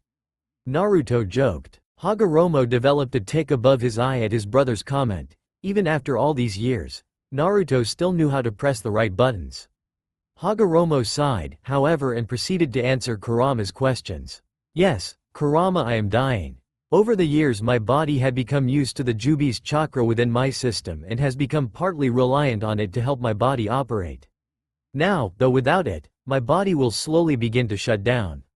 Hagoromo finished. If you seal one of us in, will that help? Was Kurama's response. Hagoromo gave a humorless chuckle. I am sorry, Kurama, but that won't help.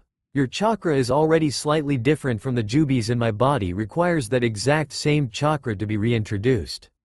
Even then though, I am old, it is my time to move on, and I would most likely pass in a few years anyway. The sage said sympathetically. This is why I want you to get rid of the statue, Naruto injected, wanting to get back on topic. Because if you die, I will have to hide it somewhere in the elemental nations or destroy it, and both of those options have too many variables that end badly. I know you have a plan and I'm sure it's a better one than mine. Naruto said. Hagoromo sighed at his brother's impatience. Very well, Naruto. Both of my sons, Indra and Asura, are currently out with their wives, so I can go without seeing them for a couple of days. So if you want to go, then let's go. Hagoromo finished, wishing that maybe he could spend so time to catch up with his brother, but was now realizing that Naruto still held a grudge, albeit a small one. Hagoromo then turned towards the Biju present and addressed them. You may stay here if you wish, or you may leave. Just know that I will be back by nightfall. With that, Hagoromo started towards the entrance only to be stopped by a hand on his shoulder. I have a faster way to travel. Naruto said as he initiated the first physical contact between the two of them in decades. Hagoromo was startled by the sudden contact but kept his cool and didn't show how happy he was at the simple gesture. Keeping his hand on Hagoromo's shoulder, Naruto's eyes turned a dark, almost black, purple. Instantly the shadows of the room started to move, startling the tailed beasts witnessing the event. The shadows slithered across the floor until they joined with Naruto, and began to cover his entire body before moving on to Hagoromo. As soon as the shadows had completely covered both bodies, they began to melt through the floor. Within minutes they were both gone, leaving several Biju wondering just who their pseudo-uncle was. In the center of a large wasteland with numerous craters and scorch marks from battles past, there is a giant wooden statue, taller than any tree. The statue, to anyone who had seen it, looked vaguely humanoid with arms and legs as well as a head that resembled a human's. That was where the similarities ended. Besides the fact that the wooden figure was taller than mountains, it also had numerous spikes spread out along its back and 9 closed eyes along a band over its head. The statue was sitting in the lotus position with its hands cupped and pointing upwards. Behind the statue, its shadow started to twist and move, coming alive. Out of the statue's shadow came Naruto and Hagoromo, with Hagoromo leaning on the former for support. "I am never doing that again," he moaned. It felt like he just got run over by a runaway cart. His stomach was constantly churning. "How did you do that anyway? We'll be doing that again if you want to get back, and remember all shadows are connected, old man," Naruto said cheekily. Hagoromo glared at his brother before turning to the surrounding area. There were several large craters that he didn't remember being there before. "This is aftermath of fighting Ka-san," Naruto said seriously, reading his mind. "What happened to her body and that person you said split off her?" Hagoromo asked, not looking away from the barren landscape. "Incinerated," Naruto said simply before continuing. "I burned both of them with fire. Mother's after I defeated her, and the figure that split off from her when he thought he could escape from my senses." Naruto answered, his voice devoid of emotion. It was obvious that Naruto was not comfortable talking about how he killed his mother, so Hagoromo decided to move on to why they were here. Was going to, and still am, going to seal the statue in a ball of earth using the Chibaku Tensai, planetary devastation, technique. Once sealed, I will raise it out of the planet's atmosphere and leave it suspended in space." Hagoromo told Naruto his idea, with Naruto contemplating the effectiveness of the idea. After several seconds, Naruto turned to his brother and nodded his agreement for the idea, before asking a question. "What do you need?" he queried. "Nothing," Hagoromo replied. "Enough space from the statue." "How far?" Naruto questioned again. "Follow me," Hagoromo said before he gathered his chakra and slammed his hand on the ground while speaking a single word. "Kachiyose," summoning. With a puff of smoke, a large black crow appeared with red eyes and a gold beak. The crow looked down on the two humans before bowing its head in submission before raising its head to look at the two before it. "Hagoromo-sama, what is it you wish of me?" the crow asked respectfully while eyeing Naruto. The crow was male, judging by the sound of its voice, talking in a smooth tone. "It is good to see you once more, Naruto-sama. You must visit us sometime." Naruto chuckled at the crow's greeting. "Of course, Hiroshi, we will catch up." Naruto chuckled before taking on a mock irritated voice. "But what did I tell you about calling me Naruto-sama?" "To not call you Naruto-sama," the Hiroshi replied. "So why did you call me that?" Naruto asked. "Because it annoys you," the crow said as if it was the most obvious thing in the world. Naruto had to resist the urge to face vault at the response. Perhaps this is what it felt like to be Hagoromo around him. Hagoromo meanwhile had to work to withhold a smirk. He learned long ago that the summons wouldn't stop addressing him with the sama suffix, so he had learned to live with it. His brother hadn't. "Hiroshi," Hagoromo's voice brought Naruto out of his thoughts. "I need you to give me a lift to the strip of land that connects the land of fire to this continent." Hagoromo asked. The crow turned towards Hagoromo and bowed its head before speaking. "As you wish, Hagoromo-sama." The large crow lowered itself to the ground. "Climb on." As soon as Hagoromo had jumped on and gotten a good enough grip, the crow had taken off towards its destination with great speed. Naruto quickly caught up, using wind manipulation to fly after the crow.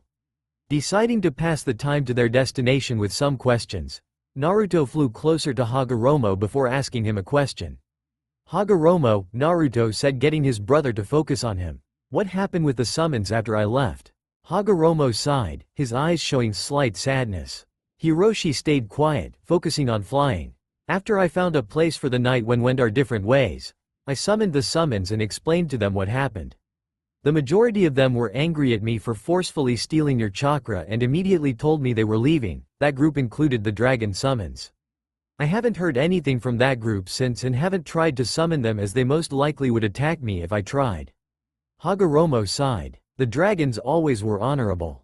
They thought what I did was one of the lowest things I could have done to achieve my goals. The rest of the summons were angry at me but stayed.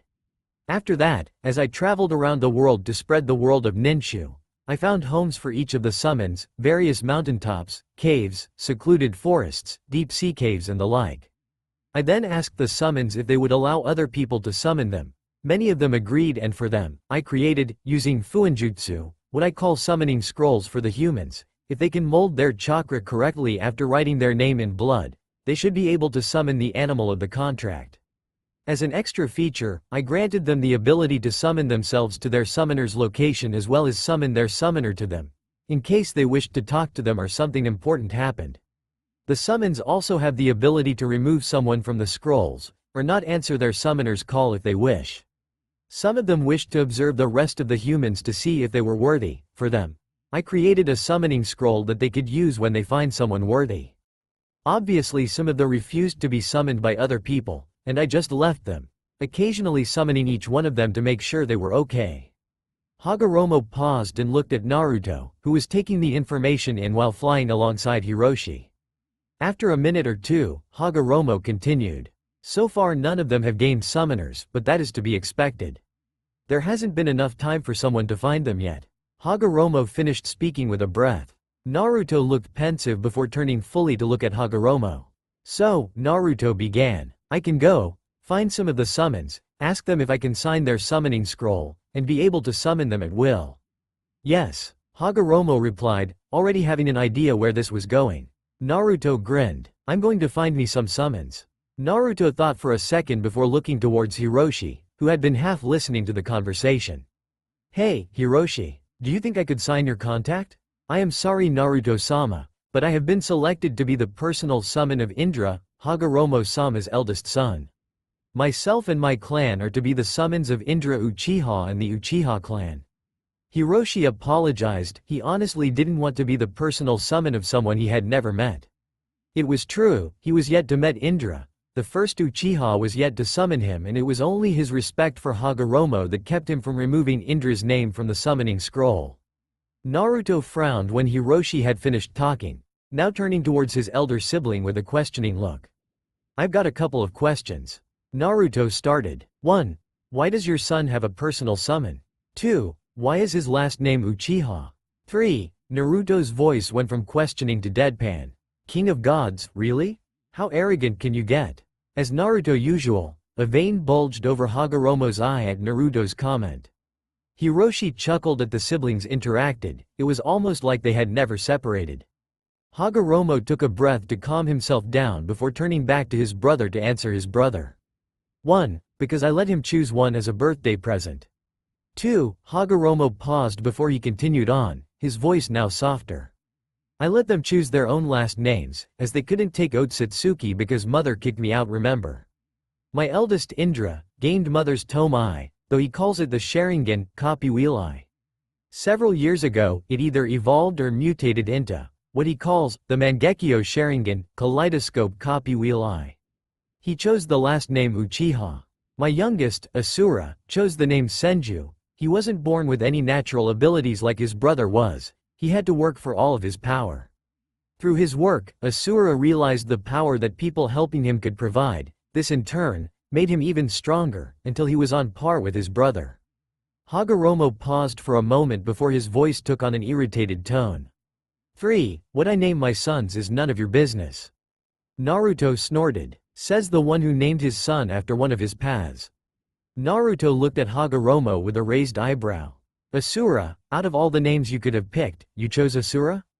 Shut up Naruto. Hagoromo snapped at Naruto. Naruto however just laughed at his brother before he picked up speed, moving out of hearing range of his brother's yelling. 2 or 3 hours later, Hiroshi touched down at the location, with Hagoromo sliding off his back. Naruto touched down soon after, landing right next to the giant bird, giving him a pat on the side. "I'll come visit you soon, Hiroshi," Naruto promised, smiling at his friend. "I welcome your visit, Naruto-sama, and look forward to it. Goodbye for now, Naruto-sama, Hagoromo-sama." With those final words, the large crow disappeared with a puff of smoke. Naruto then turned to Hagoromo with a serious face that was mirrored by his brother. "Ready?" Naruto asked. "Yes," Hagoromo replied. "It is time to get rid the statue once and for all." With those words said, Hagoromo held his hands together, a few centimeters apart, while molding his chakra, preparing for what came next. Within seconds, a black ball formed in between his palms that seemed to give off its own light. The ball grew slightly larger as Hagoromo fed the technique for a few more seconds. Naruto wanted to ask his brother if he wanted some chakra to help with the formation of the technique, but didn't say anything, lest he break his brother's concentration. With a grunt, Hagoromo thrust his hands forward, launching the technique while shouting its name. "Chibaku Tensai, planetary devastation," he exclaimed as the technique quickly put distance between its caster and itself. The orb continued like this, getting smaller as it traveled into the distance before it stopped, now just a black dot on the horizon. There was a rumbling in the earth, the ground shook and shifted and, eventually, lifted off the ground in chunks of rock and soil. Tons of the earth was pulled from the ground and gravitated towards the floating black sphere and started to form layers over the black dot. Eventually both males saw what they wanted to see, the demonic statue of the Shinju slowly lifting into the air, caught in the pull of the technique, and smashing into the, now, large floating sphere of rock, and was quickly covered up by more rock that was caught in the sphere's gravitational pull. Hagoromo continued to power the technique for several minutes, causing the technique to absorb more and more earth. It wasn't until Naruto looked away from the technique did he realize just how much earth the technique was taking up. The continent where they fought the Jubi was almost gone, and Hagoromo didn't show any sign of stopping. "Hagoromo," Naruto called. "I think that's enough, you can stop the technique." Hagoromo showed no sign of hearing his brother but stopped the technique, but kept the now gigantic sphere hovering in midair. Hagoromo breathed a sigh of relief about finishing the first part of the plan. Now was time to do the next phase of the plan. Raising his arms, Hagoromo channeled much of the chakra he had left. Never before had he tried a technique of this scale, and it was taking almost everything he had left to finish the technique. If he still had the Jubi's chakra, this would have been much easier. The satellite responded to Hagoromo's chakra and slowly began to raise itself in the air, getting higher and higher as it reached the edge of the Earth's atmosphere. People all around the world would see this happening. They'd record it in books, tell children of it, and even try to recreate it. But that would be later. Right now, the people were just happy to sit and stare in awe of the Sage of Six Paths' power. All of them, in some part of their brains, knew that this was a once-in-a-millennium event. Eventually, the newly created satellite was far enough from the ground that Hagoromo could release the technique fully, falling to his hands and knees after he was finished. Naruto dropped to his knees as well to make sure that Hagoromo was okay. "I'm fine," Hagoromo said as he breathed deeply. "Just exhausted." Naruto activated his white eye to check and visibly cursed at what he saw. Evidently, Hagoromo's chakra coils hadn't fully healed from when he extracted the Jubi's chakra all at once, so when Hagoromo had performed Chibaku Tensai, his coils had been stretched to dangerous levels. His coils were on the brink of bursting. This hadn't helped Hagoromo's body either. Using Chibaku Tensai on such a scale had actually increased Hagoromo's rate of death. While originally he had maybe a month or two, Hagoromo would be lucky to last till the end of the week. Shit, Naruto cursed as he deactivated his eye. This was definitely bad. "Hagoromo," Naruto called. "I'm going to get us back to where the Biju were, okay? Then we have to find you a bed." Hagoromo gave a nod and Naruto quickly acted using the shadows to transport himself and Hagoromo to the cave where they first met. The tailed beast were all sitting around in the cave when Naruto and Hagoromo were deposited by the shadows. Naruto wasted no time moving towards the center of the room as a bed of earth rose up out of the ground, covered in grass as a cushioning. Hagoromo was quickly placed on the bed of grass as the large animals all started to crowd around the bed. The kitsune was the first to talk. "Old man, what's wrong?" Naruto could hear the worry in its voice for his brother, and seeing as Hagoromo was in no condition to speak, still exhausted, Naruto responded instead. "The idiot strained himself too much," Naruto said, causing 9 faces to turn to him. He blinked at the sudden attention before continuing. Because the Jubi's chakra was supporting his organs, helping them to work, when its chakra disappeared, Hagoromo's body started to rely on his own chakra more and more to keep his organs functioning as efficiently as possible. Since Hagoromo used a chakra draining technique, for several seconds until his chakra replenished, his organs had nothing to help them function, so the brain started to shut some of them down in order to conserve energy. This has speed up the rate at which Hagoromo perishes, as even now some of his chakra is being drained by his organs to work, but some of them aren't getting the chakra to function because his body isn't producing it fast enough to get it to each organ. Naruto paused to let the Biju absorb the new information before continuing in a soft voice, yet all heard him.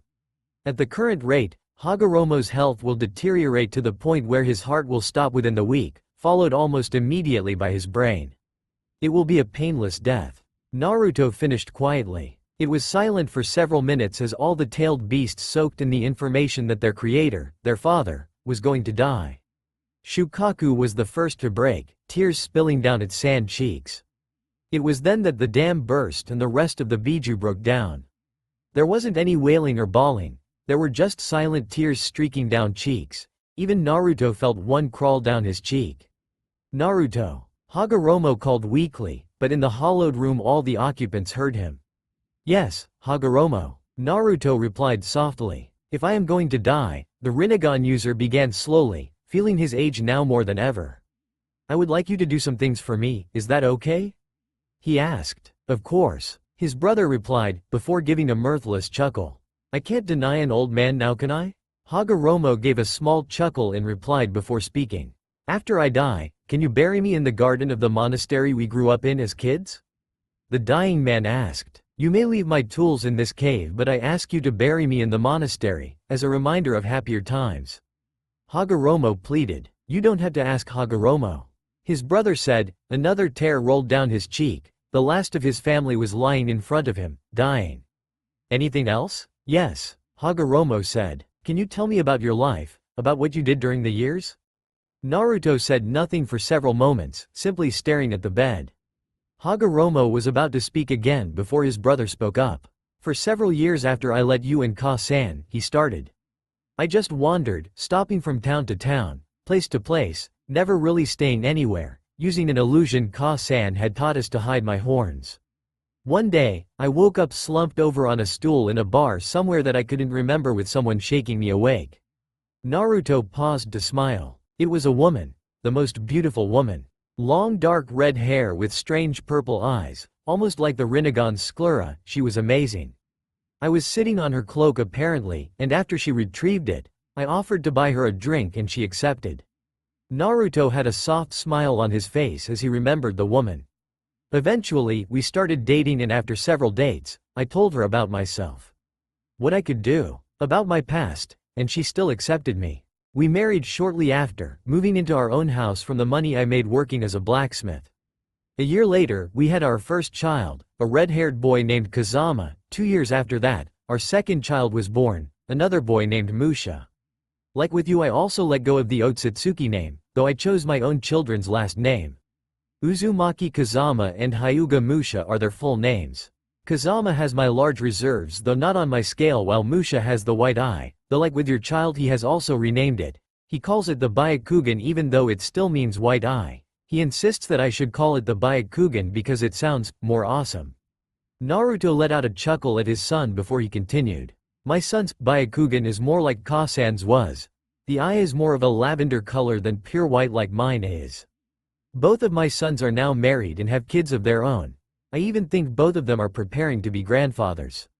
Naruto continued. His voice turned slightly pained as he spoke the next few words. My wife died almost 5 years ago, old age. I stayed with her even though I never aged a day. She would always tell me to go find a new wife or go see the world, even to go visit you or Ka-san, but I couldn't leave her. Naruto's eyes built up tears as he thought of his recently deceased wife. My sons didn't need me anymore, both of them now in their 50s, so I decided to travel again. Go back to training. Eventually I came across Ka-san at the Jubi statue. You know what happened from there. There was silence for several moments as the audience digested Naruto's past. Both Hagoromo and Naruto had led remarkably similar lives, both having 2 children, one child, inheriting their eyes, the other their body. Both of their wives died before them. Naruto, Hagoromo said wistfully. Do you remember that time I was meditating and you set my cloak on fire? Naruto snorted. Of course I remember that. That was the first time I've ever seen someone try to put out fire out with wind and then get surprised when the flames get bigger. I was 8, Hagoromo said indignantly. You were right next to a pond. Naruto deadpanned. The Biju snicked at their father's bout of stupidity. Even Hagoromo gave a small chuckle. Those were the days, weren't they? He said, when we had nothing to worry about except Ka-san's next training session or a prank from you. Hey, Naruto exclaimed. I wasn't that bad, and my pranks were classics in their own right. Oh really? Hagoromo said with slight disbelief. What about that time when you thought it would be a good idea to show Ka-san how wet the water in the pond was? It was better in my head. Naruto grumbled. The rest of the cave's occupants chuckled and laughed at the white-haired man's grumblings. For the rest of the night, Hagoromo and Naruto stayed up remembering stories from their youth, of better times. Neither could tell the time down in the cave, and neither cared. For once in almost half a decade, both Hagoromo and Naruto felt their shoulders a little lighter and their spirits a little brighter. Less than a week later, Naruto stood in a garden he thought he'd never see again. It was the garden that he'd grown up in. One where he'd laughed and cried, failed and succeed. It was a place that brought him great joy but also great sorrow, and now it would be the place where he laid his brother to rest. He'd left his brother's possessions in the cave where they had been first reunited. Naruto felt they didn't belong in a place like this. Hagoromo had spent his final moments with Naruto by his side, talking. Not about anything in particular, just talking about whatever came to mind, whether it was about the past or what the future of the world would be like. Hagoromo felt that there would be lasting peace. Naruto didn't have the heart to tell him that he didn't believe him. Naruto would have actually rather Hagoromo spend his final moments with his sons by his side, but after he had proclaimed that Asura would be the one to carry on his dreams, Indra had become enraged.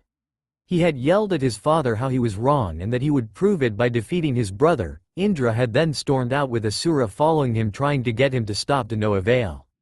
Naruto had seen the obvious sadness in his face at his sons abandoning him in his final moments.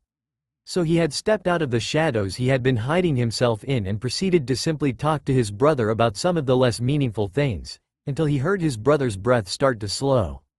With his dying breath, Hagoromo had apologized to Naruto for everything, for creating the rift in their family, for putting his goal ahead of his blood. Naruto had simply ignored his apologies, telling him that he had forgiven him years ago.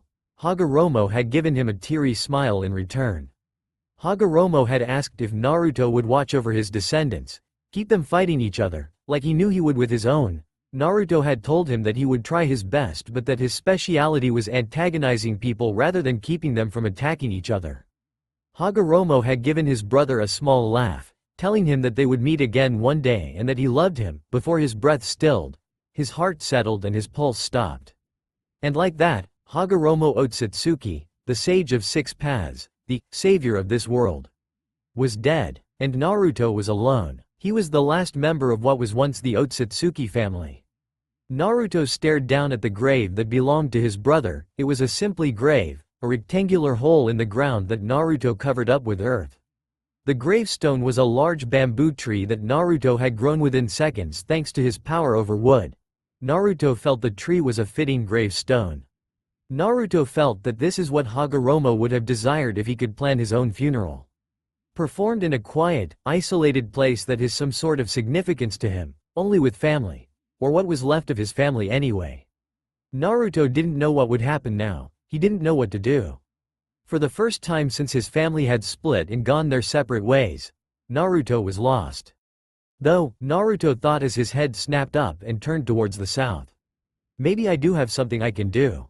Naruto was currently sensing large amounts of chakra being released. not on the level that both himself and Hagoromo had been able to achieve, but still too high for any sort of regular chakra user to be able to conjure. Maybe I should pay a visit to little Indra and Asura? With those thoughts, Naruto swept back out of the monastery, giving his brother's grave one last look back before he strode out of the garden and the monastery. Closing the large monastery doors, Naruto then channeled chakra into the door and observed as a massive array of seals appeared and spread over the door and the rest of the monastery. The image of the monastery then wavered before it faded from view, leaving a bare mountain top in its wake. The illusionary seals should keep anyone from disturbing his brother's resting place, unless it was himself or any relatives that he decided would be worthy enough to enter the sanctuary. The seals have the ability to trick any and all senses, so no one besides him should be able to find the monastery. All Naruto has to do is send out a chakra construct to touch the monastery and the seals would power down, revealing the monastery. With one last look at the invisible monastery, Naruto flared his chakra and took off towards the south, where he sensed a battle raging. He was going to show them why pissing him off was a bad idea. Indra was angry, no, not angry, frustrated, it more like it, with his brother. How could Asura be going toe-to-toe with him? He was meant to be the powerful one, him, Indra. Not Asura, the one who was never proficient in ninjutsu. Yet here they both were now, both cloaked in their chakra-manifested Amur, him in his Susanoo, tempestuous god of valor, while Asura was in his battle avatar, facing off against each other. Both of them had been going against each other for a few hours now and Indra was starting to get frustrated. Why couldn't he defeat Asura? It should have been an open and closed fight. He should have beaten his brother after a half hour of fighting, an hour at the most, yet their fight had lasted for almost 5 hours. He had more power, a larger chakra manifest, so why couldn't he win? His brother's avatar was up to his knee for Kami's sake. He had his father's chakra and spiritual energy. He should have won this stupid fight and been declared his father's successor. Indra, his brother called, shouting at him from across their battlefield, which happened to be the forests of Fire Country. Stop this fight now. You can go back to Tucson and apologize for yelling at him. Please let us just stop this madness. Indra glared at his brother from his Susanoo. We will not end this fight, Asura. Not until one of us is on the ground defeated. Indra was about to rush his brother when he felt something latch onto the leg of his Susanoo. Looking down, he noticed a large vine had wrapped its way up around the leg and was winding higher. Both of you will stop fighting this instant. The voice that said this was angry but was holding it back, or at least trying to hold it.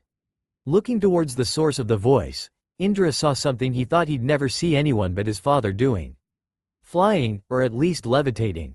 The white-haired man was hovering just in front of the face of his Susanoo, not looking at all nervous. Noting that this man was in his way of finishing his fight with Asura, Indra wanted to get rid of this man as quickly as possible. Get out of my way, you fool. The Uchiha hissed at the hovering man. He wanted to beat Asura, not waste his time talking. You are stopping me from taking what is rightfully mine. He snarled. The man narrowed his eyes at Indra, but he couldn't bring himself to care. He wanted to fight, not to talk. You will stop fighting, now. It was now painfully obvious the man was trying his hardest to rein in his anger at Indra's lack of respect, but Indra either didn't notice or didn't care. The first Uchiha tugged at his Susanoo's leg and succeeded in detaching, ridding it of the vine, before he then started to move towards Asura, who had been studying the man that appeared before Indra. Had Indra been paying more attention, he would have heard the man mutter, so be it. He also would have seen his brother's eyes widen significantly.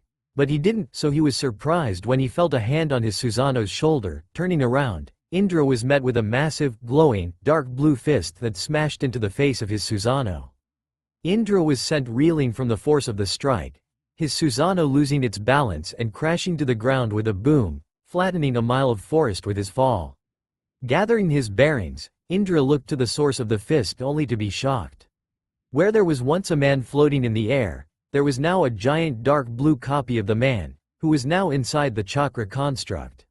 He idly noted that there were horns of the construct eerily similar to the ones his father has. Indra was shocked. He thought he was supposed to be the only one to be able to create a Susanoo, though he didn't know if that was an actually Susanoo or he was imitating it somehow. Judging by the distinct lack of a Mangekyo Sharingan or even a regular Sharingan meant that the person before him was somehow imitating a Susanoo. "I told you to stop fighting," the imitator said. "Now I will beat you until you can't fight," he promised. That's what it sounded like, not a threat, not a vow, but a promise. Indra would never admit it, but at that moment he was considering surrendering to the man before him. The person had downed him with a single punch. A sucker punch it may have been, but it was still a single punch. Asura couldn't boast about being able to knock him down in one punch, so what did that say about this man? Indra was thinking about that, at least until his pride caught up with him. Shaking those traitorous thoughts out of his head, Indra glared at the white-haired man. As if he would surrender to anyone. Quickly regaining his footing, Indra raced towards the horned construct, wanting to end the man inside so he could continue on to his brother. Reaching the man, Indra threw a punch, his Susanoo mirroring his movements. The man, however, using his forearm moved the punch off target, having it just skimming the shoulder of the horned construct. The man retaliated with a swift uppercut. The chakra construct having surprising speed besides being so large, the uppercut crashed into the chin of Indra's Susanoo, lifting it of the ground before the Susanoo was by the throat out of the air and slammed into the ground, creating an imprint in the earth. With the Susanoo on the ground, the Susanoo look-alike lifted its foot up, ready to slam it down on the head of the chakra manifestation. Indra was saved, however, by an unlikely source. Asura, the first Senju, had tackled the newcomer around the waist, or at least tried to. The larger chakra figure grabbed Asura's avatar before slamming it onto the still downed Susanoo. The dark blue chakra construct then placed its foot on top of Asura's battle avatar and by extension, Indra's Susanoo. "I will give you one last chance." The figure spoke. "Stop fighting." Neither brother spoke as the figure stood on top of them. Both of them wanted to fight, though for different reasons. Indra wanted to prove he was better than Asura, while Asura wanted to prove to Indra that he was worthy of being their father's successor. It wasn't until a minute or two later that the only standing figure sighed. "Very well, I will ask you both a question, and depending on how you answer it will affect how you both leave this place." He paused for a moment to let both brothers think over the compromise. "How can peace be achieved?" the white-haired man asked. Both men answered immediately. "Love," Asura answered. "Power," was Indra's response. Both of the men answered with full confidence in their answer. The man looked at the two of them for a second before he dematerialized his Susanoo look-alike, still hovering in mid-air before he then shot off into the air and fly away, quickly disappearing into the distance. Both of the sons of Hagoromo would then quickly get back to fighting before they both had to retreat, both having wounds and bruises that needed time to heal. Naruto in the meantime would be relaxing in the branches of a tree in the land of rivers. Naruto sighed. Both Indra and Asura failed his miniature test. Both would continue to fight and there would be nothing he would be able to do. Both had the same determination that his mother and Hagoromo had over peace. Naruto knew that even if he separated them once, that they would eventually fight each other again and again and again, until one of them died or one of them did something they regretted. Both of them would continue fighting and would then eventually pass it on to their descendants. Then their descendants would fight each other and the cycle would continue. Eventually they would just start fighting each other for the sake of it, no longer even remembering the reason why they fought, only that they were meant to hate the others for some reason. Naruto could only hope that one day they realize what they were doing and stop fighting. He could only watch until that day. "I'll help them when the time comes, Hagoromo, I promise," Naruto whispered to the wind. With that, Naruto proceeded to take a nap. He would need his energy when he woke in the M. THSTA all for now. If you enjoy, then please like, share and do comments.